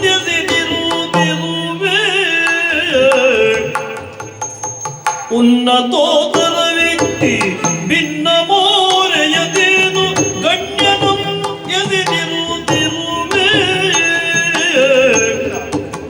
ಎನ್ನ ಕೇಳುವನ್ಯಾರು ಧನ್ಯ ಪಡೆದರಯ್ಯ. ಎನ್ನ ಕೇಳುವನ್ಯಾರು ಧನ್ಯ ಪಡೆದರಯ್ಯ. ನಿನ್ನೂರು ಹೆಸರೇನು ಬೇಡು. ಅಯ್ಯ, ಒಮ್ಮಿಂದ ಮೇಲೆ ಬಂದಬಹುದು, ನನ್ನನ್ನು ತಡೆದಬಹುದು. ನನ್ನ ಸ್ಥಿತಿಯನ್ನು ನೋಡಿ ಪ್ರಶ್ನೆಗಳನ್ನ ನೀನು ಕೇಳ್ತಾ ಇದ್ದೀಯ. ಆದ್ರೆ ಏನು ಮಾಡೋಣ? ನಿನ್ನನ್ನು ನೋಡಿದಾಗ, ನಿನ್ನ ಗಾತ್ರವನ್ನು ನೋಡಿದಾಗ ಒಂದೇ ರೀತಿಯ ಭೀತಿ ನನ್ನ ಭೀತಿಗೊಳ್ಳದಿರನ್ನ ಗಾತ್ರವ ನೋಡಿ.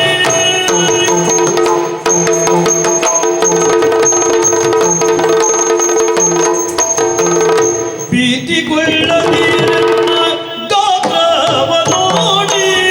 ಗಾತ್ರವ ನೋಡಿ ಗೋತ್ರಾಧಿಪತಿಯೋ ನಾನು. ಗೋತ್ರಾಧಿಪತಿಯೋ ನಾನು.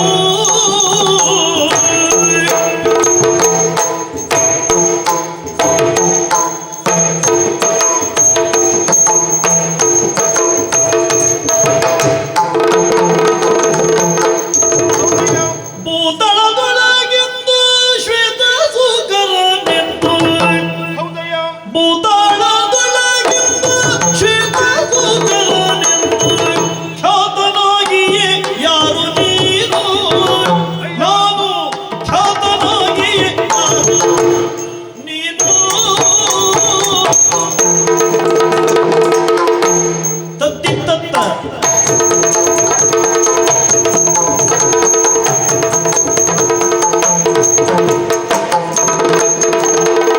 ಭೀತಿಗೊಳ್ಳದಿರನ್ನ ಗಾತ್ರವ ನೋಡಿನಿ. ಗೋಪಾಧಿಪತಿಯು ನಾನು.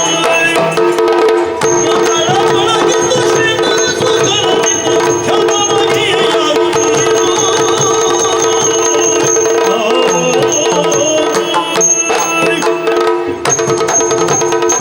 ಅಯ್ಯೋ, ಹೆದರಿಕೆ ನನ್ನ ಪಾಲಿಗೆ. ಭಯಪಡಬೇಡ.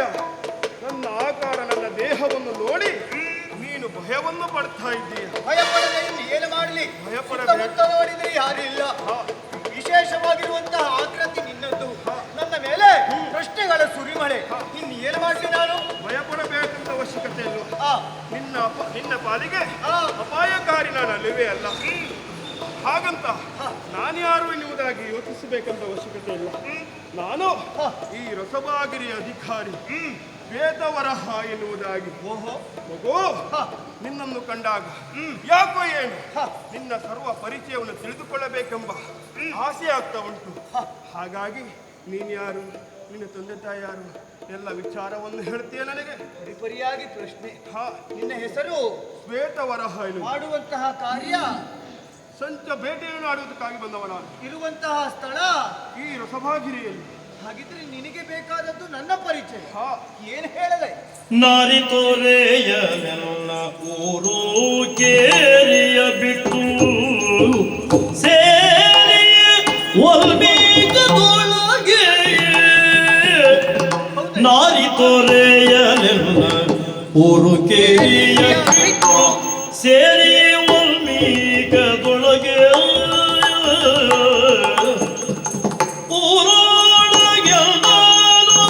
ಶ್ರೀನಿವಾಸನು ಎಂದು ಗೌರವ ನೀವು ಕರೆಯುವರು. ಪರಿಚಯವನ್ನ ಹೇಳಿಕೊಂಡಾಗ ಒಂದು ರೀತಿಯ ಧೈರ್ಯ ನನ್ನ ಪಾಲಿಗೆ ಬಂದದ್ದು ಹೌದು. ಆದ್ರೆ ನನ್ನ ಸ್ಥಿತಿಯ ಕುರಿತಾಗಿ ನಿನಗೆ ಏನೆಂದು ಹೇಳಲಯ್ಯ? ಯಾಕೆ? ಒಲ್ವೀಕದಲ್ಲಿ ನಾನಿದ್ದಂತಹ ಸಂದರ್ಭ ಒಮ್ಮಿಂದೊಮ್ಮೆಲೆ ರಾಜನೋರ್ವ ಬಂದ. ಅವನ ಆಯುಧವನ್ನು ಪ್ರಯೋಗಿಸಿದ ಪರಿಣಾಮವಾಗಿ ಹಣೆಗೆ ಗಾಯವಾಯಿತು. ನೆತ್ತಲು ಸುರಿಯುವುದಕ್ಕೆ ಪ್ರಾರಂಭವಾಯಿತು. ಆದಂತಹ ಗಾಯದ ಉಪಶಮನ ಆಗಲೇಬೇಕಲ್ವೇ? ಆ ಕಾರಣಕ್ಕಾಗಿ ಹತ್ತಿಯ ಹಾಲನ್ನ ಅರಸುತ್ತಾ ಹೀಗೆ ಮುಂದೆ ಸಾಗುತ್ತಾ ಇದ್ದವ ನಾನು. ಆ ಕ್ಷಣದಲ್ಲಿ ನೀನಿದಿರಾದೆ. ಅಯ್ಯ, ನನ್ನ ಪರಿಚಯದ ಕುರಿತಾಗಿ ಕೇಳ್ತಾ ಇದ್ದೀಯಲ್ಲ? ಹೌದು. ನನ್ನ ಹೆಸರು ಶ್ರೀನಿವಾಸ ಎನ್ನುವುದ. ಯಾರು? ಶ್ರೀನಿವಾಸ. ಮಗು ಇನಿತು ಕೇಳ್ದು ನೆನೆದ ಬಕುಳೆಯ ನುಡಿಯ ತನಯನ ಶ್ರೀನಿವಾಸನು ಬಳಲುತಿಯ ಅವನ ವನದಿ ಶೋಧಿಸು ಎನ್ನುತ್ತ ದುಂಬಾಲು ಬಿದ್ದಿಯಳು. ಇವನವಳ ಸುತ ಎನ್ನುತ್ತ ಮನೆಗೆ ಬಾರೆನುತ್ತವನ ವಿನಯದಿವು ಕರೆದೊಯ್ದು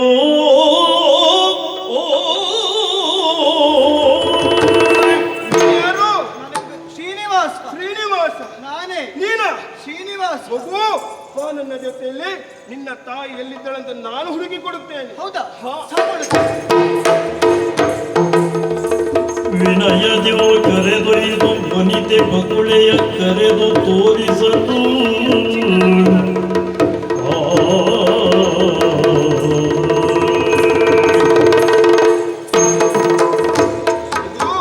ದೂರ ಕರೆದವ ನೀನು. ಈಗ ನನ್ನ ತಾಯಿಯ ಕುರಿತಾಗಿ ಹೇಳ್ತಾ ಇದ್ದೀಯ. ಎಲ್ಲಿ ನನ್ನ ತಾಯಿ? ನನಗೊತ್ತುಂಟು ಮಗು. ಹೌದಾ? ನಿನಗೋಸ್ಕರ ನಿನ್ನ ತಾಯಿ ಬಹಳ ದಿನದಿಂದ ಕಾಯ್ತಾ ಇದ್ದಾಳೆ. ಓಹೋ, ಬಕುಳಾದೇವಿ ಇಲ್ಲೇ ಇದ್ದಾಳೆ. ಓ ಬಕುಳಾದೇವಿ, ಓ ಬಕುಳಾದೇವಿ, ನಿಮ್ಮ ಮಗ ಶ್ರೀನಿವಾಸ ಬಂದಿದ್ದಾನೆ. ಬರಬೇಕು.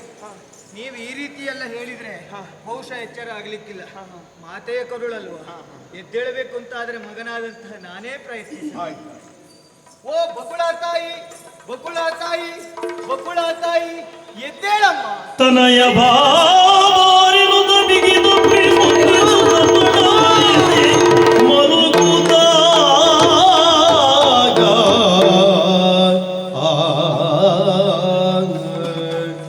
ಕಂದ ಅನ್ನಪಾನವಿರದೆ ಕಂದಿದ್ದೇನೈ ನಿನ್ನ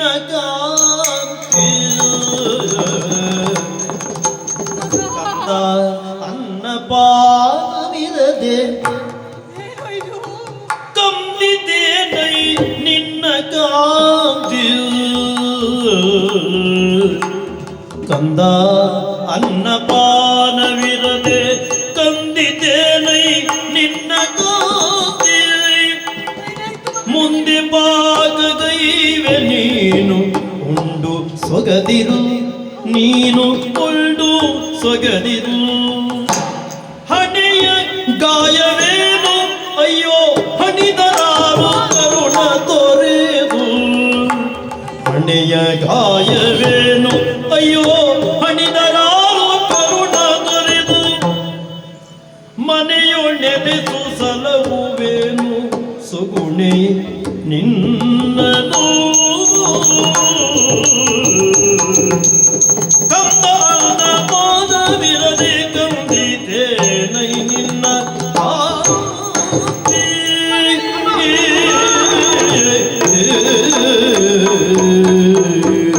ಕಂದ, ಈ ತಾಯಿಯ ಕರುಳಿನ ಕೂಗು ನಿನಗೀಗ ಕೇಳಿಸಿತ್ತು ಮಗನೇ. ನಿನ್ನನ್ನು ಯಾವಾಗ ನೋಡ್ತೇನೆ ಎನ್ನುವ ಹಾಗೆ ನಾನು ಪರಿತಪಿಸ್ತಾ ಇದ್ದವಳು ಕಂದ. ಅಲ್ಲ, ಈಗ ಬಂತಲ್ಲ ತಾಯಿ. ಮಗು, ಅಮ್ಮ, ಎಷ್ಟು ದಿನ ಆಯ್ತು ಊಟ ಮಾಡದೆ ಸೊರಗಿ ಹೋಗಿದ್ಯಲ್ಲೋ ಕಂದ. ಮಗನೇ, ಅಮ್ಮ, ಇದೇನು ಮಗನೇ, ಹಣೆಯಲ್ಲಿ ನಿತ್ತರು ಸೋರುತ್ತಾ ಉಂಟು. ಹೌದಮ್ಮ. ಅಯ್ಯೋ, ಯಾವ ಪಾಪಿಗಳಪ್ಪ ನನ್ನ ಮಗನಿಗೆ ಈ ಸ್ಥಿತಿಯನ್ನು ತಂದು ಒದಗಿಸಿತ್ತು. ಅದೆಲ್ಲ ಒಂದು ದೊಡ್ಡ ಕಥೆ ತಾಯಿ. ಏನಾಯ್ತು ಮಗನೇ?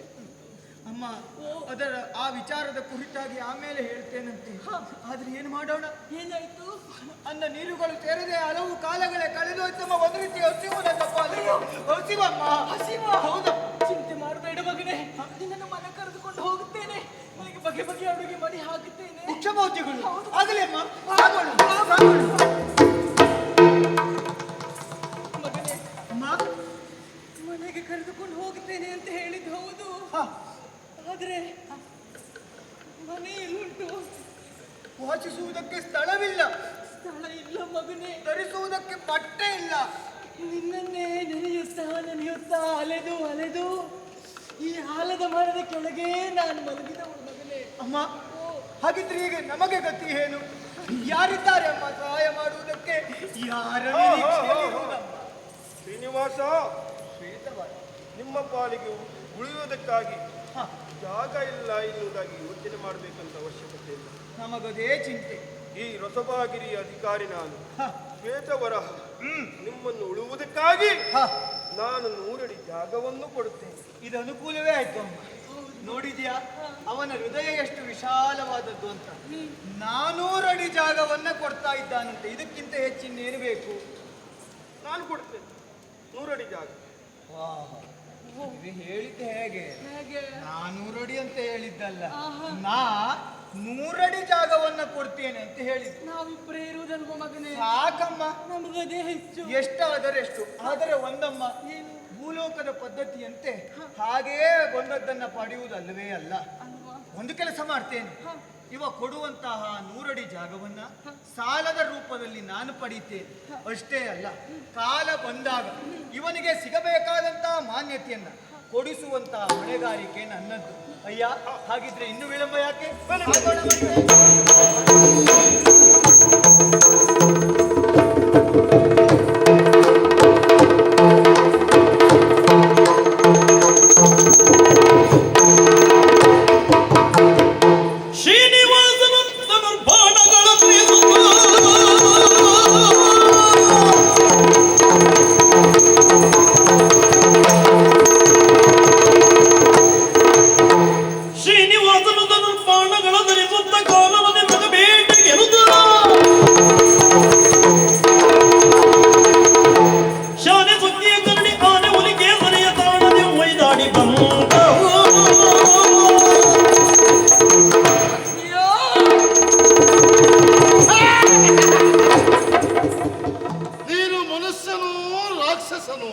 ಮುಂದೆ ಬಾ. ಹಿಂದೆ ಹೋದ್ರೆ ಯಾರೋ ಕರ್ದಾಗಾಯ್ತು ಅಂತ ಬಂದೆ.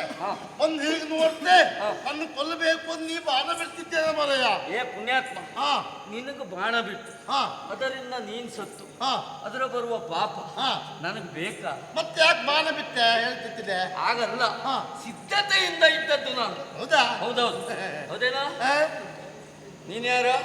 ಇದಾ ನೀನ್ ಯಾರ? ನಾನೇ ನೀನು ನಾನೇ. ನೀನೇ. ನೀನ್ ಯಾರು? ನಾನ್ಯಾರು ಅಂತ ನಿನಗೆ ಗೊತ್ತುಂಟಾ? ನೀನೇ. ನಾನು ನಾನೇ, ನೀನು ನೀನಿ. ಪುಣ್ಯಾತ್ಮ, ಇದು ಏನು ಹೇಳಿದಾಗಾಯ್ತು? ಹಾ, ಕರೆಯುವುದಕ್ಕೆ ಒಂದು ಹೆಸರು ಅಂತ ಬೇಡವಾ? ನಾನು ಯಾರು ನಂಗೆ ಗೊತ್ತಿಲ್ಲ, ನೀವು ಯಾರು ಅಂತ ಹೇಳ್ಬೇಕಂತ. ನನಗೆ ಅರ್ಥ ಆಯ್ತು ಈಗ. ಹಾ, ಬಹುತೇಕ ಹಾ. ಹಿಂದಿನದ್ದೆಲ್ಲವೂ ನಿನಗೆ ಮರೆತು ಹೋಗಿದೆ. ಹಿಂದೆ ಯಾರು ಇರಲಿಲ್ಲ ಬರುವಾಗ. ಆ ಹಿಂದೆ ಅಲ್ವಾ? ಮತ್ತೆ ಹಿಂದೆ ಭೂತದಲ್ಲಿ. ಹಾ, ಭೂತದಲ್ಲಿ. ಭೂತದಲ್ಲಿ ನಡೆದದ್ದೆಲ್ಲವೂ ಮರೆತು ಹೋಗಿದೆ. ನಂಗೆ ನೆನಪಿಲ್ಲ. ನೆನ್ಪು ಮಾಡ್ಲಾ? ಬಾಬಾರೋ ಶೌರಿ ಗೋಪಮಾಲ ಸ್ತ್ರೀಲೋಲ ಹರಿ ವನಮಾಲ.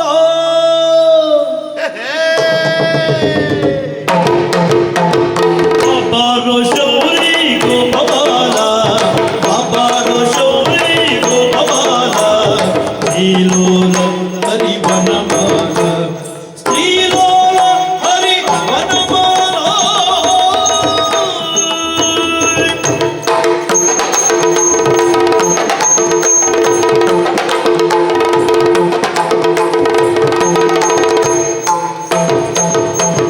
ಶ್ರಾವಣದ ನೆಟ್ಟಿರುಳ ರಾತ್ರಿಯಲ್ಲಿ,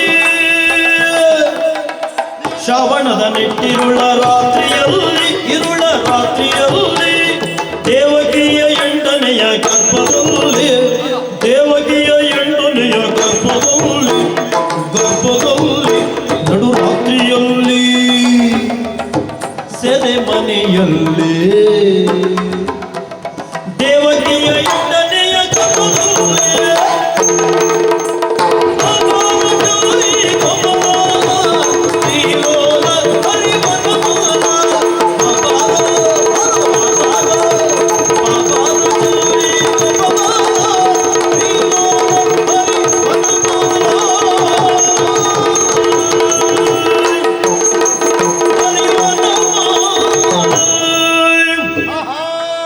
ಆಯ್ತಾ? ಈಗ ನೆನಪಾಯ್ತು ನನಗೆ. ನೆನಪಾಯ್ತಾ? ನೀನು ಬೇರೆ ಯಾರು ಅಲ್ಲ, ಹಾ. ನಾನು ಬೇರೆ ಯಾರು ಅಲ್ಲ. ಹಾ. ನೀನು ಕೃಷ್ಣ, ಹೌದೌದು, ನೀನೇ ವಿಜಯ. ನಾನೇ ವಿಜಯ. ಹಾ. ಅದಲ್ಲ ಮರಯ್ಯ, ಹಾ. ನಾವು ಕೇಳಿದ್ದೆ ಹೌದು. ಹೌದು. ನಾವು ಹೇಳುವುದೇನು, ಹಾ. ದೇವಕಿ ಅಂತನೇ ಗರ್ಭದಲ್ಲಿ ಹಾ. ಅಷ್ಟಮಿ ರಾತ್ರಿಯಲ್ಲಿ ಹೌದೌದು. ಸೆರೆಮನೆಯಲ್ಲಿ ಹಾ. ನೀವು ಹುಟ್ಕೊಂಡೆ ಅಂತೆ. ಖಂಡಿತ ಹೌದು. ಹೌದಾ? ಎಲ್ಲ ಕತೆ ಕೇಳಿದ್ದೇವೆ ನಾವು, ಹಾ. ಒಟ್ಟಿಗೆ ಇದ್ದವರು ನಾವು. ಹೌದು. ಆಶ್ಚರ್ಯ ಮರಯ್ಯ, ಯಾಕೆ? ಆಗ ನೋಡ್ರಿ ನೀ ಹೀಗಿರ್ಲಿಲ್ಲ, ಇಲ್ಲ, ಈಗ ಹೀಗಿದ್ದ. ಆಗ ಕೃಷ್ಣನಾಗಿದ್ದವನ. ಹಾಗಂತ ನಾನು ಬಹಳ ಬದಲಾಗ್ಲಿಲ್ಲ, ನೀನು ಮೊದಲಿದ್ದಾಗೆ ಇದ್ದಿ, ಹಾಗೆ ಇದ್ದೆ. ಸಾಧಾರಣಕ್ಕೆ. ಹಾಗಾದ್ರೆ ಹಾ. ಆ ಯುಗ ಯಾವುದು, ಇದೆಂತ ಕತೆ? ಯುಗದ ಬದಲಾವಣೆ ಆದದ್ದೇ ನಿನಗೆ ಗೊತ್ತಾಗ್ಲಿಲ್ಲ. ಹೌದಾ? ಹೌದು. ಅಂದ್ರೆ? ನೀನು ನೆನಪು ಮಾಡಿಕೊಂಡದ್ದು ಹಾ. ದ್ವಾಪರಾಯುಗ. ದ್ವಾಪರಲ್ಲಿ ಕೃಷ್ಣನಾಗಿದ್ದೆ, ಕೃಷ್ಣನಾಗಿದ್ದೆ. ನಾನು ವಿಜಯನಾಗಿದ್ದೆ. ಹೌದು. ಇದು ಯಾವ ಯುಗ? ಕಲಿಯುಗದ ಪ್ರಾರಂಭವಿದು. ಓಹೋ. ಈಗ ನಾನು ಹಾ. ಶ್ರೀನಿವಾಸ ಎನ್ನುವ ಅಭಿನಾಮದಿಂದ ಓಹೋ. ಆ ಲೋಕದಲ್ಲಿ ಕಾಣಿಸಿಕೊಂಡಿದ್ದೇನೆ. ನೀನು ಶ್ರೀನಿವಾಸ ಆದ್ರೆ ನೀನು ಯಾರು? ಜೋಗಿದಾಸ. ನೀನು ಶ್ರೀನಿವಾಸ, ಹಾ. ನಾನು ಜೋಗಿದಾಸ. ಹಾ. ನಾನು ಜೋಗಿದಾಸ. ನಾನು ಶ್ರೀನಿವಾಸ. ಏನೋ ಸೀನಾ, ಏನ ಜೋಗಿ? ಸೀನಾ ಜೋಗಿ, ಏ. ಜೋಗಿ ಸೀನಾ, ಎಂತಕ್ಕ? ಸೀನ್ ಜೋಗಿ, ಜೋಗ್ ಸೀನ್. ಅದಲ್ಲ, ನಾನು ಶ್ರೀನಿವಾಸ, ನೀನು ಜೋಗಿದಾಸ. ಜೋಗಿದಾಸ. ನೀನು ಎಷ್ಟೊತ್ತಿಗೂ ನನ್ನ ಒಟ್ಟಿಗೆ ಇರ್ಬೇಕು, ಹಾ. ನನ್ನ ಆತ್ಮೀಯನಾಗಿ, ನನ್ನ ಗೆಳೆಯನಾಗಿ. ಹೌದೌದು. ಇವತ್ತು ವಿಶೇಷವಾಗಿ ನಿನ್ನನ್ನು ಕರೆದದ್ದು ಯಾಕೆ? ಇದೆಲ್ಲ ಎಂತ ವೇಷ ಇದು? ಕಾರಣ ಉಂಟಾ? ಇದು ಕಿರಾತ ವೇಷ. ಹೌದು. ಇದು ಕಿರಾತ ಶ್ರೀನಿವಾಸನೇ. ಹೌದಪ್ಪ, ಕೈಯಲ್ಲಿ ಬಿಲ್ವಾಣ. ಧರಿಸಿದ್ದೇನೆ. ಎಲ್ಲಿ ಹೊರಟ? ಕಾರಣ ಉಂಟು. ಎಲ್ಲಿಗೆ ಅಂತ ಕೇಳಬಾರ್ದು, ಅಪ್ಶಕನಲ್ವೇನು? ಅಭಿಷೇಕನಲ್ವಾ? ಆಹಾ. ನಾ ಕೇಳಿದ್ರೆ ಅಭಿಷೇಕ ಆಗುದಿಲ್ಲ, ನೀನು ನಾ ಮೊದಲಿಂದ ಇದ್ದವಲ್ಲ. ಹಾಗಾಗಿ ತೊಂದ್ರೆ ಇಲ್ಲ. ಈ ಅಪರೂಪ ಸಿಕ್ತವ್ರ ಎಲ್ಲಿ ಕೇಳಿದ್ರೆ ಅಭಿಷೇಕನ, ಹೌದಪ್ಪ. ಒಟ್ಟಿಗಿದ್ರಲ್ಲಿ ಕೇಳಿದ್ರೆ ಅಭಿಷೇಕನ ಆಗುದಿಲ್ಲ ಅದು. ಹೌದೌದು. ಹೌದು. ಹಾಗಂತ ಹಾ. ನೀನೇ ಊಹಿಸಿದ ಹಾಗೆ ಹಾ. ಒಂದು ತಿರುಗಾಟಕ್ಕೆ ಹೊರಟದ್ದಂತೂ ಹೌದು. ತಿರುಗಾಟ. ಹೌದೌದು. ಎಲ್ಲಿಗೆ? ಎಲ್ಲಿಗೆ ಅಂದ್ರೆ ಕೈಯಲ್ಲಿ ಬಿಲ್ವಾಣ ಉಂಟು. ಬೇಟೆಗೆ ಹೊರಟದ್ದ. ಎಂತಾಯ್ತು? ನೀ ಕ್ರಿಶ್ಚನಾಗಿದ್ದಾಗಲೇ ಒಂದು ದಿವಸನು ಬೇಟೆ ಆಡುತ್ತಿಲ್ಲ. ಹಾ. ಈ ಶ್ರೀನಿವಾಸನಾಗಿ ಬೇಟೆ ಆಡ್ಲಿಕ್ಕೆ ಹೊರಟದ್ದ. ಆವಾಗ ಆಡ್ಲಿಲ್ಲಲ್ಲ, ಈಗ ಆಡುವ ಅಂತ. ಅದು ಪ್ರಾಣಿಗಳ ಬೇಟೆಯ? ಪ್ರಾಣಿಗಳ, ಮೃಗಗಳ ಬೇಟೆಗೆ ಹೊರಟದ್ದಲ್ಲ ನಾನು. ಮತ್ತೆ ಆವಾಗ್ಲೂ ಹಾ. ಬೇಟೆಗೆ ನಾನು ಹೋಗಿದ್ದೆ, ನಿನಗೆ ಗೊತ್ತಾಗ್ಲಿಲ್ಲ. ಹೌದು. ಹೌದೌದು. ಹಾ. ಈಗ ಹೋಗುವುದು ಮೃಗಗಳ ಬೇಟೆಗಲ್ಲ, ಮತ್ತೆ ಮೃಗಾಕ್ಷಿಯರ ಬೇಟೆಗೆ. ಅಂದ್ರೆ ಈಗಲೂ ನೀ ಹೆಣ್ಮಕ್ಳ ಸುತ್ತಿ ಹೊರಡುವವ. ಹೌದೌದು. ಯಮನ ಅಲ್ಲಿಂದ ಇಲ್ಲಿಯವರೆಗೂ ನೀವು ಅದೊಂದು ಬಿಡುದಿಲ್ಲಲ್ಲ. ಅಲ್ಲ, ಬಿಡ್ಲಿಕ್ಕೆ. ಆ ಯುಗದಲ್ಲಿ ಮಾಡಿದ್ದೇ ಅಂತದ್ದೇ. ಹೌದೌದು. ಕೃಷ್ಣನಾಗಿದ್ದಾಗ, ಹಾ. ಶ್ರೀನಿವಾಸನಾಗಿದ್ದಾಗಲೂ ಹೆಣ್ಮಕ್ಳು ಹುಡ್ಕೊಂಡು ಹೋಗ್ತದೆಯಾ? ಹೌದೌದು. ಅದಕ್ಕೆ ಕಾರಣ ಉಂಟು. ಹಾ. ನೀನು ನನ್ನ ಜೊತೆಯಾಗಿ ಬಂದಾಗ ಮಾತ್ರ ಹಾ. ಆ ಕಾರ್ಯ ಎನ್ನುವುದು ಯಶಸ್ವಿ ಆಗ್ತದೆ. ನಾವು ಒಟ್ಟಿಗೆ ಬರ್ಬೇಕಾ? ಹೌದು. ನಾವು ಬರುದಿಲ್ಲ. ಯಾಕ? ನಮ್ಗೆ ಆ ಕಾಲದಲ್ಲೇ ಸಾಕಾಗಿದೆ. ಹಾ. ನಿನ್ನೊಟ್ಟಿಗೆ ಬರುವುದು ನಾನು, ನೀನು ಮನೆ ಹೋಗ್ಬೋದು. ಹಾ. ನಿನ್ನ ಬಾಯಿಗೆ ಬೆಣ್ಣೆ, ಹಾ. ನಮ್ಮ ಬೆನ್ನಿಗೆ ದೊಣ್ಣೆ, ಹೌದು. ಬಿಟ್ರೆ ಬೇರೇನು ಸಿಗ್ಲಿಲ್ಲ. ಹಾ. ಎಷ್ಟು ಹೆಣ್ಮಕ್ಳು ಇದ್ದಾರೋ ಹಾ. ಎಲ್ಲ ನಿನ್ನ ವಶ ಆಗಿದ್ದಾರೆ, ಬಿಟ್ರೆ ಹಾ. ನಮಗೊಂದೂ ತಾಗ್ಲಿಲ್ಲ. ಹೌದಾ? ಅದಕ್ಕಾಗಿ ಬೇಸರುವ. ಹಾಗಾಗಿ ನಾವು ಬರುವುದಿಲ್ಲ. ಏ, ಹಾ. ಒಂದು ಕೆಲಸ ಮಾಡೋ. ಹಾ. ಈ ತಿರುಗಾಟದಲ್ಲಿ ಹಾ. ಒಂದು ಒಪ್ಪಂದ ಮಾಡಿಕೊಡು. ಹಾ, ನಾ ಬರ್ಬೇಕು ಅಂತ ಆದ್ರೆ ಹಾ. ಒಂದು ಒಪ್ಪಂದ ಆಗ್ಬೇಕು. ಯಾವ ರೀತಿ? ಲೆಕ್ಕಾಚಾರ ಸರಿ ಇರ್ಬೇಕು. ಲೆಕ್ಕಾಚಾರದ ಬಗ್ಗೆ ಮಾತೇ ಇಲ್ಲ. ಎಷ್ಟೇ ಹೆಣ್ಮಕ್ಳು ಸಿಗಲಿ, ಹಾ. ಸರಿ ಪಾಲ್. ನನಗರ್ಥ, ನಿನಗರ್ಥ. ಅದು ಯಾವ ರೀತಿಯಲ್ಲಿ? ಹಾ. ಒಮ್ಮೆ 10 ಜನ ಸಿಕ್ಕಿದ್ರೆ 5 ನಂಗೆ 5 ನಿಂಗೆ. ಹೌದಾ? ಹಾ. ಒಂದು 8 ಜನ ಸಿಕ್ಕಿದ್ರೆ 4 ನಿಂಗೆ 4 ನನಗೆ. ಒಂದು 6 ಜನ ಸಿಕ್ಕಿದ್ರೆ 3 ನಿಂಗೆ 3 ನನಗೆ. 4 ಜನ ಸಿಕ್ಕಿದ್ರೆ 2 ನಂಗೆ 2 ನಿಂಗೆ. ಒಬ್ಬಳೇ ಸಿಕ್ಕಿದ್ದು ಅಂದ್ರೆ ಒಬ್ಬಳೇ ಸಿಕ್ಕಿದ್ರ? ಒಬ್ಬಳೇ ಸಿಕ್ಕಿದ್ರೆ ನಿಂಗಿಲ್ಲ ನಂಗೆ. ಏ, ನನಗೆ ಬೇಡ. ಮತ್ತೆ ಈ ಯುಗದಲ್ಲಿ ನಮ್ಗೆ ಇಲ್ಲದ್ರೆ ಮತ್ತೆ ಯಾವ ಯುಗದಲ್ಲಿ ಸಿಗ್ತದೆ ಮಾರಾಯ? ಹಾಗೆ ಅಂತ ಸರಿ, ನೋಡು, ಒಂದು ಕೆಲಸ ಮಾಡು. ಹಾ. ತಿರುಗಾಟಕ್ಕೆ ಹೋಗು. ಒಬ್ಬರೇ ಇದ್ದಲ್ಲಿ ಹೋಗುದೇ ಬೇಡ, ಒಬ್ಬರೇ ಇದ್ದಲ್ಲ ಹೋಗುದು ಬೇಡ. ಬಹಳ ಜನ ಇದ್ದಲ್ಲೇ ಹೋಗುವ ಅಲ್ವಾ? ಹಾಗಂತ ಬಂದು ಹಾ. ನಾವು ಹೆಣ್ಮಕ್ಳು ಹುಡುಕ್ತಾ ಹೋಗ್ಬೇಕು ಅಂತ ಆದ್ರೆ ಹೀಗೆ ಹೋದ್ರೆ ಪ್ರಯೋಜನ ಇಲ್ಲ. ಅಂದ್ರೆ? ನಡ್ಕೊಂಡು ಹೋದ್ರೆ ಈಗ ಯಾವ ಹೆಣ್ಮಕ್ಳು ಮಾತಾಡ್ಸೋದಿಲ್ಲ. ಈಗ ಮತ್ತೆ ಏನಾಗ್ಬೇಕು? ಹೆಣ್ಮಕ್ಳ ಮತ್ತೆ ಬಂದು ಮಾತಾಡಿಸ್ಬೇಕಾ?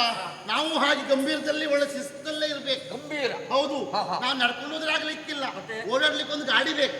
ಗಾಡಿ ಬೇಕು. ಗಾಡಿ ತಕ್ಕ ತಿರುಗಾಟ ಮಾಡಿದ್ದ ಗಂಡು ಮಗ ಹೆಣ್ಮಕ್ಳು ಬಲೆ ಬಿದ್ದಂತೆ ಲೆಕ್ಕ. ಹೌದಾ? ಹೌದೌದು. ಓಡಾಡುವುದಕ್ಕೆ ಒಂದು ಗಾಡಿ ಬೇಕು.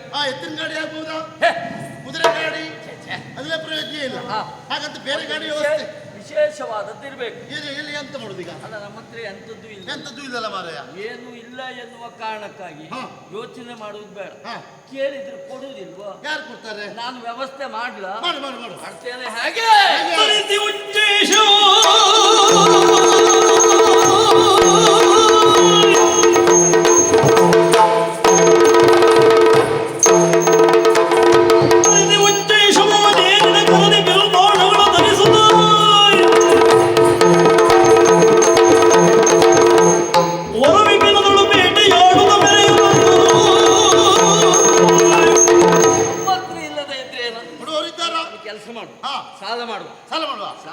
ಮಾಡಿ ಒಂದ್ ದಿವಸ ಮಟ್ಟಿಗೆ ಗಾಡಿ ಕೊಡಿ ಅಂತ ಗಾಡಿ ಕೊಡಿ ಅಂತ ಒಂದು ಕೆಲಸ ಮಾಡುವ ಇವ್ರ ಹತ್ರ ಕೇಳುವ ಯಾರು? ಒಂದ್ ದಿವಸ ಮಟ್ಟಿಗೆ ಒಳ್ಳೆ ಗಾಡಿ ಉಂಟು ಅವ್ರ ಹತ್ರ ಹೇಳಿ ನೋಡು, ಕೊಡ್ತಾರೆ ನೋಡು. ಅವ್ರು ನಾವು ಯಾಕೆ ಹೋಗುದು ಕೇಳ್ರು ಅಲ್ಲ, ಹೌದು ಹೌದು ಅವ್ರದ್ದು ಬೇಡ ನಮ್ಗೆ. ಬೇಡ. ಹಾಗಂತ ವಿಶೇಷವಾಗಿ ನಮಗೆ ಗೌರವ ತರುವ ರೀತಿಯಲ್ಲಿ ಹಾ. ನಾವು ಹೋಗ್ಬೇಕು ಅಂತ ಆದ್ರೆ ಹಾ. ಒಂದು ಕೆಲಸ ಮಾಡ್ತೇನೆ. ಹಾ ಉಚ್ಚೈಶ್ರವಸ್ಸನ್ನ ತರಿಸ್ತೇನೆ. ಯಾರ ಹತ್ರ ಉಂಟು? ದೇವೇಂದ್ರನ ಹತ್ರ ಉಂಟು. ಅವು ತಿರುಗುವಂತ ಕುದುರೆ ಕುದುರೆ. ಹೌದಾ? ಅಂತಹ ಕುದುರೆಯನ್ನ ಏರಿ ಹೋಗೋಣ. ಬಿಡಪ್ಪ. ಈಗಲೇ ಬಿಡ್ತೇನೆ. ಬಂತನ? ಬಂತನ? ಬಂತ ನೋಡು. ಸರಿಯಾಗಿ ಬಂತ. ಏ, ದೇವೇಂದ್ರ ರುಚಿ ಹೋಯ್ತು ಬಂತು. ಏ, ಏ, ದೇವೇಂದ್ರ ರುಚಿ ಹೋಯ್ತು. ಏ, ಎಂತದ? ಅಲ್ಲ ದೇವೇಂದ್ರ ಉಚ್ಚೈಶ್ರವ. ಬಂತು ನೀನ್ ಯಾಕೆ ಹಾಗೆ ಮಾಡುದು? ಅಲ್ಲ ಬರುವುದೇ ಹಾಗೆ ಎಲ್ಲ ಬರ್ತಾ ಉಂಟಲ್ಲ ಹಾಗೆ ಬಂದು ನಿಂತಲ್ಲ. ಹೌದು. ಆ ಕುದುರೆ ಬಂತು. ಹೌದು. ಈ ಕುದುರೆ ಏರಿ ಹೋಗ್ಬೇಕು. ಹೌದು. ಹೇಗೆ? ಹೇಗೆ? ಯಾರು ಮುಂದೆ ಯಾರು ಹಿಂದೆ? ನಾನೇ ಮುಂದೆ ನೀನೇ ಹಿಂದೆ. ನಾ ಬರುವುದಿಲ್ಲ. ಯಾಕ ಏನಾಯ್ತಾ? ನೀ ಮರ ಓಡಿಸು ಅಂತ ಹೇಳಿದ್ರೆ ಅಪ್ಪೋ ಹಿಂದ್ಗಡೆ ಕೂತವ್ರು ನಿಂಗೆ ಲೆಕ್ಕಕ್ಕೆ ಇಲ್ಲ. ಅದು ಮೊದಲೇ ದಾರಿ ಸರಿ ಇಲ್ಲ. ನೀವು ಗುಡುಮ ಹಾರಿಸ್ಕೊಂಡು ಹೋದ್ರೆ ನಾನು ಉದುರಿ ಬಿದ್ದು ನಿಂಗೆ ಗೊತ್ತೇ ಆಗುದಿಲ್ಲ. ಓ, ಹಾಗಾಗುದು ಬೇಡ. ಹಾಗಿದ್ರೆ ಒಂದು ಕೆಲಸ ಮಾಡುವ. ನಾನೇ ಮುಂದೆ ಕೂತ್ಕೊಳ್ತೇನೆ, ಹಿಂದೆ ಕೂತ್ಕೋ. ನಿನಗೆ ಓಡಿಸುವುದಕ್ಕೆ ಆಗ್ತದ? ಸಮಸ್ಯೆ ಇದೆ, ನಮ್ಗೆ ಓಡಿಸ್ಲಿಕ್ಕೆ ಬರುವುದಿಲ್ಲ. ಹಿಂದೆ ಕೂತ್ಕೊಳ್ಬೇಕು. ಹಾಗಾಗಿ ನೀನೇ ಒಂದು ಓಡಿಸಿ. ಕೆಲಸ ಮಾಡು. ಹಾ. ನಾನೇ ಓಡಿಸ್ತೇನೆ. ಹಾ. ಹಿಂದೆ ಕುಳಿತುಕೊಂಡು ಗಟ್ಟಿಯಾಗಿ ನನ್ನನ್ನು ಹಿಡಿದುಕೋ. ಇನ್ನೊಪ್ಪಿಕೊಂಡಿರ್ತೇನೆ.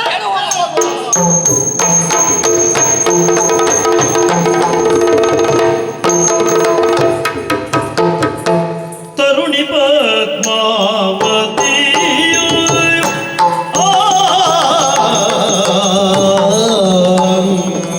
ತರುಣಿ ಪದ್ಮಾವತಿಯು ಸಖಿಯ ನೆರವಿಸೈತ ದಿನವನದಿ ಸಖಿಯರ ನೆರವಿ ಸಹಿತ ದಿನವನದಿಯ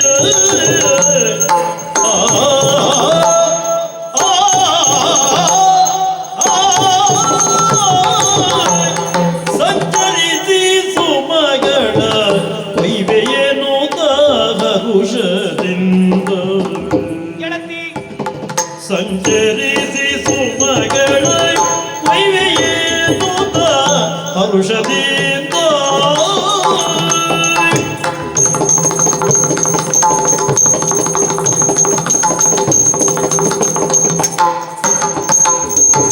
ಸಂಚರಿಸಿ ಸುಮಗಳ ಕೊಯ್ವೆಯೇನು ಹರುಷದಿಂದ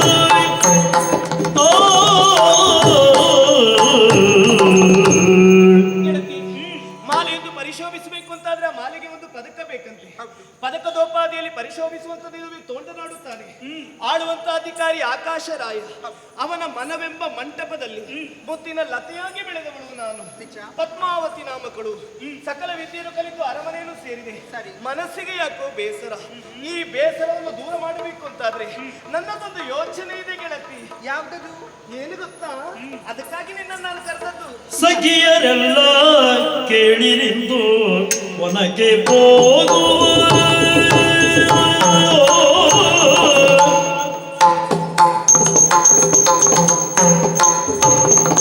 ಸಖಿಯರೆಲ್ಲ ಕೇಳಿರಿಂದು ಒನಕೆ ಹೋಗುವ ಸಕಲ ಒಂದು ಕೂಡಿ ಕಾಣು ತಂದ ಚಂದವ ನಾವೆಲ್ಲ ಸಕಲ ಒಂದು ಕೂಡಿ ಕಾಣು ತಂದ ಚಂದವಾಯು ಸಖಿಯರೆಲ್ಲ ಕೇಳಿ ಇಂದು ಮನೆಗೆ ಹೋಗುವ ಸಕಲ ಒಂದು ಕೂಡಿ ಕಾಣು ತಂದ ಚಂದವಾಯು ಸಕಲ ಒಂದು ಕೂಡಿ ಕಾಣು ತಂದ ಚಂದವ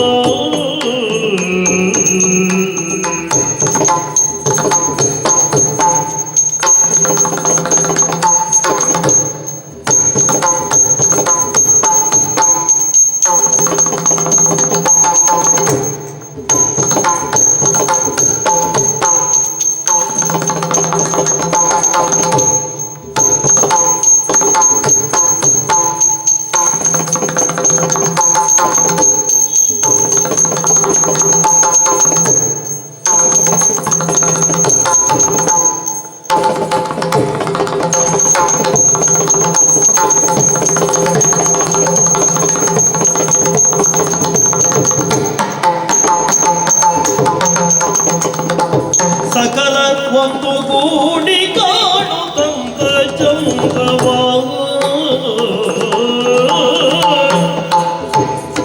ನಿಖಿಳ ಪುಷ್ಪಗಳನ್ನು ಕೊಯ್ದು ಮಾಲೆ ಮಾಡುವ ನಿಖಿಳ ಪುಷ್ಪಗಳನ್ನು ಕೊಯ್ದು ಮಾಲೆ ಮಾಡುವ ಪ್ರಕಟಿಸುತ್ತ ನಾವು ನಮ್ಮ ಕೈ ಜಳಗವ ಪ್ರಕಟಿಸುತ್ತ ನಾವು ನಮ್ಮ ಕೈ ಜಳಗ ನಮ್ಮ ಕೈ ಜಳಗ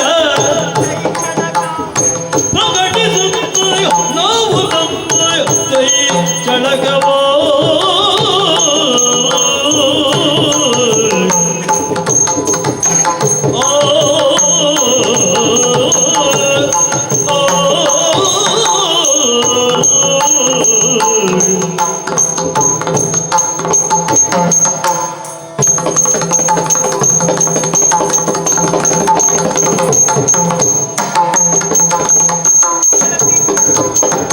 ನಿಖಿಳ ಪುಷ್ಪಗಳನ್ನು ಕೊಯ್ದು ಮಾಲೆ ಮಾಡುವ ಪ್ರಕಟಿಸುತ್ತ ನಾವು ನಮ್ಮ ಕೈ ಜಳಗವ ಪ್ರಕಟಿಸುತ್ತ ನಾವು ನಮ್ಮ ಕೈ ಜಳಗವ ನಮ್ಮ ಕೈ ಜಳಗವ ಸಖಿಯರೆಲ್ಲ ಕೇಳಿರಿಂದು ವನಕ್ಕೆ ಹೋಗುವ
ಸಖಿಯರೆಲ್ಲ ಕೇಳಿರಿಂದು ವನಕ್ಕೆ ಹೋಗುವ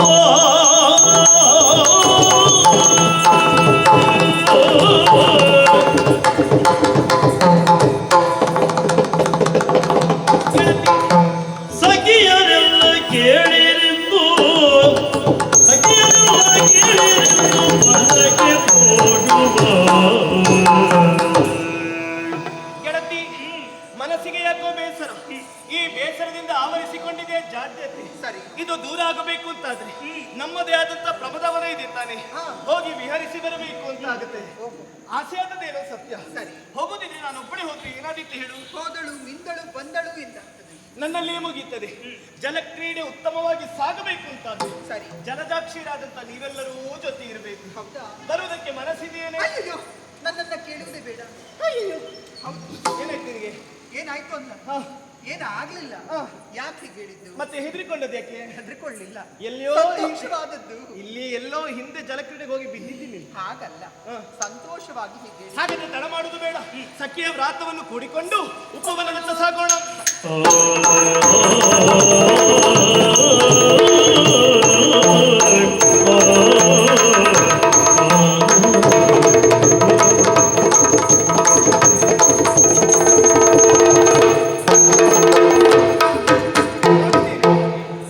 ಸೌಂದರ್ಯ ಉಪವನ ಸೌಭಾಗ್ಯ ನಂದನ ಮಾನಸವು ಸೋತಿದೆ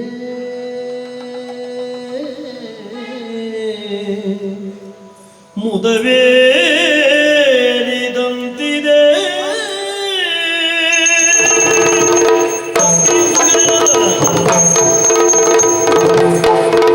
ಸೌಂದರ್ಯ ಉಪವನ ಸೌಭಾಗ್ಯ ನಂದನ ಸೌಂದರ್ಯ ಉಪವನ ಸೌಂದರ್ಯ ಉಪವನ ಸೌಭಾಗ್ಯ ನಂದನ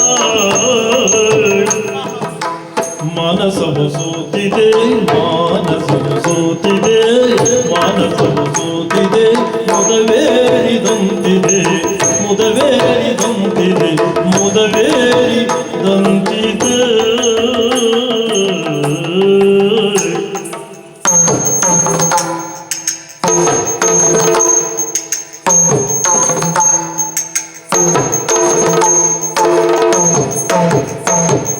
ಮುಗಿಲ ಮಾಲೆ ಕಾಣಲು ನವಿಲು ನಂದನ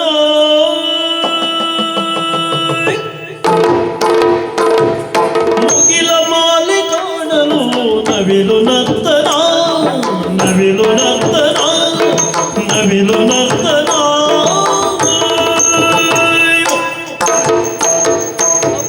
ಮುಗಿಲ ಮಾಲೆ ಕಾಣಲು ಮುಗಿಲ ಮಾಲೆ ಕಾಣಲು ನವಿಲು ನಂದನ ಆಹಾ ನವಿಲು ನಂದನ ಆಹಾ ನವಿಲು ನಂದನ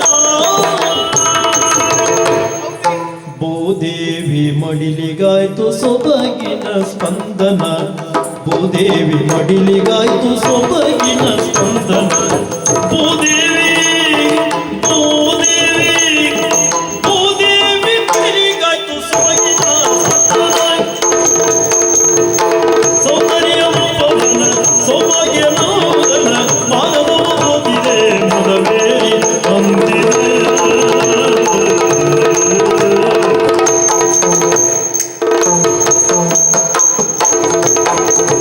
ಕೇಳುತ್ತಿವುದು ಗಾಯನ ಪಿಕದ ಕೂಜನ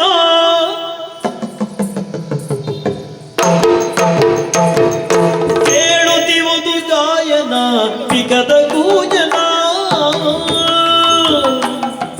ಕೇಳುತ್ತಿವುದು ಗಾಯನ ಕೇಳುತ್ತಿವುದು ಗಾಯನ ಕೇಳುತ್ತಿವುದು ಗಾಯನ ಪಿಕದ ಕೂಜನ ಪಿಕದ ಕೂಜನ ಪಿಕದ ಕೂಜನ ಕೇಳುತ್ತಿವುದು ಗಾಯನ ಪಿಕದ ಕೂಜನ ಪಿಕದ ಕೂಜನ ಪಿಕದ ಕೂಜನ ಪಿಕದ ಪಿಕ ಪಿಕ ಪಿಕ ಪಿಕ ಪಿಕದ ಕೂಜನ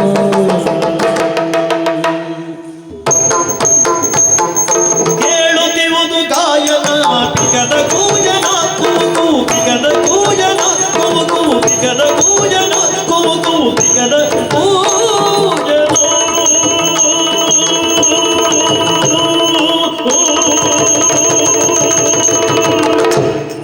ಸರಿಗಮ ಸನಿದಪ ಸ್ವರ ನಿನಾದ ಸುಮಧುರ ಸರಿಗಮ ಸನಿದಪ ಸರಿಗಮ ಸನಿದಪ ಸರಿಗಮ ಸನಿದಪ ಸರಿಗಮ ಸನಿದಪ ಸ್ವರ ನಿನಾದ ಸುಮಧುರ ಸ್ವರ ನಿನಾದ ಸುಮಧುರ ಸ್ವರ ನಿನಾದ ಸುಮಧುರ ಸುಮಧುರ ಸುಮಧುರ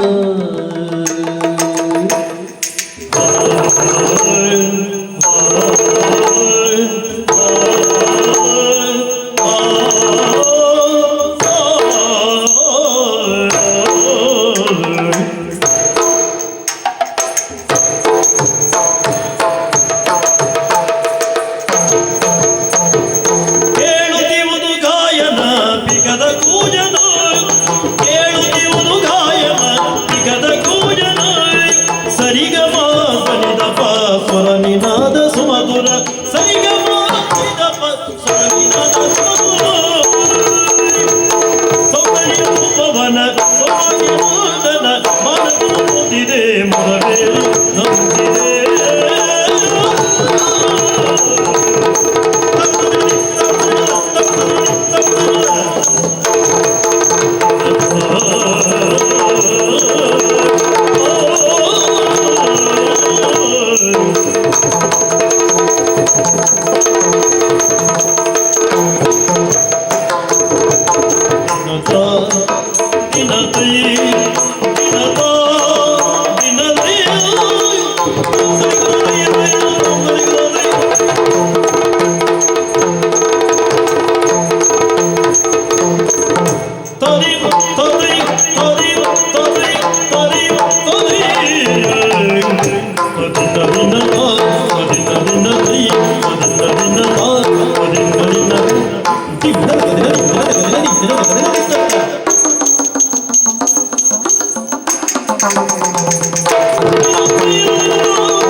ಮನಸ್ಸಿಗೆ ಹಿತವಾದದ್ದೇನೋ ಸತ್ಯ. ಸಾಲು ಸಾಲಾಗಿ ಸಾಗುತ್ತಾ ಇದೆ ಚಿಗುರೆಯ ಮರಿ. ನಾನೊಂದು ಜಂಕಿಯಾಗಿ ಕುಣಿಬೇಕು ಅಂತ ಅನಿಸುವುದು ಅಲ್ವಾ ನಿನಗೆ? ನನಗೂ ಕೂಡ ಏನು ಹಾಗೆ ಅನಿಸುವುದು. ಅಲ್ಲಿ ನೋಡಿದ್ರ್ಯಾ ಮಾಮರದ ಮೇಲೆ ಯಾವುದು ಕೋಗಿಲೆ ಕುಳಿತುಕೊಂಡು ಆ ಮಾಮರದ ಮೇಲೆ ಕೂತಿದೆ ಕೋಗಿಲೆ ಅಲ್ವಾ? ಎಷ್ಟು ಇಂಪಾಗಿ ಹಾಡುವುದು. ಹೌದು, ಕೇಳ್ತಾ ಇದ್ರೆ ಇಲ್ಲಿಯೇ ಕೇಳ್ತಾ ನಿಲ್ಲೋಣ ಅನ್ಸ್ತದೆ. ಹೌದೌದು. ಹಾಗಾಗಿ ತಡ ಮಾಡುವುದಲ್ಲ, ಕೋಗಿಲೆ ಯಾವ ಕಡೆ ಹಾಡುತ್ತಾ ಹೋಗ್ತದೋ ಅದೇ ದಾರಿಯಲ್ಲಿ ಹೂವನ್ನರಸುತ್ತಾ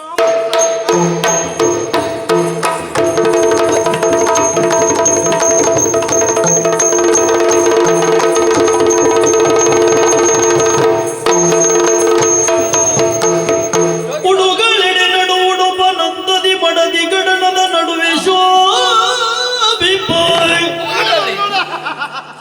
ಉಡುಗಳೆಡೆ ನಡು ಉಡುಪ ನಂದದಿ ಮಡದಿ ಗಡನದ ನಡುವೆ ಶೋಭಿಪಾಯ್. ಜಡಜಮುಖಿಯನ್ನೋಡಿ ದಿಗ್ಭ್ರಮೆ ಗೊಂಡನ ಹರಿಯೋ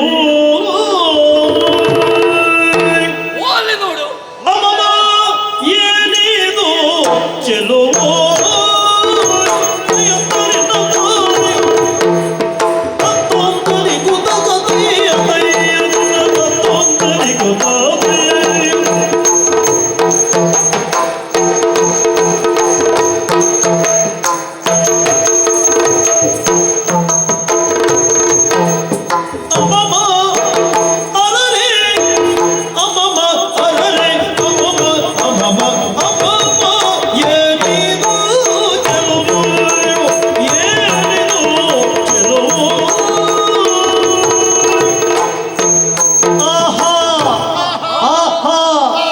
ಸುಮರಾಣಿ ಎಣೆಯಿರದು ಸುಮರಾಣಿ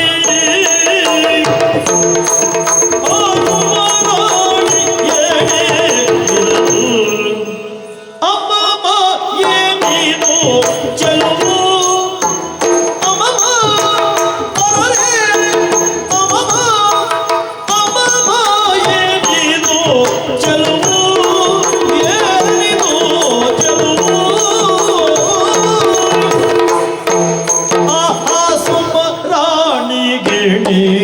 ಇರದು ಆಹಾ ಸುಮರಾಣಿ ಎಣೆ ಇರದು ಸುಮರಾಣಿ ಸುಮರಾಣಿ ಸುಮರಾಣಿ ಎಣೆ ಇರದು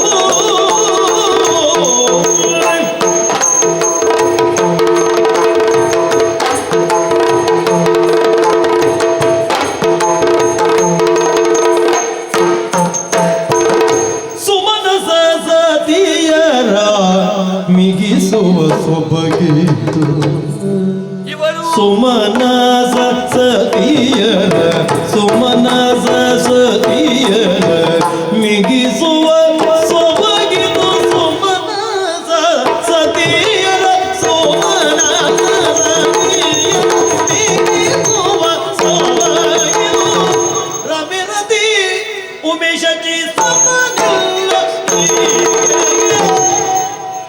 ರಮೇ ಉಮೇ ರತಿ ಶಜಿಯರು ಸಮನಿಲ್ಲ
ಯಾಕೆ ಹೆಣ್ಮಕ್ಳು ಹುಡ್ಕೊಂಡು ಬಂದದ್ದು ಹೌದು ನಾವು ಬರುವಾಗ ನೋಡಿದೇನು ಒಬ್ರಲ್ಲ ಇಬ್ರಲ್ಲ ಹೆಣ್ಮಕ್ಳು ಹಿಂದೆ ಹೋಗ್ತಾ ಉಂಟು ಅಲ್ವಾ? ಸಾಲು ಸಾಲಾಗಿ ಹೋಗ್ತಾ ಇದ್ದಾರೆ. ಸಾವಿರ ಸಾವಿರ ಹೌದೌದು ನಕ್ಷತ್ರಗಳು ಹೌದು ಎನ್ನುವ ರೀತಿಯಲ್ಲಿ ಎಲ್ಲ ನಕ್ಷತ್ರವೇ.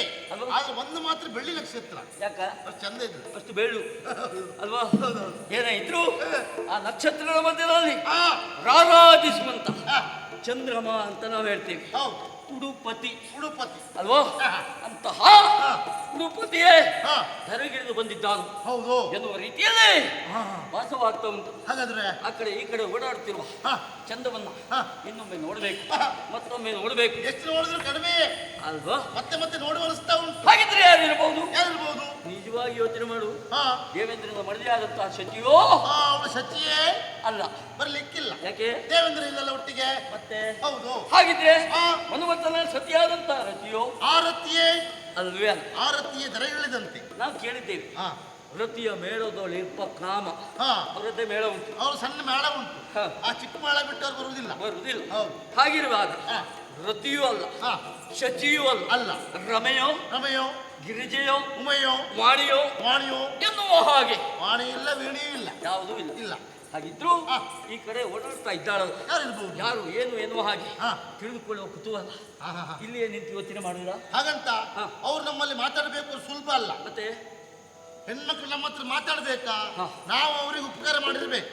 ನೋಡು, ನಾವು ಅವ್ರಿಗೆ ಉಪಕಾರ ಮಾಡ್ರೆ ಮಾತ್ರ ಅವ್ರು ಮಾತಾಡ್ತಾರೆ. ಸ್ವಾಭಾವಿಕ. ಸುಮ್ಮನೆ ಹೆಣ್ಮಕ್ಳು ಮಾತಾಡ್ಸೋದೇ ಇಲ್ಲ. ಸ್ವಾಭಾವಿಕ ಅದು. ಹಾ. ಯಾಕೆ? ಹಾ. ಅಪರಿಚಿತರು ಸಿಕ್ಕಾಗ ಸಿಕ್ಕಾಗ ಜಾಸ್ತಿ ಭಯ ಇರ್ತದೆ, ಭಯ ಇರ್ತದೆ. ಅನುಮಾನ ಇರ್ತದೆ. ಹೌದು. ಏನು ಅಂದುಕೊಳ್ತಾರೋ, ಅಲ್ವಾ? ಏನು ತೊಂದರೆ ಆಗ್ಲಿಕ್ಕಿದೆಯೋ ಹಾ. ಎನ್ನುವ ಹಾಗೆ. ಹಾ. ಹಾಗಾಗಿ ಹಾ. ನಾವು ಮಾತಾಡಬೇಕು ಅಂದ್ರೆ ಏನು ಮಾಡಬೇಕು? ಏನಾದ್ರೂ ಉಪಕಾರ ಮಾಡ್ಬೇಕು ಅವ್ರಿಗೆ. ಉಪಕಾರ ಯಾವ ರೀತಿ ಮಾಡುವುದು? ಉಪದ್ರ ನಾವೇ ಕೊಡೋದು, ಉಪಕಾರ ನಾವೇ ಮಾಡೋದು. ಅಂದ್ರೆ ನಾವು ಮಗುವಿನ ಚೂಟುವುದು ನಾವೇ, ಹಾ. ತೊಟ್ಲು ತೂಗುವುದು ನಾವೇ. ಎರಡು ನಾವೇ ಮಾಡ್ಬೇಕೀಗ. ಹಾಗಿದ್ರೆ ಏನ್ ಮಾಡುವ? ನೀ ಹೇಳ್ದೆ ಮಾಡು. ಅಲ್ಲ, ನಾನು ಇನ್ನೊಂದೇ ಕರ್ಕೊಂಡು ಬಂದದ್ದು ಯಾಕೆ? ಯಾಕೆ ಇಂತಹ ಸಂದಿಗ್ಧ ಪರಿಸ್ಥಿತಿಯಲ್ಲಿ ನನಗೊಂದು ಅವಕಾಶ ಕೊಡ. ಏನಾದ್ರೂ ಒಂದು ಉಪಾಯವನ್ನು ಸೂಚಿಸುವುದಿದ್ರೆ, ದಾರಿಯನ್ನು ತೋರಿಸುವುದಿದ್ರೆ ಹಾ. ಅದು ನೀನು ಮಾತ್ರ ಎನ್ನುವ ಕಾರಣಕ್ಕಾಗಿ ಹಾ. ಇದು ಏನ್ ಮಾಡುವ? ನಾನೇ ಹೋಗುದಾ? ನೀನು ಹೋಗ್ತೇ ಮಾತಾಡ್ಲಿಕ್ಕೆ? ಮಾತಾಡ್ತೆ. ಹೌದಾ? ಹಾ. ಏನಂತ ಹೇಳುದು? ಮಾತಾಡ್ತಾ ಇದ್ರೆ ಹಾ. ಜೋರಾಗ್ತೆ. ಜೋರಾಗಿ ಜೋರಾಗಿ ಆಮೇಲೆ ಎಂತ ಮಾಡುದು? ಎಂತ ಮಾಡುದು? ರಟ್ಟೆ ಕೈ ಹಾಕ್ಬೇಕು, ಅವ್ರು ಬೊಬ್ಬೆ ಹಾಕ್ತಾರೆ. ಒಬ್ಬೆ ಹಾಕ್ತಾರೆ. ಹೌದು. ಅಷ್ಟೊತ್ತಿಗೆ ನಾನು ಬರ್ತೇನೆ. ನೀ ಬಂದು ನಾನು ಬಂದು ನಿನ್ನ ಮುಸುಡಿಗೆ 4 ಬಿಡ್ತೇನೆ. ಆಗ ಹಾ. ನಿನ್ನಿಂದ ಅದು ಉಪದ್ರ ತಪ್ಪಿ ಹೋಯ್ತು, ಹಾ. ನನ್ನಿಂದ ಉಪಕಾರ ಆಯಿತು ಎನ್ನುವ ಕಾರಣಕ್ಕಾಗಿ ನಾನು ಮಾತಾಡ್ತೇನೆ. ಒಂದು ಕೆಲಸ ಮಾಡುವ, ಸರಿ ಆಯ್ತು. ಸ್ವಲ್ಪ ಬದಲಾವಣೆ ಮಾಡುವ. ಏನು? ನೀನೇ ಹೋಗು, ನಾನೇ ಹೋಗು. ಮಾತಾಡ್ಸು. ಹಾ. ಮಾತಾಡ್ಸಿದ್ರೆ ಬಿಡ್ಬೇಡ. ಹಾ. ಬಲಾತ್ಕಾರಕ್ಕೆ ಮುಂದಾಗು. ಹಾ. ನಾ ಬರ್ತೆ, ಹಾ. ನಿನ್ನ ಮುಸುಳಿ 4 ಬಿಡ್ತೆ. ಹಾ. ನೀ ಓಡೋಗು. ಹಾ. ಅವ್ರ ನನ್ನ ಹತ್ರ ಮಾತಾಡ್ತಾರೆ. ಏ! ಯಾರ ಹತ್ರ ಮಾತಾಡಬೇಕು ಎನ್ನುವುದು ಪ್ರಧಾನ ಅಲ್ಲ, ಏನೇ ಇರಲಿ. ಕೆಲಸ ಮಾಡುವ, ಹಾ. ಅವ್ರು ಹೆದರ್ಬೇಕು. ಹೆದರ್ಬೇಕು. ಹೆದರ್ಬೇಕು ಅಂತಂದ್ರೆ ಎಂತದ್ದು ಮಾಡಿಬಿಡ್ಬೇಕು. ಈಗ ಏನು ಮಾಡುವ? ಒಂದು ಪ್ರಾಣಿ ಮಾಡಿಬಿಡುವ. ಪ್ರಾಣಿಯ? ಹೌದು. ಯಾವ? ಅಲ್ಲ, ಹೆಣ್ಮಕ್ಳು ಹೆದರ್ಬೇಕು ಅಂತಂದ್ರೆ ಪ್ರಾಣಿಯೇ ಬೇಕು ಅಂತಿಲ್ಲ. ಇಲ್ಲಪ್ಪ, ಜಿರಳೆ ಕಂಡ್ರು ಹೆದರ್ತಾರೆ. ಜಿಲ್ಲೆ ನೋಡಿದ್ರು ಅದು. ಅಯ್ಯೋ ಜಿರಳೆ, ಅಯ್ಯೋ ಜಿರಳೆ, ಅಯ್ಯೋ ಜಿರಳೆ ಹೇಳ್ತಾರೆ. ಅಲ್ವಾ? ಹೌದು ಹೌದು. ಜಿಲ್ಲೆ ಬಿಡುವುದ ಈಗ? ಅದು ಮಾಡಬೇಡ. ದೊಡ್ಡ ಪ್ರಾಣಿ ಆಗ್ಬೇಕು. ದೊಡ್ಡದು, ದೊಡ್ಡ ಪ್ರಾಣಿ ಅಂದ್ರೆ ಯಾವ್ದು? ಬೃಹದಾಕಾರವಾಗಿರ್ಬೇಕು. ಅದು ನೋಡಿ ಹೆದರ್ಬೇಕು. ನೋಡಿದ್ರೆ ಹೆದರುವಾಗಿರ್ಬೇಕು. ಏನ್ ಮಾಡುದು? ದೊಡ್ಡದು ಅಂದ್ರೆ ಬಹುತೇಕ ನನಗನ್ಸುವುದು ಹಾ. ಆನೆಯೇ ದೊಡ್ಡದು. ಆನೆ ದೊಡ್ಡದು. ಹೌದು. ಇಲ್ಲ, ಆನೆ ಎಲ್ಲ ಉಂಟು ಮರಯ. ನಿನ್ನ ನೋಡಿದ್ರೆ ಗೊತ್ತಾಗುದಿಲ್ಲ ಆನೆ ಆಗಿದ್ದೀಯ. ನಾನು ನೋಡಿ ಆನೆ ಕಾಣ್ತಾ, ಆನೆ ಮರಿ. ಆದ್ರೆ ಒಂದು, ಹಾ. ನಿನ್ನನ್ನು ಕಳಿಸಿದ್ರೆ ಹೆದರುದಿಲ್ಲ, ಹೆದರುದಿಲ್ಲ. ಅವರೇ ಹೊಡಿತಾರೆ, ಹೇಸುತ್ತಾರೆ. ಹೇಸುತ್ತಾರೆ. ಅಲ್ವಾ? ಹೌದು. ಅದು ಬಿಡು. ಹಾ. ಆನೆಯನ್ನೇ ಕಳಿಸಿದ್ರೆ? ಆನೆ ಎಲ್ಲುಂಟು ಕಳಿಸ್ಲಿಕ್ಕೆ? ನಮ್ಮ ಹತ್ರ ಆನೆ ಇಲ್ಲ, ಇದ್ದದ್ದು ಒಂದು ಕುದುರೆ ಇದೆ. ಅದು ಸಾಲ ಮಾಡ್ಕೊಂಡಿದ್ ಮರ. ಸಾಲ ಮಾಡ್ಕೊಂಡಿದ್ದು. ಹೌದು. ಒಂದು ಕೆಲಸ ಮಾಡು, ಹಾ. ಸಾಲ ಮಾಡುವುದಕ್ಕೆ ಅವಕಾಶ ಉಂಟು ಅಂತಾರೆ, ನೀ ಕೊಡುವವರು ಇದ್ದಾರೆ ಅಂತಾರೆ. ಎಷ್ಟು ಸಾಲ ಮಾಡ್ಬೋದು? ಯಾಕೆ? ಹಾ. ಮಾತೆ ಉಂಟು, ಹಾ. ಸಾಲ ಮಾಡಿ ಆದ್ರೂ ತುಪ್ಪ ತಿನ್ಬೇಕು ಅಲ್ವೋ ಹೌದು. ಕೊಡುವುದಕ್ಕೆ ಹಾ. ದೇವೇಂದ್ರ ಇದ್ದಾನೆ. ಹಾ. ಪ್ರತ್ಯಕ್ಷ ಐರಾವತವನ್ನೇ ಧರೆಗಿಳಿಸ್ತೇನೆ.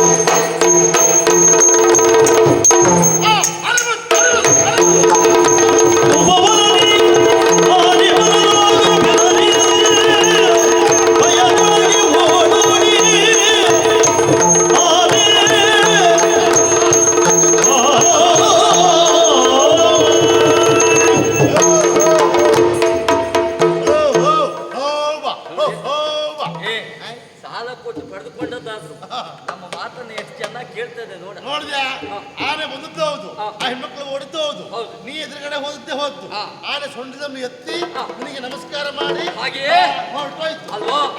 ಏನಾಯ್ತು? ಈಗ ನೋಡುವ, ಅವ್ರು ಮಾತಾಡ್ತಾರೆ ಇಲ್ಲ ಅಂತ ಹೇಳಿ. ಅದು ಮೇಲೆ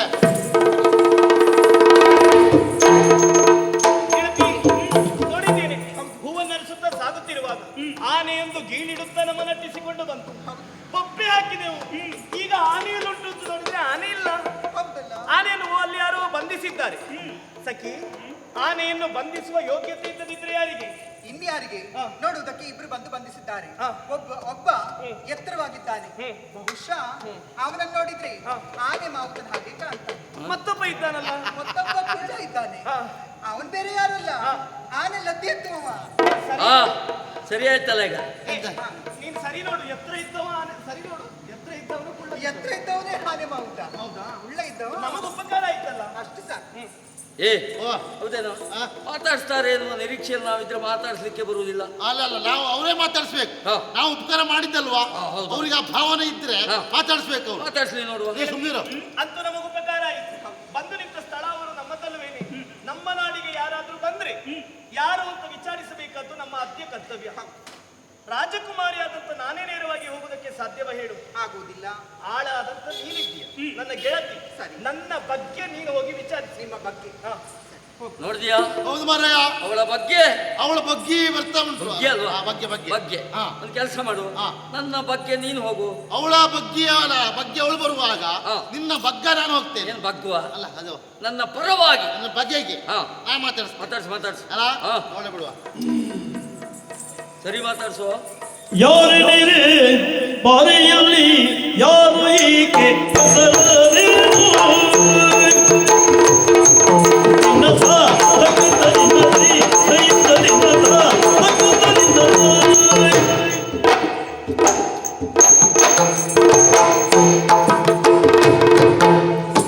ಯಾರ ನೀರೆ ಬಾರಿಯಲ್ಲಿ ಯಾರ ನೀರೆ ಬಾರಿಯಲ್ಲಿ ಯಾರು ಈಕೆ ಹೆಸರೇನು? ಯಾರು ಈಕೆ ಹೆಸರೇನು?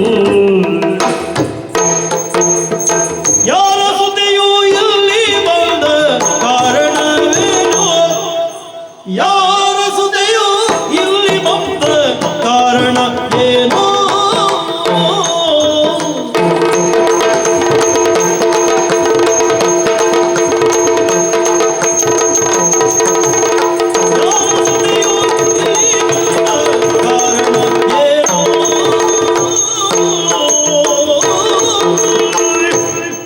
ಯಾರೇ ನೀರೇ ಬಾರೆ ಕೊಡುವೆ ಸೀರೆ. ಮಾತಾಡ್ಸು. ಇವಳು ಈ ಭಾಷೆ ಬರುವುದಿಲ್ವಾ ಅಂತ. ಇದು ಯಾವ ಭಾಷೆ? ಹಾ, ಈ ಭಾಷೆ ಬರುವುದಿಲ್ಲ ಅವಳಿಗೆ.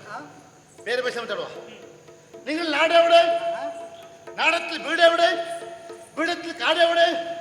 എന്താ പേര്? ಇದು ಯಾವ ಭಾಷೆ? ഇത് ബറുതിಲ್ವಾ?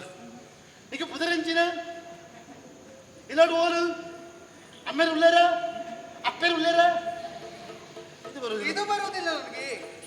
ತೋಲ ಕಸಂದ್ರ ಕೈ ಪೊಳೆತ ಹಂಗ ಪೊಳೆತ ಹಿಂಗ್ ಪೊಳೆತ ಕೆಸರು ಮಾಡ್ತಾ ಇಲ್ಲಿ ಬಂದು ಹೊಂಡುತ್ತ ಎಂತ ಸಾಕು ಹೇಳುದ? ನಿಲ್ಸು. ಇದು ಯಾವ ಭಾಷೆ?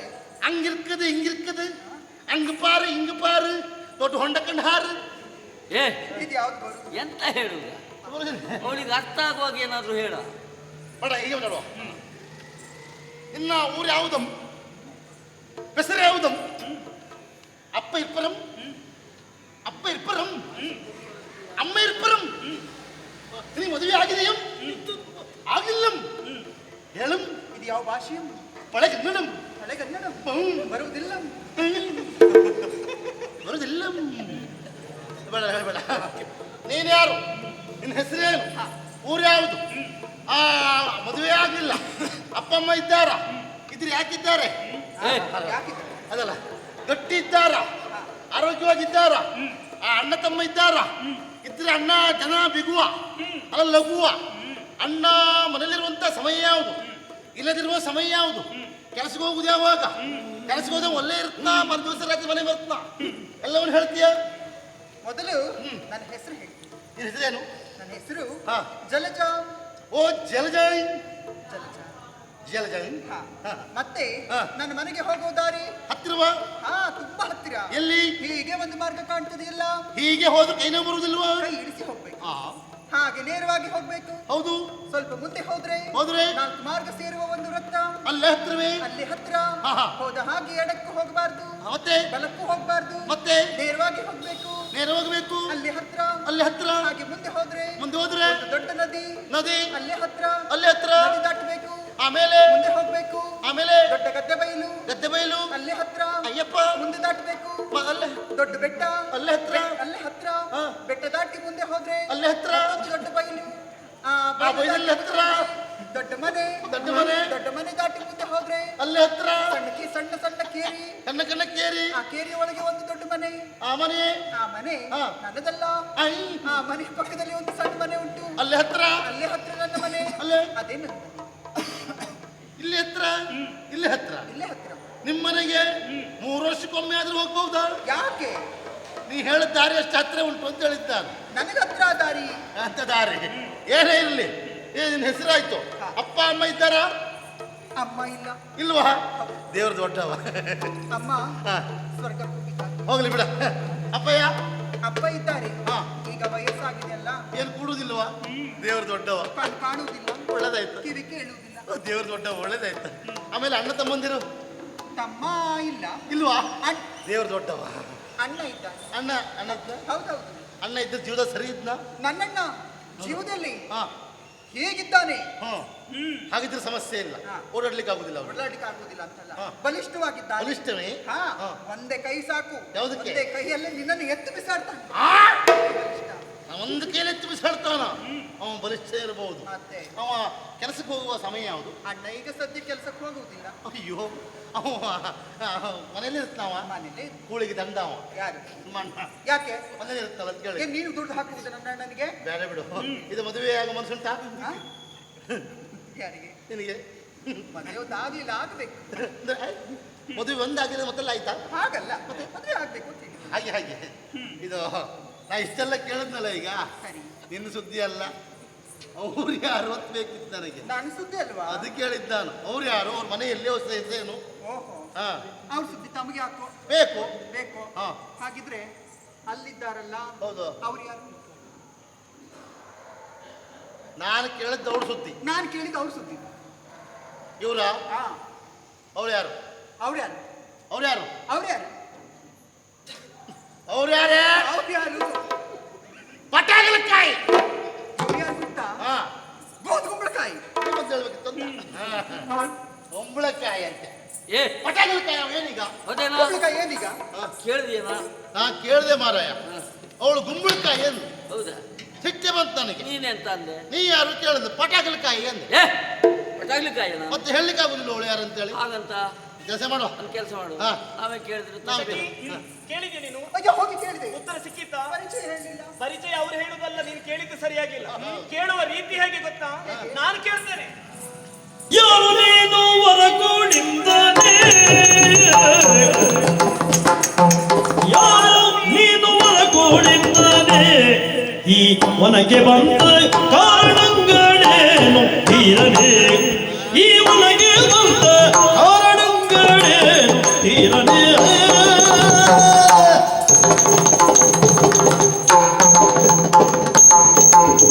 ನಾರಿಯರು ಸಂಚರಿ ಪವನದಿ ಏರಿ ಹಯವ ಪುರುಷರೈದೆ, ನಾರಿಯರು ಸಂಚರಿ ಪವನದಿ ಏರಿ ಹಯವ ಪುರುಷರೈದೆ, ಈ ರೀತಿಯೊಳು ತಿರುಗುತ್ತಿರುವೆ ಸಾರ ನುಡಿದೆಲ್ಲವನು ನಿಲದೆ.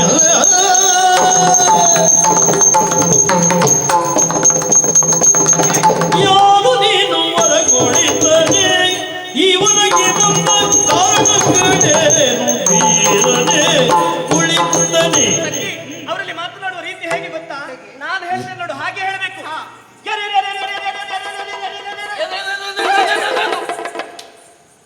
ಹೀಗೆ ಹೌದಾ? ಒಮ್ಮೆ ಕೇಳು. ಯಾರ? ಯಾರ? ಏನು ಮದುವೆ ಮಾತುಕತೆ ಆಡ್ಲಿಕ್ಕೆ ಹೋಗಿದ್ದ ನೀನು? ನೀವು ಹೇಳಿದ್ರಲ್ಲ ಹೀಗೆ ಕೇಳಬೇಕು. ಯಾರು ಅಂತ ಕೇಳಿದ್ದು? ನನಗೆ ಯಾರು ಅಂತ ಕೇಳಿದಾಗ ಆಗ್ಲಿಲ್ಲ. ಗೆದ್ದವ್ರೆ, ನೋಡಿದ್ದೇನೆ. ಹಾ. ನಾನು ಯಾರು ಅಂತ ಕೇಳಿದ್ದು.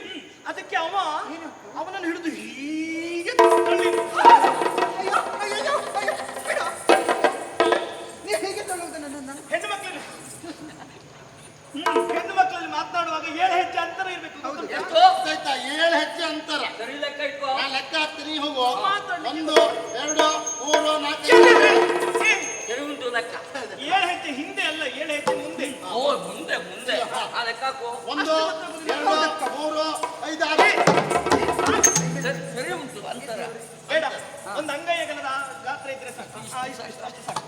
ಏ ಕುಳಿತ ನಾವು ಕೂಳು ತಿಂದೇ ಬೆಳೆದದ್ದು. ಹೌದು. ಹಾಗಲ್ಲ. ಏ ಕಿರಾತ ಕಿರತ್ ಕಡ್ಡಿ ಜ್ವರ ಬಂದಿರ್ಬೇಕಾಗ್ತದೆ. ಓ ಕಷಾಯ ಮಾಡಿ. ಹೌದು. ಏ ಕಾಡಬೇಡ ನಾವು ಕಾಡುವುದಿಲ್ಲ. ಕಾಡುವುದಿಲ್ಲ. ಹಾಗಲ್ಲ. ಏ ಶಬರ ಅವ್ರ ಮನೇಲಿ ಮಲಗಿದ್ದಾರೆ. ಯಾರು? ಶಬರಾಯರು. ಹೌದಲ್ವಾ? ಶಬದ. ಶಬರ. ಏ ಸೊಪ್ಪು ಗಟ್ಟಿದ ಬೆಪ್ಪ. ನಿಮ್ಮ ಅಪ್ಪ. ಏ ಕುಪ್ಪ. ನಿಮ್ಮ ಅಪ್ಪ. ನಿಮ್ಮ ಉಡುಗೆ ತೊಡುಗೆಯನ್ನು ನೋಡಿದ್ರೆ ಹಾ. ನೀವು ಕಿರಾತರು ಎಂಬುದಕ್ಕೆ ಅನುಮಾನವೇ ಇಲ್ಲ. ನಿಮ್ಮ ಕಣ್ಣಲ್ಲಿ ದೃಷ್ಟಿ ಇಲ್ವಾ? ಹಾ ಉಂಟಲ್ಲ. ನಾವಲ್ಲಿ ಬರೆಸಿ ಹಾಕಿದ್ದೇವೆ ಏನಂತ ಓದಿ. ಯೋ, ಓದು, ಓದು.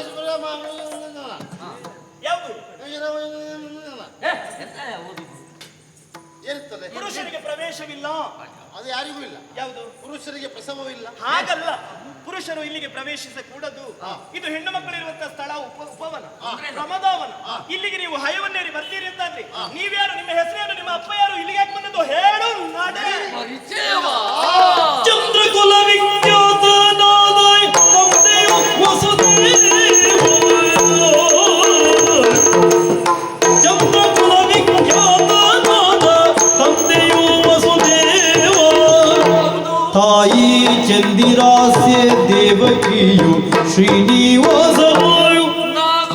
ಚಂದಿರಾಸ್ಯ ದೇವಕಿಯು ಶ್ರೀನಿವಾಸನು.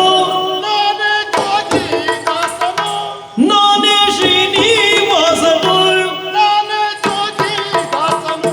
ಶ್ರೀನಿವಾಸನು ಶ್ರೀನಿವಾಸನು ಶ್ರೀನಿವಾಸನು. ಚಂದ್ರಕುಲ ವಿಖ್ಯಾತನಾದ ತಂದೆಯು ವಸುದೇವ. ಶ್ರೀನಿವಾಸ. ಪರಿಚಯವನ್ನ ಅವರು ಸುಲಭವಾಗಿ ಕೇಳಬಹುದು, ಆದ್ರೆ ನಾವು ಹೇಳ್ಬಹುದು. ಆದ್ರೆ ಒಂದು ತಗೊಳ್ಳಿ ಪುಸ್ತಕ. ಯಾಕೆ? ಬರ್ಕೊಳ್ಳಿಕ್ಕೆ ನಮ್ದಷ್ಟು ಉದ್ದ ಉಂಟು ವಿಳಾಸ. ಎಲ್ಲಿಂದ ಪ್ರಾರಂಭ ಮಾಡುವುದು ಎಲ್ಲಿಂದ ಮುಗಿಸುವುದು ಅಂತ ಗೊತ್ತಾಗುದಿಲ್ಲ. ಹೌದು. ನಮಗೆ ಮಸ್ತಕ ಗಟ್ಟಿ ಉಂಟು, ಪುಸ್ತಕದ ಅಗತ್ಯ ಇಲ್ಲ. ಇಲ್ವಾ? ಹೌದು. ಹಾಗಾದ್ರೆ ಹೇಳುವ. ಹೇಳುವ? ಸರಿ ಕೇಳಿಸ್ಕೋ. ಕುಲ ಯಾವುದು ನಮ್ಮದು? ಚಂದ್ರವಂಶ. ಚಂದ್ರಕುಲ ವಿಖ್ಯಾತ. ಚಂದ್ರಕುಲ ಅಂದ್ರೆ ನೀವು? ಚಂದ್ರಕುಲ ಅಲ್ರ ಜೋಕುಲರ ತಮ್ಮ. ನೀವೇನಿದು? ಚಂದ್ರಕುಲ. ಚಂದ್ರಕುಲ ಅಲ್ರಲ್ಲ, ಚಂದ್ರಕುಲ. ಚಂದ್ರಕುಲ. ಚಂದ್ರಾನ್ವಯ ಕೇಳಿರಬಹುದು. ಹಾಗೆಯೇ ತಂದೆ ತಂದೆ ವಾಸುದೇವ. ವಾಸುದೇವ ಪ್ರಭು. ಪ್ರಭುಗಳಿವರು. ಯಾವ ಯಾವ ಪ್ರಭು? ಈ ಜಾತ್ರೆಯಲ್ಲಿ ಮುಂಡಕ್ಕಿ ಮಾರು ಪ್ರಭು. ಪ್ರಭು ವಾಸುದೇವ ಪ್ರಭು. ಪ್ರಭುಗಳು. ಅಮ್ಮ ದೇವಕಿ ಅಮ್ಮ. ಯಾವಕ್ಕಿ? ಸಣ್ಣಕ್ಕಿ ದೊಡ್ಡಕ್ಕಿ. ಕುಚ್ಚಿಗೆ ಇಲ್ವಾ? ದೇವಕಿ. ದೇವಕಿ. ಇನ್ನು ನೀವು? ನಾನು ವಾಸುದೇವ ಅಂತ. ಶ್ರೀನಿವಾಸ. ಶ್ರೀನಿವಾಸ. ಅವ ಶ್ರೀನಿವಾಸ, ನಾನು ಜೋಗಿದಾಸ. ಎಲ್ಲುಂಟು ಕೈಯಲ್ಲಿ ಕಾಣಿಸ್ತಾ ಇಲ್ವಲ್ಲ? ಒಳಗಡೆ ಉಂಟು ಧೈರ್ಯ. ದಾಸರು ತಾಳೆ ತಂಬೂರಿ ಹಿಡ್ಕೊಂಡು ಮನೆ ಮನೆಗೆ ಜೋಳಿಗೆ ತುಂಬಿಸ್ಕೊಂಡು ಹೋಗ್ತಾರಲ್ಲ. ಟನ್ ಟನ್ ಟನ್ ಟನ್ ಅದು ಆ ದಾಸರ ಮತ್ತೆ? ಅಲ್ಲ, ಹೆಸರು ಶ್ರೀನಿವಾಸನ ಒಟ್ಟಿರುವುದರಿಂದ ನಾನು ಜೋಗಿದಾಸ ಅಂತ. ಇನ್ನು ನಮ್ಮ ಕುಟುಂಬದ ಪರಿಚಯ ಮಾಡುವುದಿದ್ರೆ ಅಯ್ಯೋ ಬಹಳ ದೊಡ್ಡದುಂಟು. ಅವನಿಗೆ ಮದುವೆ ಆಗಿದೆ. ಮದುವೆ ಆಗಿದೆ. ಹೌದು. ಮದುವೆ ಆಗಿದ್ಯಾ? ಅದು ಸರಿ. ಈಗ ನಿಮ್ಮ ಪರಿಚಯ ನನಗಾಯ್ತು. ನಾನ್ಯಾರಂತ ಗೊತ್ತಾಗ್ಲಿಲ್ಲ. ಯಾರು? ಯಾ ಲಾಲಿಸಯ್ಯ ಗಗನರಾಜನ ಬಾಲೆ ಪದ್ಮಾವತಿಯು.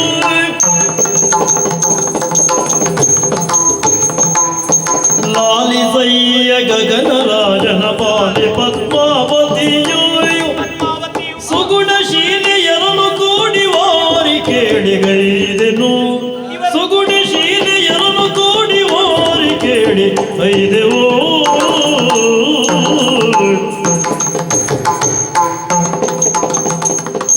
ಲಾಲಿಸಯ್ಯ ಗಗನರಾಜನ ಬಾಲೆ ಪದ್ಮಾವತಿಯು.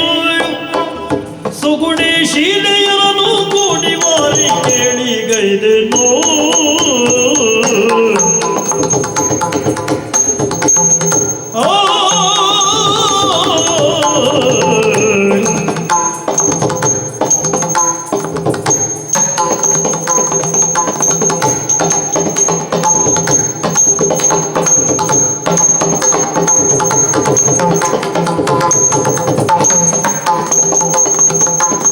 ಲಾಲಿಸಯ್ಯ ಗಗನರಾಜನ ಬಾಲೆ ಪದ್ಮಾವತಿಯು.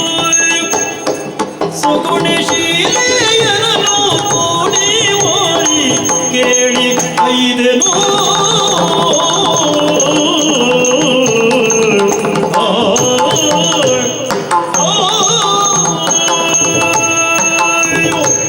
ನಮ್ಮ ಸಂಕ್ಷಿಪ್ತ ಪರಿಚಯ. ಆದ್ರೆ ನೀವೇ ಯಾರು ಅಂತ ಗೊತ್ತಾಗ್ಲಿಲ್ಲ. ನೀವು ನಿಂತ ಸ್ಥಳ ಯಾವುದು ಅಂತ ತಿಳಿಸಿಕೊಂಡ್ರಿ? ಯಾವುದು? ಇದು ತೋಂಡ. ಇದು ಇಲ್ಲಿ ಬೋಂಡ ಎಲ್ಲುಂಟು. ಬರೇ ಸಾಕ, ಅದೇ ಸಾಕ? ಸ್ವಲ್ಪ ಚಟ್ನಿ ಬೇಕು. ಹಾಗೇನಿದ್ದಲ್ಲ. ತೋಂಡ. ಇದು ತೋಂಡ ದೇಶ. ತೊಂಡೆಕಾಯಿ ದೇಶ. ತೋಂಡ ದೇಶ ಹೆಸರೇ ಹಾಗೆ. ತೋಂಡ ದೇಶ. ಇಲ್ಲಿ ಆಳುವ ಅಧಿಕಾರಿ ನಮ್ಮಪ್ಪ. ಅಪ್ಪಯ್ಯನ? ಹೌದು. ಅಪ್ಪ. ನಮ್ಮಪ್ಪ ಯಾರು ಗೊತ್ತಾ? ಅಪ್ಪ ಅಪ್ಪ ಅಪ್ಪ. ಅಯ್ಯೋ ಅದು ಕೇಳಿಸುದಿಲ್ಲ ನಾನು. ಅಯ್ಯೋ ದೇವ್ರೆ, ಅವರಪ್ಪ ಇಲ್ಲೇ ಹಗ್ಗ ಹಾಕೊಂಡಿದಂತೆ ಮರಯ. ಹೌದಾ? ಮೇಲ್ ನೋಡ್ತಿದ್ರಲ್ಲ ಅಪ್ಪ ಅಪ್ಪ ಅಂತ ಹೇಳಿ. ಯಾರೇನಿದ್ದು? ಈಗ ಈಗ ಮೇಲೆ ಏನ್ ಕಾಣಿಸ್ತದೆ ನಿಮ್ಗೆ? ಮರ. ಮರದ ಮೇಲೆ ಆಕಾಶ. ಆಕಾಶರಾಯ ನನ್ನಪ್ಪ. ಓ ಆಕಾಶ ರಾಜರೇ ನಿಮ್ಮಪ್ಪ. ಹೌದು. ಆಮೇಲೆ ಅಮ್ಮ. ಅಮ್ಮ ಅಮ್ಮ ಅಮ್ಮ ಎಂತ ಆಯ್ತಾರೆ? ಅವರಮ್ಮನ ಇಲ್ಲೇ ಹೂತ್ ಹಾಕಿದ್ದಾರೆ. ಹೌದೇನೆ? ಏ ನನ್ನಮ್ಮನಿಗೆ ಸರ್ಪದೋಷ ಇತ್ತಾ? ಅಲ್ಲಿ ಗೊತ್ತಿಲ್ಲ ಅಮ್ಮ ಮುಗಿಲಿಕ್ಕೆ ಅಮ್ಮ ಅಮ್ಮ ಅಂದ್ರೆ ಭೂತಾಯಿ ನನ್ನಮ್ಮ. ಹೌದಲ್ಲ? ಇವರಮ್ಮ ಭೂತಾಯಿ ಅಂತೆ, ಚಿಕ್ಕಮ್ಮ ಬಾಂಗಡೆ, ದೊಡ್ಡಮ್ಮ ಅದು ತಾಯಿ ಅಂದ್ರೆ ಭೂಮಿ ತಾಯಿ. ಭೂಮಿ ತಾಯಿ. ಭೂದೇವಿ ನನ್ನಮ್ಮ. ನಿಮ್ಮಮ್ಮ ಭೂಮಿ ತಾಯಿ. ನನ್ನ ಅಮ್ಮ ಕೆಳಗೆ, ಅಪ್ಪ ಮೇಲೆ. ಅಪ್ಪ ಆಕಾಶ ರಾಜ. ಹೌದು. ಅಮ್ಮ ಇಷ್ಟು ಕೆಳಗೆ, ಅಪ್ಪ ಅಷ್ಟು ಮೇಲೆ. ನೀವು ಹೇಗೆ ಹುಟ್ಕೊಂಡ್ರಿ? ನನ್ನ ಹುಟ್ಟಿಗೊಂದು ಗುಟ್ಟುಂಟು. ಓ ಇವ್ರು ಗುಟ್ಟಲ್ಲೇ ಹುಟ್ಟಿದಂತೆ. ಈ ದೇವರೇ ಹಾಗಲ್ಲ, ಮತ್ತೆ? ಹುಟ್ಟಿಗೊಂದು ಕತೆ ಉಂಟು. ಓ ಅಂದ್ರೆ ಅಪ್ಪ ಕತ್ತೆ ಹೇಳೋಗಿ ಹುಟ್ಕೊಂಡಿದ್ದು. ಹಾಗೆಲ್ಲ ಹುಟ್ಲಿಕ್ಕೆ ಆಗ್ತದ? ಮತ್ತೆ ಹೇಳಿದ್ರು ಏನೋ ಕತೆ ಇದೆ, ದೃಷ್ಟಾಂತ ಹಿನ್ನೆಲೆ ಇದೆ. ಇದೆ. ಮದುವೆಯಾಗಿ ಹಲವು ಸಮಯಗಳು ಕಳೆದ್ರು ಕೂಡ ಆಕಾಶರಾಯನಿಗೆ ಮಕ್ಕಳೇ ಇರ್ಲಿಲ್ವ? ಯಾಕಂತೆ? ಮೇಲೆ ಈ ಕೆಳಗೆ ಇದ್ರೆ ಹಾಗೆ. ಹೌದು, ಅಪ್ಪ ಎಷ್ಟು ಮೇಲೆ, ಅಮ್ಮ ಎಷ್ಟು ಕೆಳಗೆ, ಮಕ್ಕಳಾಗುದು ಹೇಗೆ? ಮಕ್ಕಳಿಲ್ಲದ ಮನೆ, ಬಂಧುಗಳಿಲ್ಲದ ನಾಡು, ಮೂರ್ಖ ಮನಸ್ಸು, ಇದು ಯಾವುದು ಶೋಭೆಯಲ್ಲ ಎಂದು ತಿಳಿದು ಚಿಂತಿಸುತ್ತಿರುವಾಗ ಅಲ್ಲಿಗೆ ನಾರದ್ರು ಬಂದ್ರಂತೆ. ಏನಂದ್ರು ನಾರದ್ರು? ಚಿಂತೆ ಮಾಡಬೇಡ ಆಕಾಶರಾಯ, ಮಕ್ಕಳಿಲ್ಲ ಎನ್ನುವ ಹಾಗೆ ಪರಿತಪಿಸದಿರು, ಆದ್ರಿಂದ ಕಾಮೇಷ್ಟಿ ಯಾಗ ಮಾಡು ಅಂತ ಹೇಳಿದ್ರು. ಹೌದಾ? ನಾರದ್ರು ಹೇಳಿದ್ದಕ್ಕೆ ನನ್ನಪ್ಪ ಪುತ್ರ ಕಾಮೇಷ್ಟಿಗೆ ಬೇಕಾದ ಸಿದ್ಧತೆಯನ್ನು ಮಾಡತೊಡಗಿದ್ರು. ಯಾಗ ಮಾಡ್ಬೇಕು ಅಂತಂದ್ರೆ ಮೊದಲು ಯಾಗಶಾಲೆ ನಿರ್ಮಾಣ ಆಗ್ಬೇಕಲ್ಲ. ಆಗ್ಬೇಕು. ಹಾಗಾಗಿ ಫಲವತ್ತಾದ ಭೂಮಿಯನ್ನು ಹೂಳುವುದಕ್ಕೆ, ಯಾಗಶಾಲೆ ನಿರ್ಮಿಸುವುದಕ್ಕೆ, ಚಿನ್ನದ ನೇಗಿಲಿನಿಂದ ಹೂಳುವುದಕ್ಕೆ ನಮ್ಮಪ್ಪ ಪ್ರಾರಂಭಿಸಿದ್ರು. ಭಯಂಕರ ಮರ ಅಲ್ವಾ? ಚಿನ್ನದ ನೇಗಿಲು. ಹೌದು ಮರ, ಗೆದ್ದೆ ಉಳ್ಳಿಕ್ಕೆ ಇನ್ನದ್ ನೇಗಿಲು. ನೆಲ ಸಮತಟ್ಟು ಮಾಡ್ಬೇಕಲ್ಲ. ಉಳುತ್ತಾ ಇರುವಾಗ ಆ ನೇಗಿಲಿಗೆ ಒಂದು ಬಂಡೆ ತಾಕಿತಂತೆ. ಗೊತ್ತಾಯ್ತಾ? ಅಪ್ಪ ಈ ಭೂಮಿ ಉಳುವಾಗ ಆ ನೇಗಿಲಿ ಬಂಡೆ ತಾಗಿತ್ತು, ನೇಗಿಲು ತುಂಡಾಯಿತು. ಈ ವರ್ಷ ಸಾಗುವಳಿ ಬೇಡ ಅಂತ ಹೇಳಿ ಅಪ್ಪ ಮನೆಗೆ ಹೋದ್ರು. ಹೌದಾ? ಸಾಗುವಳಿ ಮಾಡ್ಲಿಕ್ಕೆ ನಮ್ಮಪ್ಪ ಈ ಚಿನ್ನದ ನೇಗಿಲಿನಲ್ಲಿ ಉಳುತ್ತಾ ಇದ್ದದ್ದು. ಮತ್ತೆ? ಬಂಡೆ ತಾಕಿದಾಗ ಆಳುಗಳನ್ನು ಕರೆಸಿದ್ರು, ಬಂಡೆಯನ್ನು ಸರಿಸಿದ್ರು.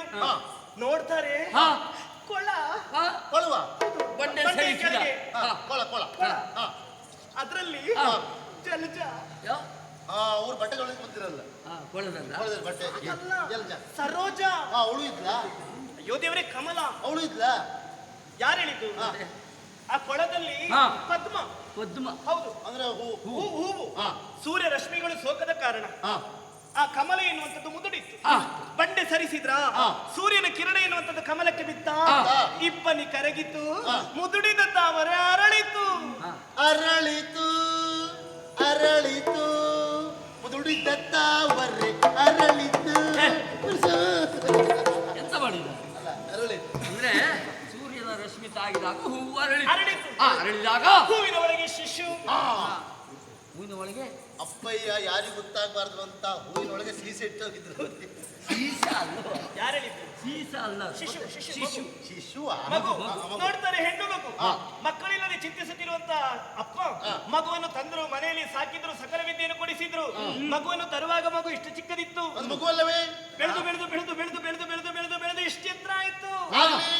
ಆ ಪದ್ಮದಲ್ಲಿ ಹುಟ್ಟಿದ ಪದ್ಮಾವತಿಯೇ ನಾನು. ಬಳಿರೆ ಪದ್ಮಾವತಿ ನಿಲ್ಲ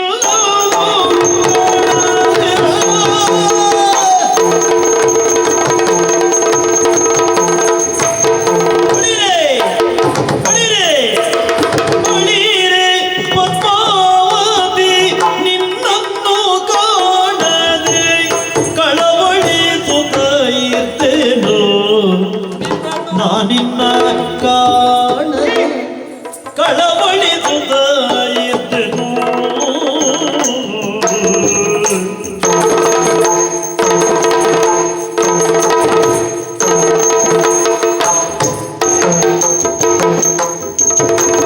ನಳಿನ ಸಂಭವ ನಿಂತು ಜೋಡುಗೂಡಿಸಿದನು.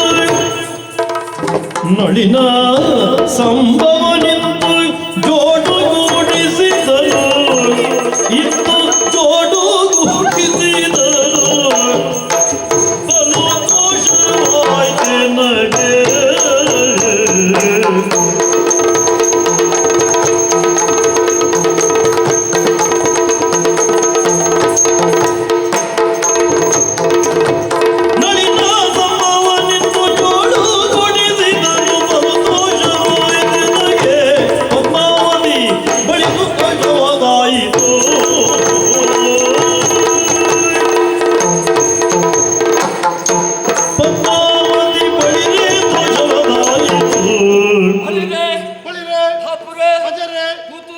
ಮುತ್ತು ಮಜರೆ ಏನು ಹೊಗಳ್ತಾ ಇದ್ದೀರಿ? ಹೊಗಳುವಾಗ ಆಯ್ತು. ಮಗಳಾಗಿ ಇದ್ದೀಯಲ್ಲಿ ಇಷ್ಟು ಸಂತೋಷ ಯಾಕೆ ನನ್ನ ಪರಿಚಯ ಕೇಳಿದಾಗ? ನಿನ್ನನ್ನು ಕಂಡು ಹಾ. ಬಹಳ ಸಂತೋಷವಾಯ್ತು. ಹಾ. ಎಷ್ಟೋ ಸಮಯದಿಂದ ಹಾ. ನಿನ್ನನ್ನೇ ಹುಡುಕುತ್ತಿದ್ದವ ನಾನು. ಹೌದು. ಏನೇ ಇದ್ರಿ ಆ ನಳಿನ ಸಂಭವನ ದಯೆ ಇವತ್ತು ನಮ್ಮ ಮೇಲೆ ಕಂಡ್ಬಿಟ್ಟವ. ಅನುಮಾನವೇ ಇಲ್ಲ. ನಳಿನ ಸಂಭವನ ದಯೆಯಿಂದ ನಾವು ಜೋಡಾಗಿದ್ದೇವೆ. ಅಲ್ಲ, ಈಗ ನನ್ನ ಪರಿಚಯ ನಿಮಗೆ ಇರಬೇಕಲ್ಲ, ನೀವು ಯಾಕಷ್ಟು ಕುತೂಹಲದಿಂದ ನನ್ನ ಕುರಿತಾಗಿ ಕೇಳುವುದು, ನನ್ನನ್ನು ಪರಿಚಯ ನೋಡುವುದು? ಅಂದ್ರೆ ಆವಾಗ ನಾವು ಪೂರ್ಣ ಪರಿಚಯ ಹೇಳಲಿಲ್ಲ. ಹೇಳಲಿಲ್ಲ ಅಂದ್ರೆ ಅಂದ್ರೆ ಮುಗಿಲಿಲ್ವಾ ಇನ್ನು? ಮುಗಿಲಿಲ್ಲಪ್ಪ, ನಾವು ಈ ಕಡೆ ಬರ್ಲಿಕ್ಕೆ ಕಾರಣ ಉಂಟು. ಪ್ರಾರಂಭ ಅಷ್ಟೇ. ಅಂದ್ರೆ ಈಗ ನನಗೆ ಮದುವೆ ಆಗಿದೆ. ಮದುವೆ ಆಗಿದೆಯಾ? ಮದುವೆ ಆಗಿದೆ, ಮದುವೆ ಆಗಿದೆ. ಮಕ್ಕಳು ಮಕ್ಕಳಿದ್ದಾರೆ, ಇದ್ದಾರೆ? ಇಬ್ಬರು ಅಣುಬರು ನನಗೆ. 2 ಮಕ್ಕಳಿದ್ದಾರ? ಯಾರ್ಯಾರು? ಆ ಒಬ್ಬ ಕರಣಿಕ. ಗೊತ್ತಾಯ್ತು. ಕರಣಿಕ ಅಂತ ಹೇಳಿದ್ರೆ ಭಟ್ರ ಮನೆ ಕಲ್ಲನ್ನು ಶೆಟ್ರ ಮನೆಗೆ ಹಾಕಿ, ಶೆಟ್ರ ಮನೆ ಕಲ್ಲನ್ನು ಭಟ್ರ ಮನೆಗೆ ಒಬ್ರು ಹಾಕಿ. ಒಬ್ರು ಉಗ್ರಾಣಿ, ಒಬ್ರು ಶಾನ್ ಬಗ್ರ. ಆ ಕರಣಿಕರು ಬರೆಯುವವರು ಅಲ್ಲ, ಆಗಲ್ಲ. ಈರೇಳು ಜಗದ ಹೆಪ್ಪಲಸನ್ನ ಬೆಳೆಸುವವ ಮತ್ತೊಬ್ಬ ಕೃಷಿಕ. ಹಾ. ಹೇಗುಂಟು ಕೃಷಿ? ಅದಲ್ಲ, ಕೃಷಿ ಅಲ್ಲ. ಒಬ್ಬ ಹಣೆ ಬರವನ್ನು ಬರೆಯುವವ ಬ್ರಹ್ಮದೇವ. ಸಿದ್ಧಾರ್ಥ. ಹೌದು. ಇನ್ನೊಬ್ಬ? ಆಮೇಲೆ ಬೆಳೆಸುವವ ಅಂದ್ರೆ ಅವನೇ ಮನ್ಮತ. ಹಾಗೆ ಇಬ್ಬರು ಅಣುಗರು. ಅಣುಗರು. ಸರಿ, ಈ ಮಕ್ಕಳನ್ನ ಬಿಟ್ಟು ನೀವೇ ಕಿಳಿತಿರ್ಬೋದು? ಅಯ್ಯೋ ಸಮಸ್ಯೆ. ಹೆಂಡತಿ ಇಲ್ಲ, ಹೆಂಡತಿ ಇಲ್ಲ. ಹೆಂಡತಿ ಇಲ್ಲ. ಎಲ್ಲೋಗಿದ್ದಾಳೆ? ಹೆಂಡತಿ ಬಿಟ್ಟು ಹೋಗಿ ಬಿಟ್ಟೋಗಿ ಯಾಕೆ ಬಿಟ್ಟದ್ದು? ಏನ್ ಮಾಡ ಒಂದು ಸಣ್ಣ ರಗಳೆ ಇತ್ತು. ಈ ರೀತಿ ಊರು ಹೊರ್ತಿದ್ರೆ ಮತ್ತೆ ಬಿಟ್ಟು ಹೋಗ್ತಾ ಇರ್ತಾಳೆ. ಅದು? ಈ ರೀತಿ ಊರು ಹೊರ್ತಿದ್ರೆ ಮತ್ತೆ ಮಕ್ಕಳು ತಿರುಗಿ ಬಿಟ್ಟು ಹೋಗ್ತಾ ಇರ್ತಾಳೆ. ಊರನ್ನೇ ತಿರುಗುವುದಕ್ಕೆ ಬಂದದ್ದು ಯಾಕಾಗಿ? ಯಾಕೆ? ಹೆಂಡತಿ ಹುಡ್ಕೊಂಡೇ ಬಂದದ್ದು. ಹೆಂಡತಿಯನ್ನು ಹುಡುಕಿ ಬಂದದ್ದು ಸರಿ, ಇಲ್ಲಿಗೆ ಯಾಕೆ ಬಂದದ್ದು ನೀವು? ಕಾರಣ ಉಂಟು. ಹಾ. ನಿನ್ನನ್ನು ನೋಡಿದಾಗ ಅವಳನ್ನೇ ನೋಡಿದ ಹಾಗೆ. ಹೆಂಡತಿ ಇಲ್ಲೇ ಇದ್ದಾಳ? ಇಲ್ಲೇ ಇದ್ದಾಳೆ. ಇಲ್ಲೇ ಇದ್ದಾಳೆ. ನಿಮ್ಮ ಹೆಂಡತಿ ಅಂತಾದ್ರೆ ನೀವು ಸುಮ್ಮನೆ ಕೈ ಕಟ್ಟಿ ಕುಳಿತುಕೊಳ್ಳುದಾ? ಮತ್ತೆ? ನಿಮ್ಮ ಹೆಂಡತಿ ಅಲ್ವಾ? ಹೌದು. ಅವರನ್ನು ಕರ್ಕೊಂಡು ಹೋಗುವ ಅಧಿಕಾರ ಜವಾಬ್ದಾರಿ ನಿಮಗಿಲ್ವಾ? ಅಲ್ಲಪ್ಪ, ನಾವು ಬನ್ನಿ ಅಂತ ಕೇಳ್ತೇವೆ, ಬರ್ದೇ ಇದ್ರೆ ಬರೆದಿದ್ರೆ ಸುಮ್ಮನೆ ಉಳಿಯುವುದಲ್ಲ ನೀವು. ಮತ್ತೆ? ಅವರ ರಟ್ಟೆಗೆ ಕೈ ಹಾಕಿ ದರ ದರ ದರ ದರ ದರ ದರ ಎಳ್ಕೊಂಡು ಹೋಗ್ಬೇಕು. ಹೇಳು ಹೋಗುವ. ಏನಂತೆ ದೂತ ಏನಂತೆ ಏನಂತೆ ದೂತ ಏನಂತೆ ಮನವಿಂದ್ರ ಸುದಿಯಾಗಿ ಹೇಗೆ ನೀನಿಂದ ಸಾಗಿ ಮಾಡೋದು ಹೇಗೆ ಏನಂತೆ ದೂತ ಏನಿದೆ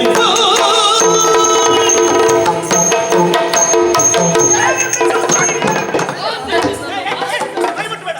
ಏನ್ ನನ್ನನ್ನು ನೋಡಿದ್ರೆ ನಿಮ್ಮ ಹೆಂಡತಿ ಅಂತ ಹೇಳುದಾ? ಮದುವೆದಾರರು ಹಾಗೆ ಕಾಣಿಸ್ತೇನೆ ನಾನು? ಮದುವೆ ಆಗಿದೆ ಅಂತ ಹೇಳಿದ್ರು ಬೇಸರ ಇಲ್ಲ. 2 ಮಕ್ಕಳ ತಾಯಿ ಅಂತ ಹೇಳಿದ್ರಲ್ಲ, ನಾನು ಹಾಗಿದ್ದೇನ? ಅಯ್ಯೋ, ಇವನ ಹೆಂಡತಿ 2 ಮಕ್ಕಳಾದ್ರು ಅದೇ ಕಾಣುದಿಲ್ಲಾಗಿತ್ತು. ಏನು ಹಾಗೆ ಒಳ್ಳೆ ಮಾತಿನಲ್ಲಿ ಹೇಳ್ತೇನೆ, ಹೋದ್ರಾಯ್ತು. ಸಖಿಯರಲ್ಲಿ ಹೇಳಿ ಹಲಗಳನ್ನು ಮುರಿಸಿ ಹೋಗ್ಲಿಕ್ಕೆ ಅಂತ ಬಂದವರಲ್ಲ. ಆ ಬಿಡು, ಪ್ರಶ್ನೆ ಇಲ್ಲ. ಹೇಳು, ಬಾ, ಬಾ, ಬಾ. ಮದುವೆ ಬೇಡ. ಬಳಿ ಪದ್ಮಾವತಿ ನಿನ್ನನ್ನು ಕಾಣದೆ ಕಳವಳಿಸುತ್ತಲಿದ್ದೇನು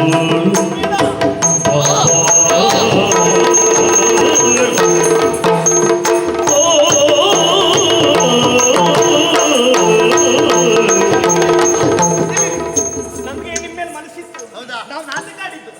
ನಾವು ಮದುವೆ ಆಗುವುದಕ್ಕೆ ಒಂದು ಕ್ರಮ ಅಂತಿಲ್ವಾ?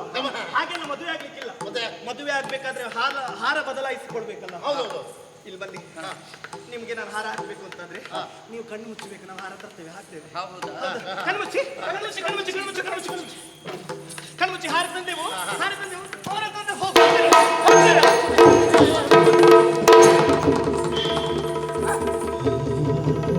ಅಯ್ಯೋ, ಅಯ್ಯೋ.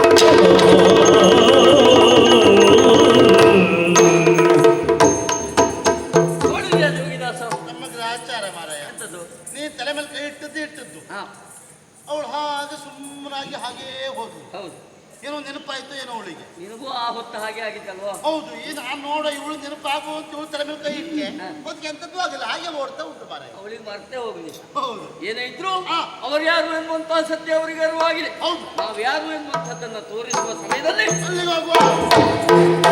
ತರುಣಿಯರು ತೆರಳಲ್ಕೆ ಸಿರಿವನ ಮರಳಿದನು ಮುಸುಕಿಕ್ಕಿ ಮಲಗಿದ ಕರುಣಿ ಬಕುಳಾವತಿಯು ಕಾಣುತ್ತ ಕೊರಗಿ ಕಳವಳಿಸಿ ಕೇಳಿದಳು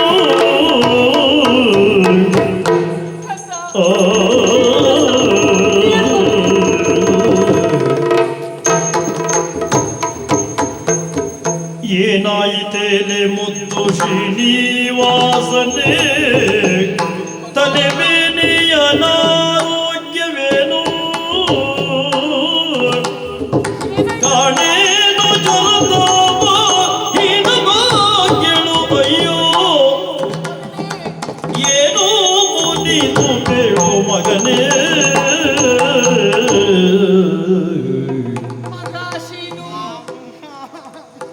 ಏನು ಏನು ಮಗನೇ, ಊಟ ಆಹಾರ ಯಾವುದನ್ನೂ ಸ್ವೀಕರಿಸ್ತಾ ಇಲ್ಲ. ನನಗೆ ಬೇಡ. ನಿನ್ನೆ ಈ ದಿನ ಬ್ರಗಬೇಟೆಗೆ ಹೋಗುತ್ತೇನೆ ಅಮ್ಮ ಎನ್ನುವುದಾಗಿ ಸಂತೋಷದಿಂದ ಹೋದವನು. ಓದದ್ದು. ಆದ್ರೆ ಇವತ್ತು ಹೋಗುವಾಗಿದ್ದಂತಹ ಸಂತೋಷವೆನ್ನುವುದು ಇವತ್ತು ನಿನ್ನ ಮುಖದಲ್ಲಿ ಕಾಣಿಸ್ತಾ ಇಲ್ವಲ್ಲ ಮಗನೇ. ಏನಾಯ್ತು ಕಂದ, ನನ್ನಲ್ಲಿ ಹೇಳಬಾರ್ದೇನೋ? ವಿಚಾರ ಹೇಳ್ಬೇಕಮ್ಮ. ಹೇಳು ಮಗನೇ. ಅಮ್ಮ, ಏನ ನಿಂಬೆ ಬಕುಳ ದೇವಿಯ ಮನಸ್ಸಿನ ತುಂಬಾನ, ಏನ ನಿಂಬೆ ಬಕುಳ ದೇವಿಯ ಮನಸ್ಸಿನ ತುಂಬಾನ, ದೇವಿಯೇ ಮನಸ್ಸಿನ ತುಂಬಾನ. ಕಾನನಗಳು ಮೃಗ ಬೇಟೆಯೊಳಿರುತ್ತಿರೆ ಮಾನಿನಿ ಓರ್ವಳು ಈ ಬರಿ ಸೊಬಗೆ. ಕಾನನಗಳು ಮೃಗ ಬೇಟೆಯೊಳಿರುತ್ತಿರೆ ಮಾನಿನಿ ಓರ್ವಳು ಈ ಬರಿ ಸೊಬಗೆ. ಏನೋ ನಿಂಬೆ ಬಕುಳ. ಏನಂತ ಹೇಳಲಿ ತಾಯಿ? ನಿನ್ನೆ ದಿನ ನಿನ್ನಿಂದಲೇ ಯಾಣತೆಯನ್ನ ಪಡೆದು ಕಾಲದತ್ತ ಬೇಟೆಗಾಗಿ ತೆರಳಿದವ ನಾನು. ಹೌದು, ಆದ್ರೆ ಅಲ್ಲಿ ಆದದ್ದಾದ್ರೆ ಏನಮ್ಮ? ಬೇಟೆಯಾಡಬೇಕೆಂದು ಮುನ್ನುಗ್ಗಿ ಹೋಗುತ್ತಿರುವಂತಹ ಸಂದರ್ಭ ಒಮ್ಮಿಂದೊಮ್ಮೆಲೆ ಸುಂದರ ತರುಣಿ ಓರ್ವಳನ್ನು ನೋಡಿದೆನಮ್ಮ.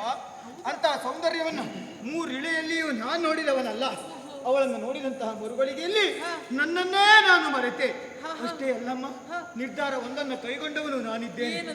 ನಾನು ಮದುವೆಯಾದರೆ ಅವಳನ್ನೇ ಮದುವೆಯಾಗಬೇಕೆಂಬಂತಹ ತೀರ್ಮಾನವನ್ನು ಕೈಗೊಂಡಿದ್ದೇನೆ ತಾಯಿ. ಮಗನೇ, ಅಮ್ಮ, ಅವಳು ಯಾರಂತ ಕೇಳಲಿಲ್ವೇನೋ? ಕೇಳಿ ತಿಳಿದಿದ್ದೇನಮ್ಮ. ಯಾರಂತೆ? ತೋಂಡಾ ದೇಶದ ಅಧಿಕಾರಿ ಆಕಾಶರಾಜನ ಮಗಳಂತೆ.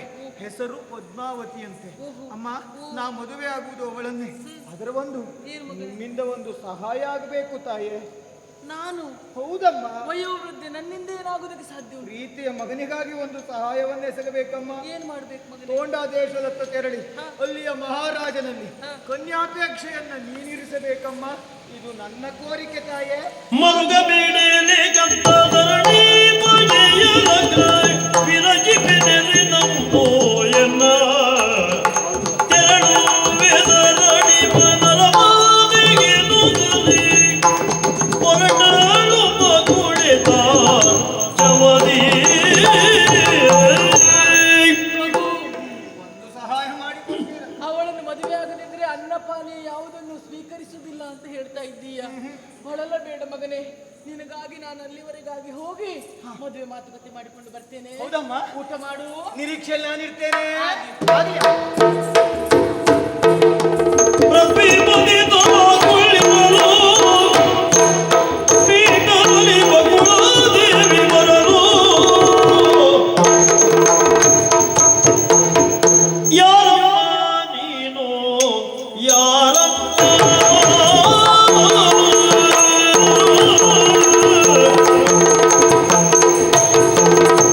ಯಾರಮ್ಮ ನೀನು ಯಾರಮ್ಮ? ಯಾರಮ್ಮ ನೆರೆವಂತೆ ಎಲ್ಲಿಂದ ಬಂದೆ? ಯಾರಮ್ಮ ನೆರೆವಂತೆ ಎಲ್ಲಿಂದ ಬಂದೆ? ಕಾರಣವೇನಿಲ್ಲಿ ಏತ ಕೈ ತಂದೆ? ಕಾರಣವೇನಿಲ್ಲಿ ಏತ ಕೈ ತಂದೆ?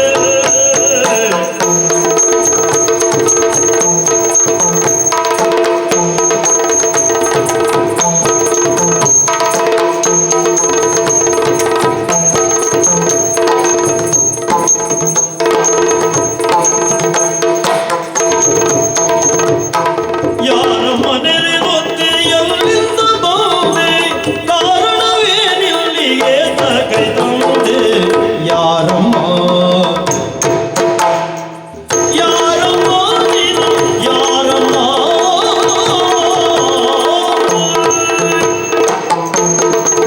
ಯಾರಮ್ಮ? ಶುಭವಾಗಲಿ ಎದ್ದೇಳು. ಓಲಗವನ್ನ ಕೊಟ್ಟ ಸಮಯದಲ್ಲಿ ಪ್ರತಿಯೋರ್ವಳು ಇಲ್ಲಿವರೆಗಾಗಿ ಬಂದು ಪಾದಕ್ಕೆ ಏರುವುದಕ್ಕೆ ಮುಂದಾಗ್ತಾ ಇದ್ದೀಯಲ್ಲ. ಯಾರಮ್ಮ ತಾಯಿ? ಎಲ್ಲಿಂದ ಬಂದಿದ್ದೀಯ? ನಿನ್ನ ಹೆಸರು ಹೇಳು.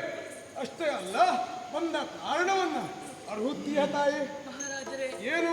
ನನ್ನ ಮಗಳಾದಂತಹ ಶ್ರೀನಿವಾಸ ನಿಮ್ಮ ಮಗಳಾದಂತಹ ಪದ್ಮಾವತಿಯನ್ನು ನೋಡಿ ಮೆಚ್ಚಿಕೊಂಡಿದ್ದಾನೆ. ಜೀವನದಲ್ಲಿ ಮದುವೆ ಅಂತಿದ್ದರೆ ಪದ್ಮಾವತಿಯಿಂದಾಗಿ ತೀರ್ಮಾನಿಸಿದ್ದಾನೆ. ಅದಕ್ಕೆ ಹಾಗಾಗಿ ನಿಮ್ಮ ಮಗಳನ್ನ ನನ್ನ ಮಗನಿಗೆ ಕೊಟ್ಟು ಮದುವೆ ಮಾಡಿಸುವುದಕ್ಕೆ ನಿಮ್ಮ ಅಭಿಪ್ರಾಯ ತಿಳಿಸಬೇಕು. ಮದುವೆ ಮಾಡಿಕೊಡ್ಬೇಕು. ತರಣಿಪಾನದ ಕೇಳಿ ನೆರೆ ದೋಷವನ್ನು ನೋಡಿ ಧರಣಿಪಾನದ ಕೇಳಿ ನೆರೆ ದೋಷವನ್ನು ನೋಡಿ ಪರಿಪರಿ ಯೋಚಿಸಿದ ಪರಿಪರಿ ಯೋಚಿಸಿದ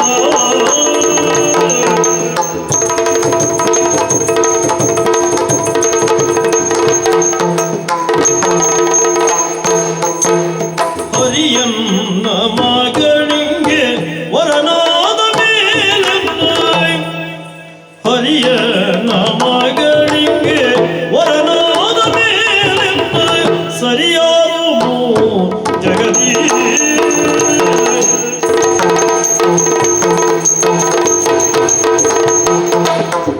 ಹರಿಯನ್ನ ಮಗಳಿಗೆ ವರನಾದ ಮೇಲೆ ಸರಿಯಾರು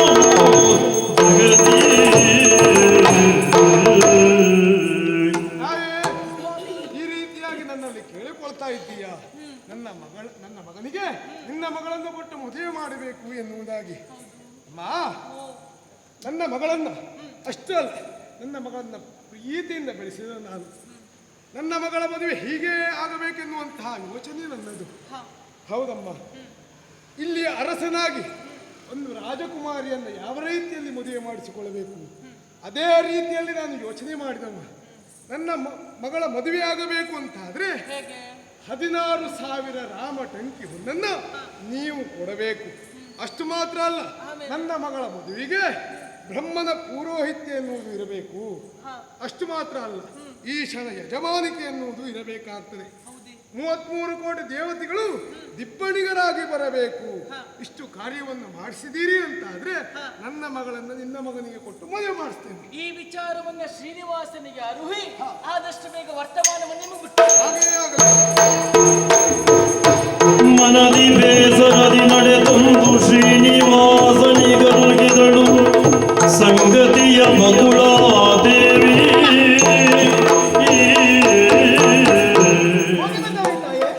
ಹೋದೆ ಮಗನೇ, ಕಾರ್ಯ ಏನಾಯ್ತಮ್ಮ?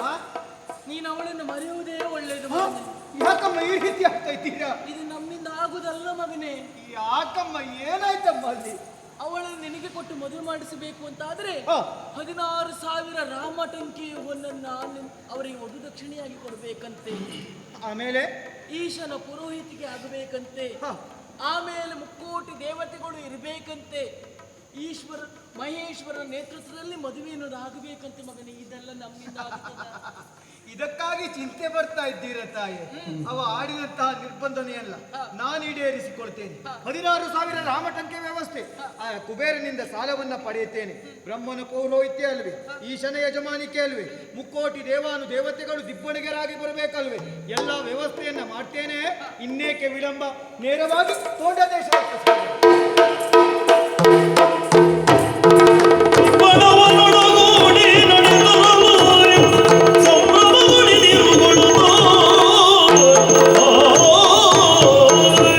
ಆಡಿದ ಮಾತಿನಂತೆಯೇ ನಡೆದುಕೊಂಡವರು ನಾವು.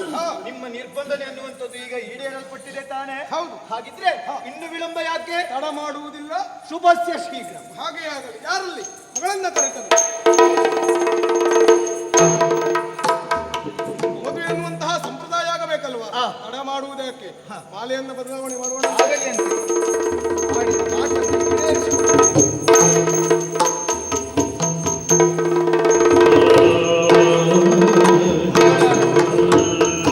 ಇದಕ್ಕೆ ಮದುವೆ ಎನ್ನುವುದು ಮುಗಿಯುವುದಲ್ಲ, ಮತ್ತು ಒಂದು ಕಾರ್ಯ ಬಾಕಿ ಉಂಟು.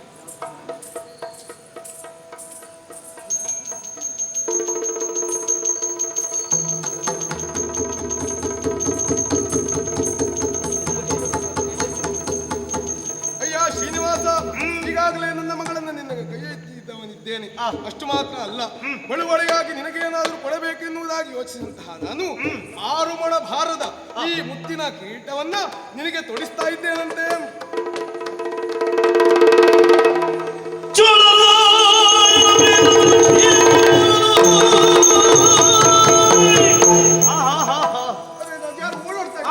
ಭಯಭೀತರಾಗುವಂತ ಅವಶ್ಯಕತೆ ಇಲ್ಲವೇ ಇಲ್ಲ.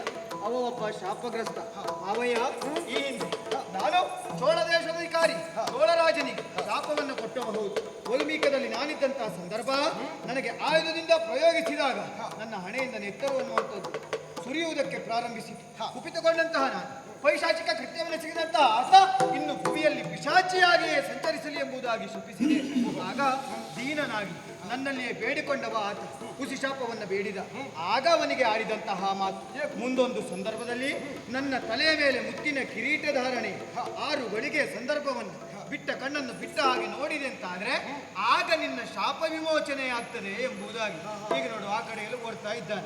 ಅವರ ಶಾಪ ವಿಮೋಚನೆ ಆದದ್ದು ಹೌದು.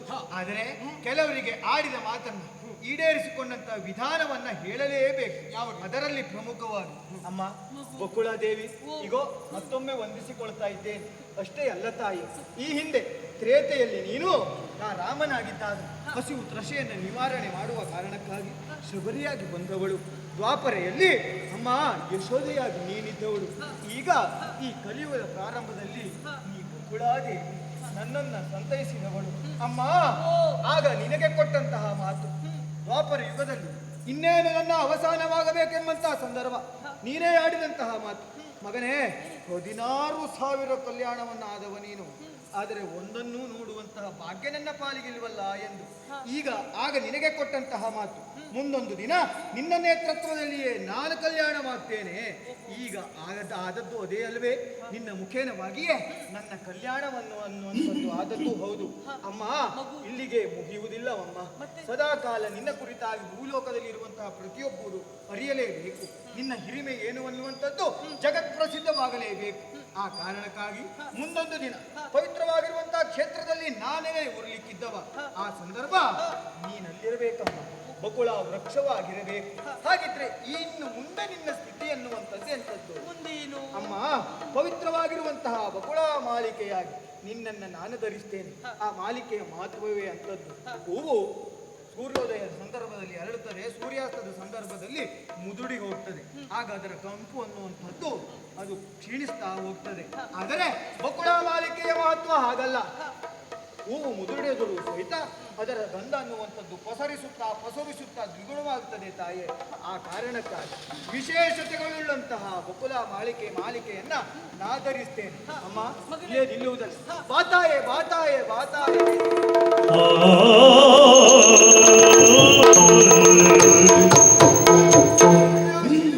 ಮಾವಯ್ಯ, ಈ ರೀತಿಯಾದಂತಹ ಕಾರ್ಯವನ್ನು ನೀವು ಮಾಡಿದವರಿದ್ದೀರಿ. ಹೌದು, ಅಷ್ಟು ಮಾತ್ರ ಅಲ್ಲ, ನನ್ನ ಮಗಳಾದಂತಹ ಪದ್ಮಾವತಿಯನ್ನ ಮದುವೆಯಾಗಿದ್ದೀರಿ. ಅದಕ್ಕೊಂದು ಕಾರಣ ಬೇಕಲ್ವಾ? ಮತ್ತೆ ನನ್ನ ಮುಂದೆ ನನ್ನಿಂದ ಆಗುವಂತಹ ವ್ಯವಸ್ಥೆ ಏನಾಗಬೇಕು ಎನ್ನುವುದನ್ನು ಕೇಳ್ಬೋದು. ಸಕಲ ಕಾರಣವನ್ನ ನಾನು ಅರಿಯುತ್ತೇನೆ. ಅದಕ್ಕೂ ಪೂರ್ವದಲ್ಲಿ ನಿಮ್ಮಿಂದಲೇ ಘನವಾಗಿರುವಂತಹ ಕಾರ್ಯ ಅನ್ನುವಂಥದ್ದಾಗಲೇಬೇಕು. ಮಾಮಯ್ಯ, ನಿಮ್ಮ ಆಡಳಿತದಲ್ಲಿರುವಂತಹ ಈ ತೋಂಡಾದೇಶ, ನಿಮ್ಮ ಅಣ್ಣನ ಆಡಳಿತದಲ್ಲಿರುವಂತಹ ನಾರಾಯಣಪುರ, ಅದರ ಮಧ್ಯದಲ್ಲಿ ಸದಾ ತಿರುವುಗಳಿಂದ ತುಂಬಿರುವಂತಹ 7 ಗಿರಿಗಳ ಮಧ್ಯೆ ಮಾನವಾಗಿರುವಂತಹ ತಿರುಪತಿ ಕ್ಷೇತ್ರದಲ್ಲಿ ನೀನು ಒಂದು ದೇಗುಲವನ್ನು ನಿರ್ಮಿಸಿಕೊಡಬೇಕು. ಅಲ್ಲಿ ತಿರುಪತಿಯ ತಿಮ್ಮಪ್ಪನಾಗಿ ನಾನೆಲೆ ಉರುಳಿಕ್ಕಿದ್ದವ. ಆ ಕಾರಣಕ್ಕಾಗಿ ಈ ಶ್ರೀನಿವಾಸ ಎಂಬಂತಹ ಜನ್ಮ ಮುಖ್ಯ ಕಾರಣವೇ ಅದು. ಇನ್ನು ನೀವು ಕೇಳಿದಂತಹ ಮಾತು ಏನು, ಪದ್ಮಾವತಿಯನ್ನು ವರಿಸಿದವ ನೀನು, ಅದಕ್ಕೂ ಕಾರಣ ಇದೆ. ಏನು ಪದ್ಮಾವತಿ ಈ ಹಿಂದೆ ತ್ರೇತೆಯಲ್ಲಿ ರಾಮಾವತಾರವಾಗಿ ನಾ ಬಂದಬಹುದು. ಆಗ ನಾನು ಏಕಪತ್ನಿ ವ್ರತಸ್ಥ. ಆ ಸಂದರ್ಭದಲ್ಲಿ ನೀನೇ ನನ್ನಲ್ಲಿ ಬಂದು ಅಂಗಲಾಟಿ ಬೇಡಿಕೊಂಡೆ, ನಿನ್ನನ್ನು ವರಿಸುವಂತ ಆಸೆ ಎಂಬುದಾಗಿ. ಆಗ ನಿನಗೆ ಕೊಟ್ಟಂತಹ ಮಾತು, ಈ ಜನ್ಮದಲ್ಲಿ ಇದು ಅಸಾಧ್ಯವಾದದ್ದು, ಮುಂದಿನ ಜನ್ಮದಲ್ಲಿ ನಿನ್ನ ಆಸೆಯನ್ನು ಈಡೇರಿಸ್ತೇನೆ, ಕಾಲವನ್ನು ನಿರೀಕ್ಷಿಸ್ತಾ ಇರು ಎಂಬುದಾಗಿ. ಸರಿ, ಹಾಗೆ ಕಾಲ ಸನ್ನಿಹಿತವಾಗಿದೆಯಲ್ಲ. ಆಗ ವೇದಾವತಿಯಾಗಿದ್ದವಳು ನೀನು, ಈಗ ಪದ್ಮಾವತಿಯಾಗಿದ್ದೀನಿ. ನಿನ್ನನ್ನು ವರಿಸಿದವ ನಾನಿದ್ದೇನೆ. ಇನ್ನು ಮುಂದೆ ಆಗುವುದಾದರೂ ಏನು, ವಿಶೇಷತೆಗಳೇ ಆಗಲೇಬೇಕು. ಮಾಮಯ್ಯ, ಈ ನನ್ನ ಜನ್ಮಕ್ಕೆ ಕಾರಣವೂ ಹೌದು, ನನ್ನ ಮುಂದಿನ ಆದೇಶವೂ ಹೌದು, ಆಸೆಯೂ ಹೌದು. ತಿರುಪತಿಯಲ್ಲಿ ನಾನು ನೆಲೆ ಉರ್ಲಿಕ್ಕಿದ್ದವನು. ಆ ಕ್ಷೇತ್ರದ ಮಹತ್ವ ಎನ್ನುವಂಥದ್ದು ಎಂಥದ್ದು, ಅದರ ಕುರಿತಾಗಿಯೂ ನಾನು ಹೇಳ್ತೇನೆ. ಭಕ್ತರು ನನ್ನನ್ನು ನೋಡುವುದಕ್ಕಾಗಿ ಅಲ್ಲಿಯವರೆಗಾಗಿ ಬರ್ತಾರೆ. ಆಗ ಬರುವಂತಹ ಸಂದರ್ಭ ಪ್ರಪ್ರಥಮವಾಗಿ ಶ್ವೇತವರಾಹವನ್ನು ಸಂದರ್ಶಿಸಲೇಬೇಕು, ಅವನ ದರ್ಶನವನ್ನು ಪಡೆಯಲೇಬೇಕು. ಅವನಿಗೆ ಕ್ಷೀರಾಭಿಷೇಕವನ್ನು ಗೈದಂತಹ ಮರುಗಳಿಗೆಯಲ್ಲಿ ನನಗೆ ಪೂಜೆಯನ್ನು ಸಲ್ಲಿಸುವುದಕ್ಕೆ ಬರಬೇಕು. ಸರಿ, ನೇರವಾಗಿ ಬಂದರು ಅಂತಾದ್ರೆ ಪೂಜೆ ಸಲ್ಲಿಸಿದಂತಹ ಸಂಪೂರ್ಣ ಪುಣ್ಯ ಅನ್ನುವಂಥದ್ದು ಅವರ ಪಾಲಿಗೆ ಸಿಗುವುದಿಲ್ಲ. ಸರಿ, ಆ ನಂತರದಲ್ಲಿ ಶ್ವೇತವರಾಹನಿಂದ ಆಶೀರ್ವಾದವನ್ನು ಪಡೆದು ಬಕುಳ ವೃಕ್ಷವನ್ನು ಪೂಜಿಸಿ ನಂತರ ನನ್ನ ದರ್ಶನವನ್ನು ಪಡೆಯ ಮಾಡಲೇಬೇಕು. ಸರಿ. ಆ ನಂತರ ಇನ್ನು ನಾನು ಸಾಲವಾಗಿ ಪಡೆದಿರುವಂತಹ 16,000 ರಾಮಟಂಕೆ ಕುಬೇರನಿಗೆ ನಾನು ಕೊಡುವುದಿದ್ದರೆ ಹೇಗೆ? ಯಾವ ರೀತಿ? ಅದಕ್ಕೂ ಉಂಟು. ಭಕ್ತಾದಿಗಳು ಹಾಗೆ ಬರುವುದಿಲ್ಲ, ನನ್ನನ್ನು ನೋಡುವುದಕ್ಕಾಗಿ ಮುಡಿಪನ್ನ ಹೊತ್ತು ತರುತ್ತಾರೆ.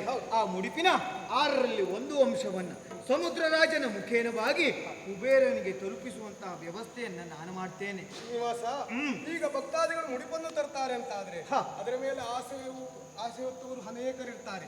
ಯಾರಾದರೂ ಅದನ್ನ ಕದಿಯುವುದಕ್ಕೆ ಮುಂದಾದರು ಅಂತಾದ್ರೆ ಕಲಿಯುವ ಈ ಪ್ರಪಂಚ ಮನುಷ್ಯನಲ್ಲಿ ಚಾಂಚಲ್ಯ ಸ್ವಭಾವ ಎನ್ನುವಂಥದ್ದು ಕಾಡಲೇಬೇಕು. ಹಾಗೆ ಹಲವರು ಲೋಭಿಗಳಾಗಿ ಪರಮಸ್ವಾರ್ಥಿಗಳಾಗಿ ಅದನ್ನು ಅಪಹರಿಸುವುದಕ್ಕೆ ಮುಂದಾದರು ಅಂತಾದ್ರೆ ಸರ್ಪನಾಗಿ ನಾನು ಅವರಲ್ಲಿ ಭೀತಿಯನ್ನ ಸೃಷ್ಟಿಸ್ತೇನೆ. ಅಲ್ಲಿಗೆ ಮುಗಿಲಿಲ್ಲ ಮಾಮಯ್ಯ. ಭಕ್ತರೆಲ್ಲ ನನ್ನನ್ನು ನೋಡುವುದಕ್ಕಾಗಿ ಬರುವುದು ಹೌದು, ಅವರ ಕಷ್ಟವನ್ನ ಕಳೆದುಕೊಳ್ಳುವುದಕ್ಕಾಗಿ ನನ್ನ ದರ್ಶನವನ್ನ ಪಡೆಯುವುದಕ್ಕಾಗಿ ಬರ್ತಾರೆ. ಅವರ ಬದುಕಿನಲ್ಲಿರುವಂತಹ ಆ ಕಹಿ ಅನ್ನುವಂಥದ್ದು ಕಳೆಯಲೇಬೇಕು ಅಂತಾದ್ರೆ ಅವರ ಬದುಕಿನಲ್ಲಿ ಸಿಹಿಯ ಸೃಷ್ಟಿಯಾಗಬೇಕು. ಅದಾಗುವುದಿದ್ರೆ ಹೇಗೆ? ಬಂದಂತಹ ಸಕಲ ಭಕ್ತರಿಗೂ ನಮ್ಮ ಈ ಕ್ಷೇತ್ರದಲ್ಲಿ ಲಡ್ಡು ಪ್ರಸಾದ ರೂಪದಲ್ಲಿ ಕೊಡಲಾಗುವುದು. ಆ ಲಡ್ಡನ್ನ ಅವರು ಸ್ವೀಕರಿಸಲೇಬೇಕು. ಆಗ ಅವರ ಬದುಕಿನಲ್ಲಿ ಸಕಲವು ಮಂಗಳವಾಗ್ತದೆ. ಅವರ ಬದುಕಿನಲ್ಲಿ ಸಕಲ ಆಸೆಗಳನ್ನ ಈಡೇರಿಸುವ ಹೊಣೆಗಾರಿಕೆಯನ್ನು ನಾನು ತಳೆಯುತ್ತೇನೆ. ಆ ಕಾರಣಕ್ಕೆ ಲೋಕದಲ್ಲಿರುವಂತಹ ಪ್ರತಿಯೊಬ್ಬರು ಧರ್ಮದ ಮಾರ್ಗವನ್ನೇ ಅನುಸರಿಸಲೇಬೇಕು.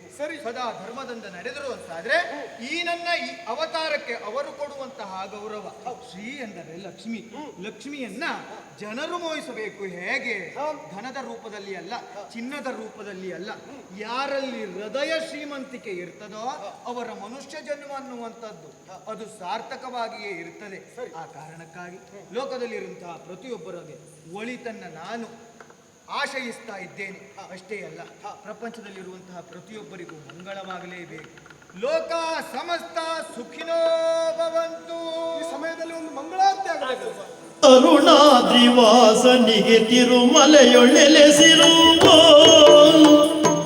ಅರುಣಾದ್ರಿವಾಸನಿಗೆ ತಿರುಮಲೆಯೊಳ್ಳೆಲೆಸಿರುವ ವರ ವೆಂಕಟೇಶನಿಗೆ ಬೆಳಗಿದರು ಆರತಿಯ